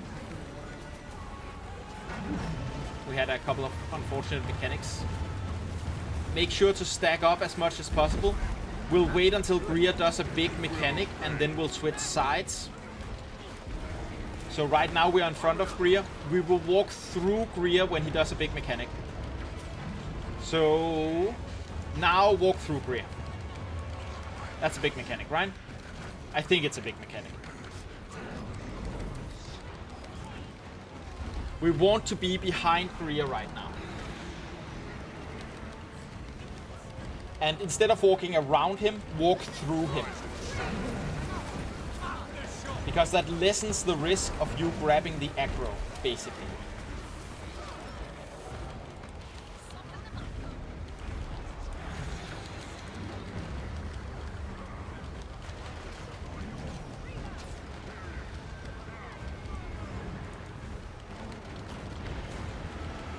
We get out of that pool. Just a little to the side of it. That pool is a little dangerous.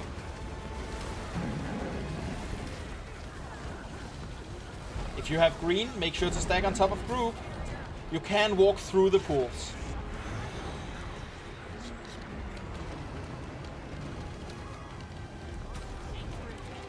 You can walk through the pools. Oop.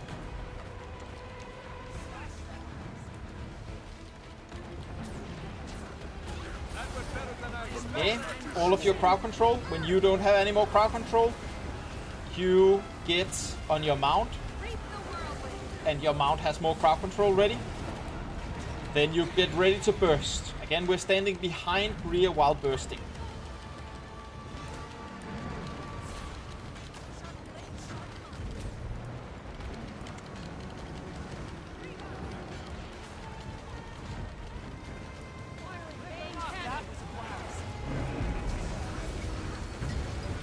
It is an advanced strategy. It's understandable enough that people aren't always getting it, but it does make it a lot easier because it means that we don't have to deal with a lot of the, you know, messing up a lot of mechanics. We're ignoring a lot of mechanics because Andor is the only one that needs the skill deal with the mechanics when we're doing it like this.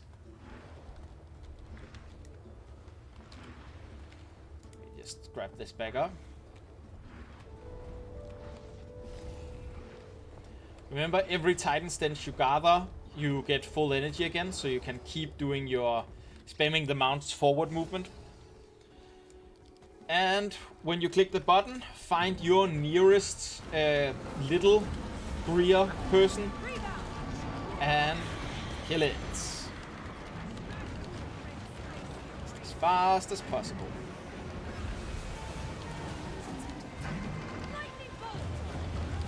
We're moving on to Greer itself.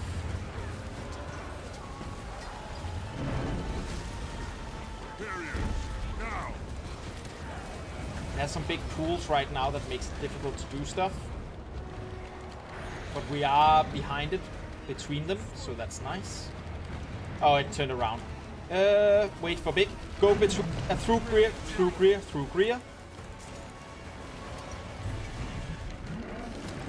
Basically, what we're looking for is a time when Greer is doing a big attack, because it doesn't change aggro while it's doing the big attacks. So that's our timing for moving behind it, so that we don't accidentally grab aggro on the way behind it, and therefore, you know, make the plan more difficult. Again, Greer's and us right now. We are waiting here, and once a big attack is coming, we're moving behind it.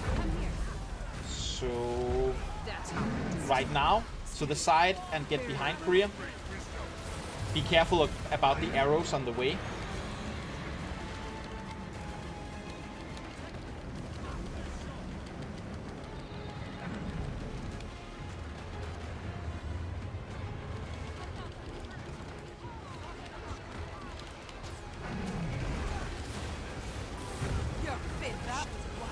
Oh, you're dead. Oh, well.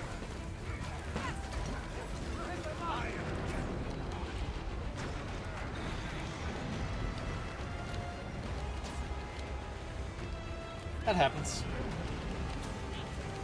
Crowd control. We're crowd controlling as much as possible here. When you don't have any more crowd control, your mount, your Warclaw has crowd control. And as soon as we've done crowd controlling, burst that DPS as much as possible. He is vulnerable. He's taking extra damage. We want him to take extra damage. And we're stacking and we're trusting the healers to keep us alive through mechanics like this. So we're getting a lot of conditions, and the healers will do their best to cleanse us.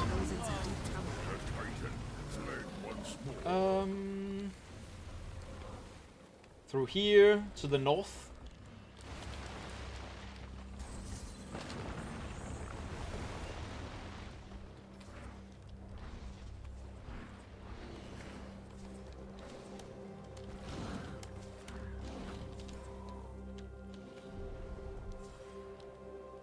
This is a run, we haven't lost gold yet.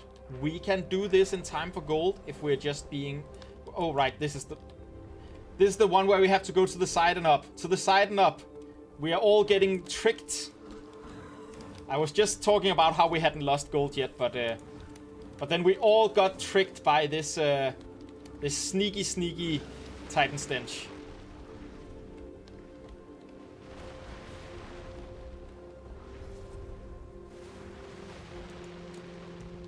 Okay, make sure to move out between the two Titan spawn.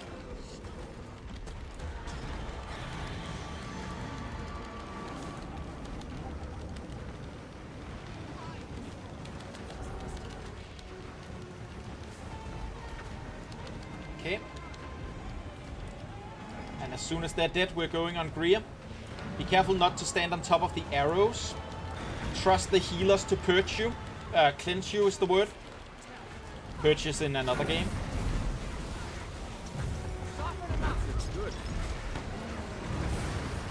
Trust the healers, trust the healers, trust the healers.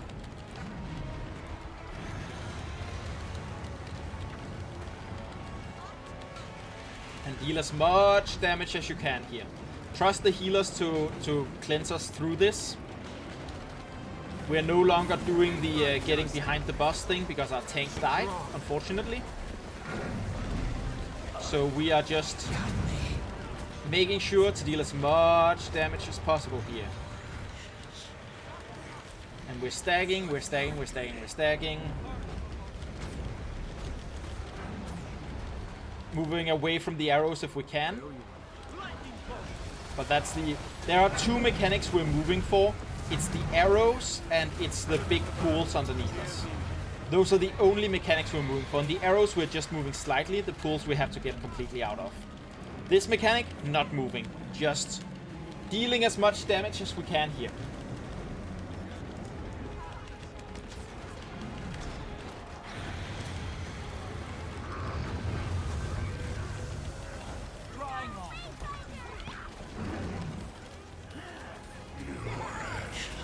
Crowd control, crowd control, crowd control, crowd control. If you don't have any more crowd control, then your mount has more crowd control. And be prepared to big burst, big burst, big burst, big burst.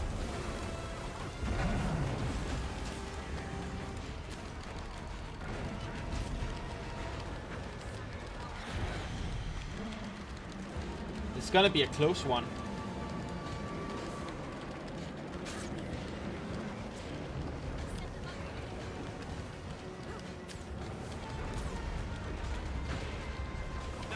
Stand a little bit away from the arrow.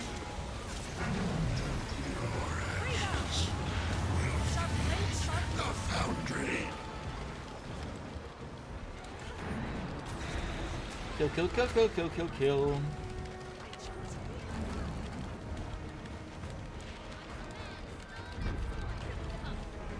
Oh, 1 second! 1 second over! Oh, feels bad, man. Feels bad, man. Honored to have fought alongside, So close. but it was not their strength alone that won the day. It was everyone. That's like if just two more of us hadn't gotten distracted by the fact that the Titan stench does that thing up the cliffside. That would have been a gold. But whoopsie. The mountains shake and titans Nice fall. gear. Always remember that, young ones.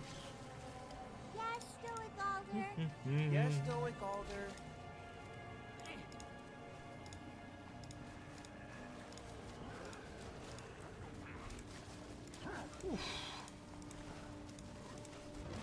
That looks valuable.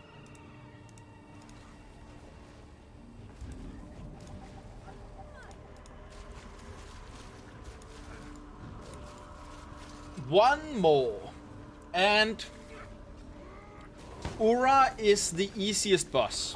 Ura is the easiest boss. It's all about never being in front of her. Never. She has basically no abilities that do anything when you're not in front of her.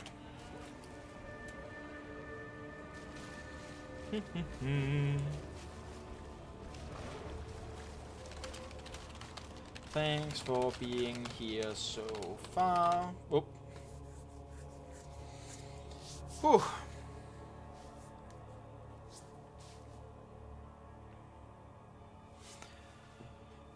So close.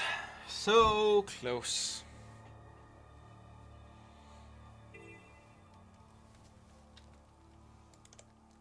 Okay. Let's see what we need here. 1 Q DPS, it looks like. Oh, that's Secrets of the Obscure. That's not what I'm looking for.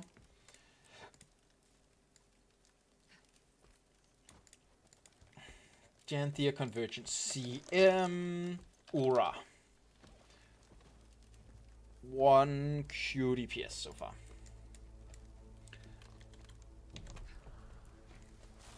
And while we're waiting for these few people to join up, let me just remind everyone here that it is September over on Twitch, which means if you want to support the stream, it's cheaper to do so this month than it is to do any other month of the year.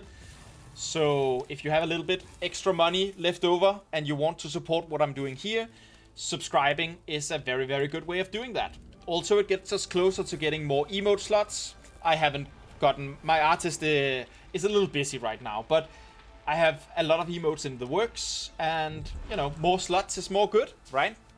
But no pressure is the most important thing. If you don't think you have the money, the capacity to do it, you should not be supporting streamers. You should be using your money to feed yourself. Put, you know... Have the fun that comes with having a little bit of money. That's the most important part, right? But if you do have the money, it's cheaper right now to subscribe on Twitch. And of course, if you haven't already used your Amazon Prime bucks, you can, yeah, you can do that.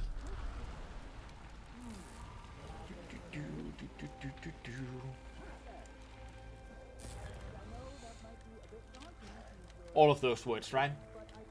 That's this business. You have to promote yourself and promote the idea of people using money on you. Benchmark. QDPS.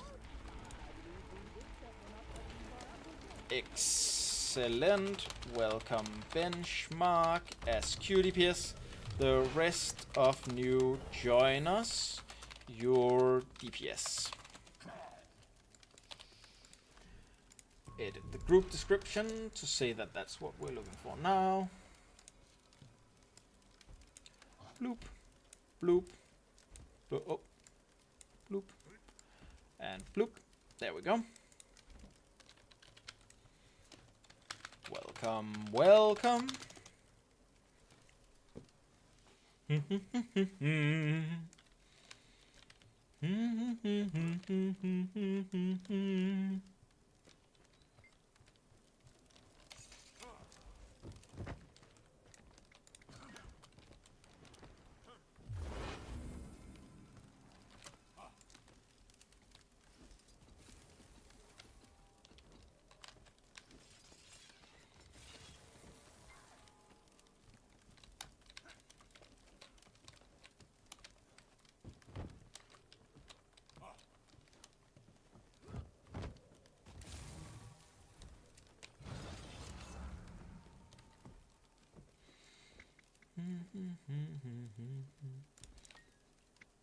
Stormkrieger, that shouldn't actually matter.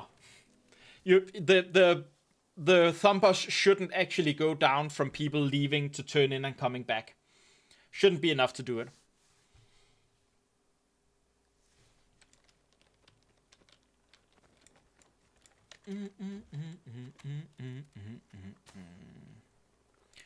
Okay. Ura is all about crowd control and not getting hogged. Ura wants you to CC her a lot, and you have to get on your Warclaw if you don't have any more CC. And of course, if you stand in front of Ura, it's bad times. Somebody left, I'll deal with that in a second here. Da da da. I am live. Of course, that's optional. All of that good stuff. All of that good stuff. One more DPS.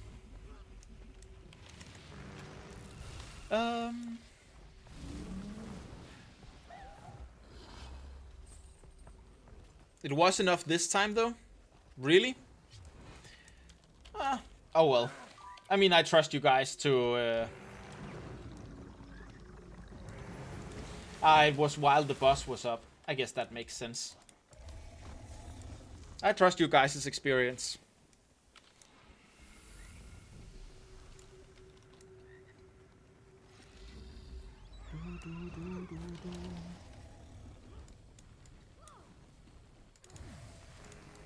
Boom, boom, boom, boom. Get that demon slaying station. That's an enhancement that gives plus 10% damage versus all Titan spawn, which is plus 10% damage against everything that's in here. Psycho and Liz, you coming in.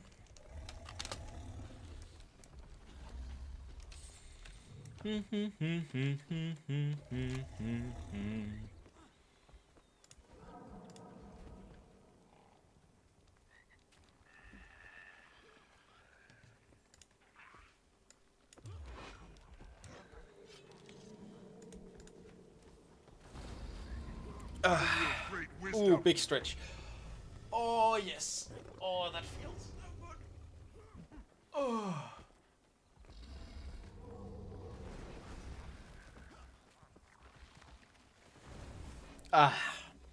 Love me some big stretches.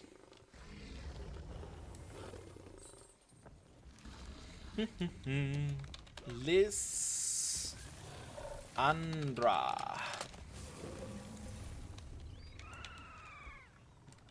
Lysandra, Lysandra.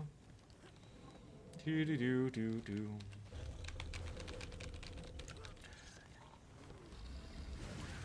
Lysandra was also a little slow earlier, but caught up.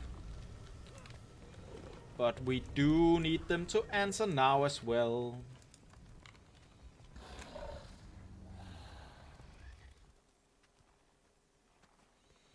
Okay. Let's get a new one in. Again, it's the one thing that I as a commander can't really excuse, so to speak. It's the one thing that I can't really say, it's fine. It's that we do need people to actually, you know, be here, get in, all that kind of stuff. Let's get this done.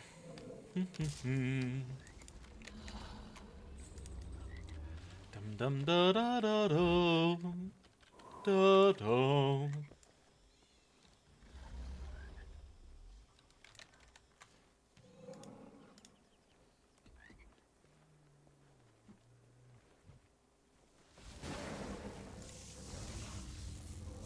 Here. Click here, click here. There we go. And hoorah! Hoorah! Double Berries asks, won't you have like 8k health playing Harbinger with Essence? 7k, but yep. Yep, you're right. I'm extremely squishy on this class with Essence. So, yeah. Yep. I dodge roll a lot. Can I get an hoorah for hoorah Marines? That's why you want to be in the barrier healer group? Yep. And also it matters less with Ura. The try-hard groups, the groups that are really trying, they usually have their healers switch to celestial stats for Ura, or at least some of the healers to celestial stats for Ura, because you don't really need that many healers when you're fighting Ura. Because if you just do the mechanics right, there's very little to actually heal. Nobody can stop the Wayfinder. They're the strongest. Okay, so we're doing this. This is the third group. Remember that after these 4 groups, we're not standing still and waiting for the RP to finish. Oh, try hard, don't run healers except for group 1 and 2. See, there you go. No healers needed at all. So yeah, this is the 4th wave, basically, with these bombers. When we're done fighting these, we have to take down the walls. If you are the first person at the wall, wait a little bit while we let the rest of the group catch up. We want everyone to get through these walls. Because, specifically, we want everyone to be able to pick up 5 to 6 essence from every wall, leading to somewhere between 31 and 36 essence. 36 is the optimal number. in case nothing gets stuck in the wall and you get everything from every wall. On the next wall, be aware that we're not moving south. We are only breaking down the wall, picking up the essence, and then turning around to move north. So don't get caught in moving down this corridor, instantly turning around and moving further north. Again, we have a long tail right now, so please wait on the next wall as long as you can to let the tail catch up. Because again, we want 50 people who all got the essence. We don't want the first 20 to be the only people getting the essence. So the more we let the tail catch up, the better for these last couple of walls. Excellent.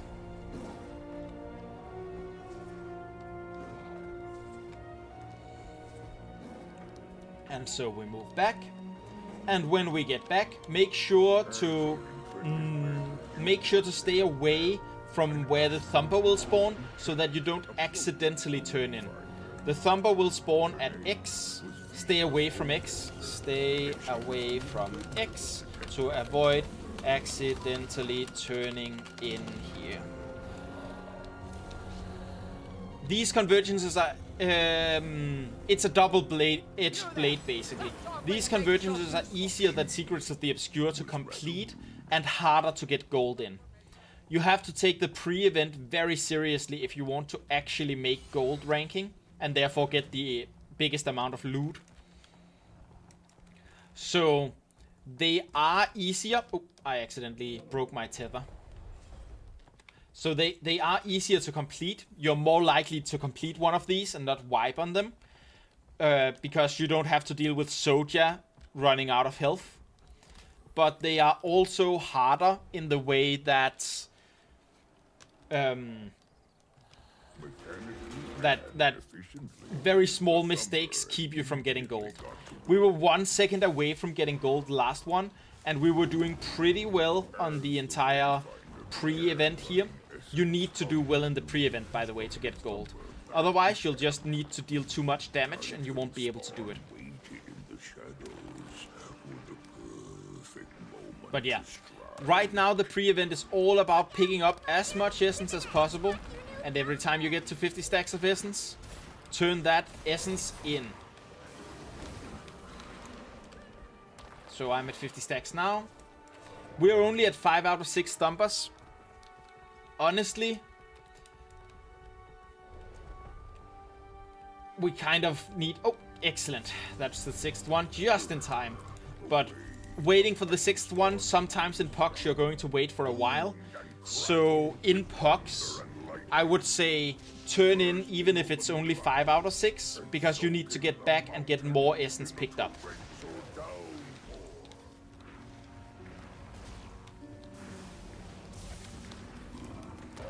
You don't want to lose out on a lot of essence because you're waiting for that last multiplier, even though it is optimal. Like, optimally, all of the 6 thumpers should be up when you reach your 50 essence the first time.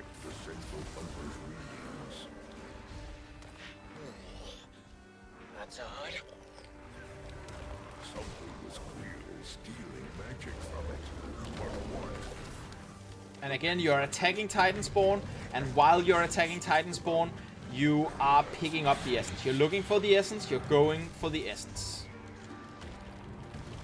And you are attacking and killing Titan Spawn while going for the essence. If you're melee, getting off your mount, walking around, getting a thing done, a rotation of damage done, then getting on your mount and picking up the essence, then getting off is probably the best way to do it. I have 50 stacks again now, so I'm going to move back into the main base to get my 2nd stack of essence delivered.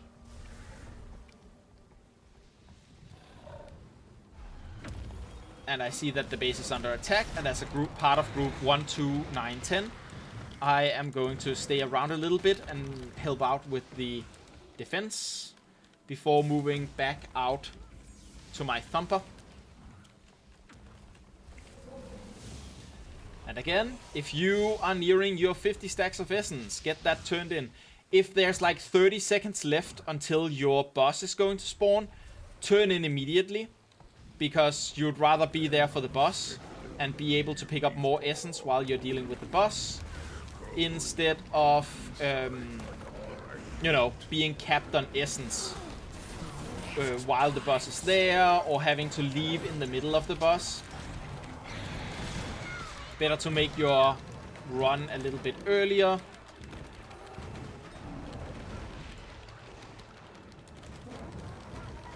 To avoid that, basically.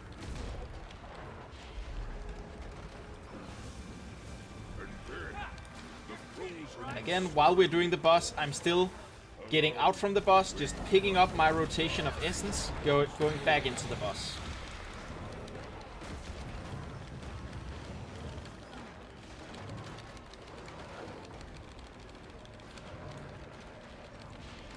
And in 10-15 seconds here again. Moving out, just grabbing the essence that's lying around. And then moving back in.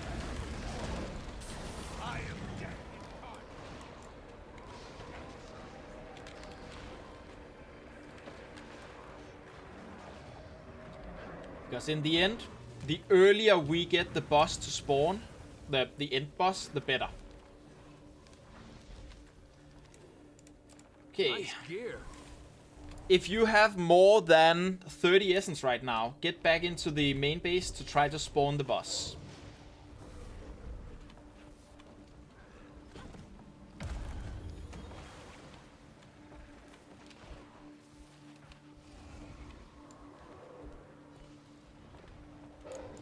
Excellent. Now we never turn in essence anymore. Now we get to the boss as fast as possible, and we never turn in any more essence. I'm just gonna grab a quick little cheeky essence run here while moving towards the boss. The Titan at last, angrily surfaced. Try to move behind Aura. Don't get in front of Aura, get behind Aura, exactly like people are doing here. We want to be behind Aura because we want Andor to just be able to tank everything there. She's moving away. Don't follow her for a little while, and then move up. Because as you can see, if you move too early, Aura will be able to jump on you.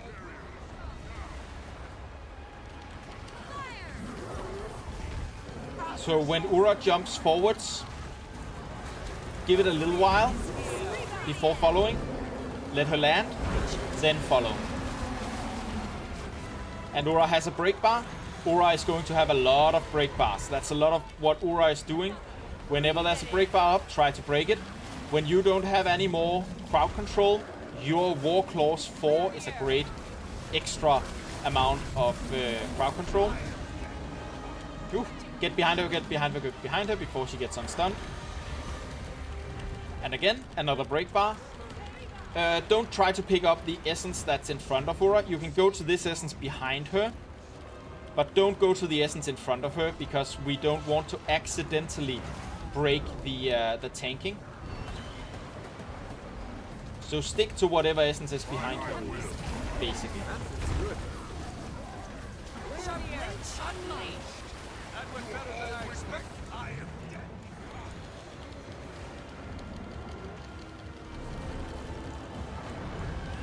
Lots of DPS. And then whenever you have any braking to do, make sure to break bar her as well. Sharp blade, sharp mind. Grant me your strength.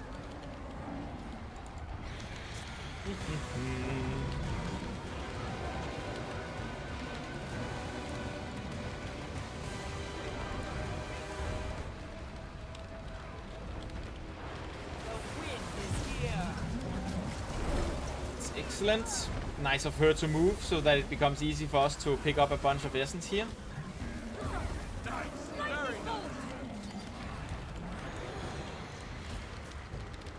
Because Aura... Oh, let me just get that on.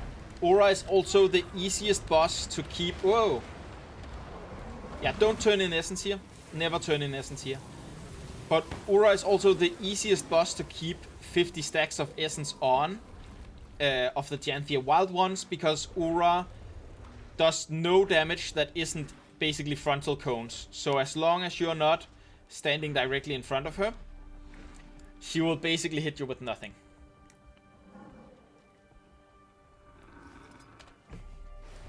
Again, stay behind her, stay behind her, stay behind her.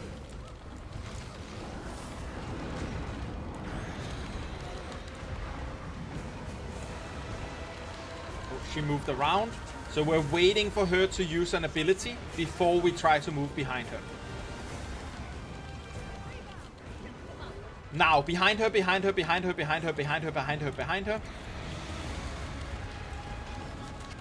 Yeah, I'm sorry. Of course, because we've been focusing on this tactics, I haven't been talking about how to see when she's doing an ability, and I'm a little bit out of sync here, right? So it's better to just look at whenever Andor is spamming turtle. That is when you have to move behind her. If you know what to look for, you also know whenever she's using an ability, but like... Okay, weird. Waiting for an ability again here. She's crowd controlled behind her, behind her, behind her, behind her.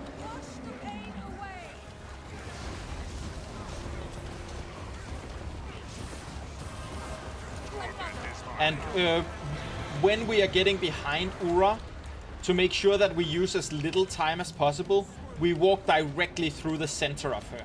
We don't move around her, we just move through her to the back side. That went better than I expected. Soften them up.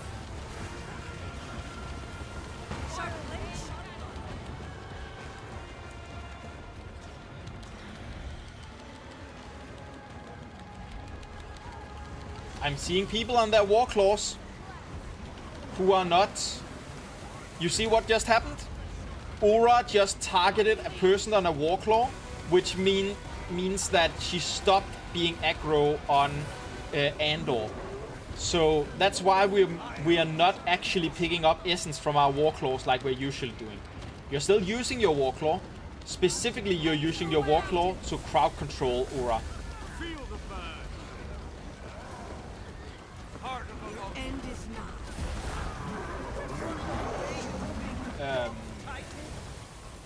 The tanking is based on proximity and being in front of the boss. The bosses in Guild Wars 2 and generally does like a... If you...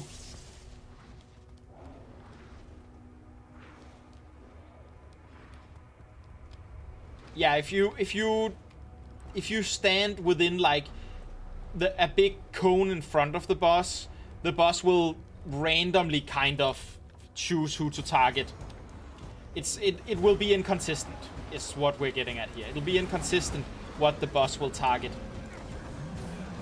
That feels good.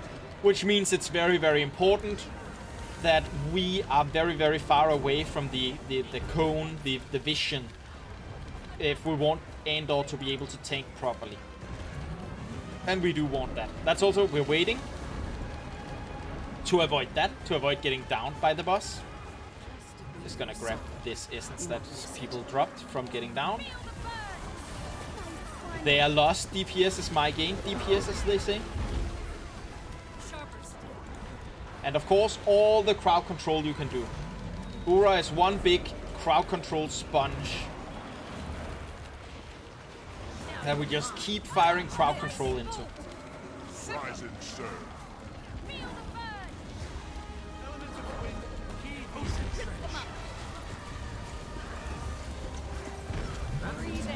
And excellent, when she jumps we can grab some more of the essence that was previously in front of her. Because we do want essence when we can get it, we just don't want to...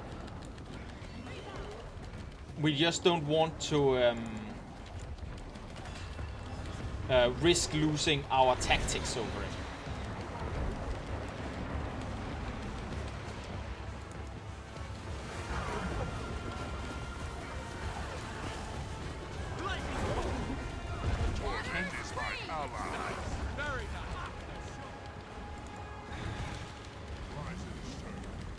Whew, we're doing pretty well DPS wise. Have some pumpers in the group. Again, excellent. Ura chooses to move forward, which means we can pick up some more essence. As long as we're staying behind her, right? And we're doing crowd control. And we're doing all the damage we can.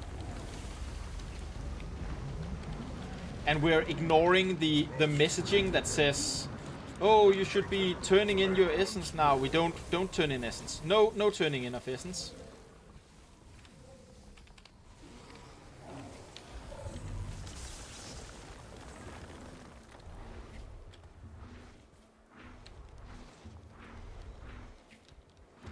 Right, and when Andor is linking the relic of the eagle, it's because if you're power DPS, then oh right, it's this one.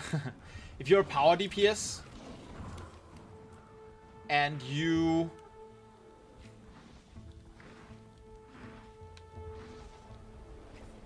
if you're power, I just got I distracted myself. Big circle around here to not grab aggro. Again, wait until she lands, then attack.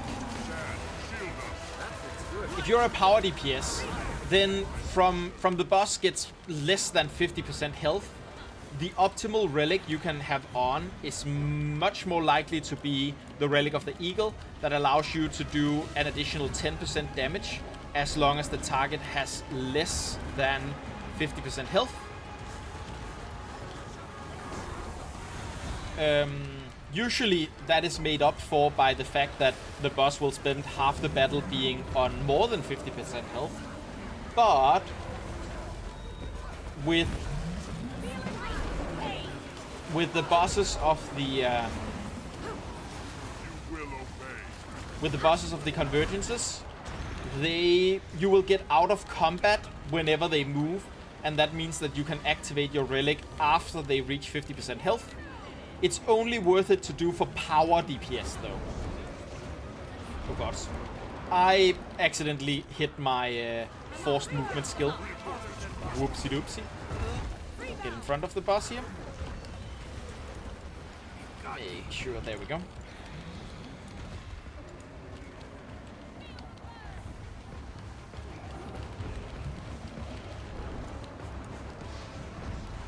$8k HP gaming. Yeah, that's me. I'm 8k HP gaming. Oh, the boss is targeted our way.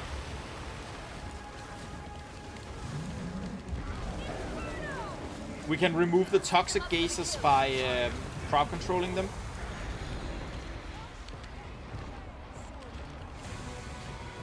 Just so whenever the boss move behind again.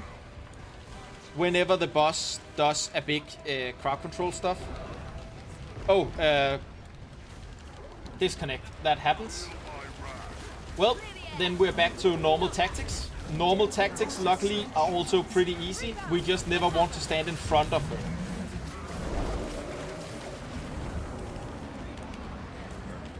Good job! 18 minutes, 16 seconds. We basically shaved a couple of minutes off of our completion time with every one of these we did. So we got better and better. We learned how to do these. So yeah, very, very good job, everyone. Those were our convergences for today. Whew. Thank you guys so much for being here for those. Please remember to throw me a follow in case... This is slowly undoing the stream here, but I am going to be raiding CineryH, which is a very nice other streamer, a VTuber, that's also a Danish person. So we're going to be doing that now, but let me just thank you for being here. Let me remind you that we do these every Monday starting at 3 p.m. my local time. We have a Discord, !Discord in Discord. In the Twitch and in YouTube, it's in the description. And if you're over on Twitch, we are now going to raid CineryH. Going to start the raid here. And I'm going to thank you guys for sticking around for today's convergences. It's been super great. I hope you got good loot. And I will see you guys next Monday. Thank you. And have a nice one.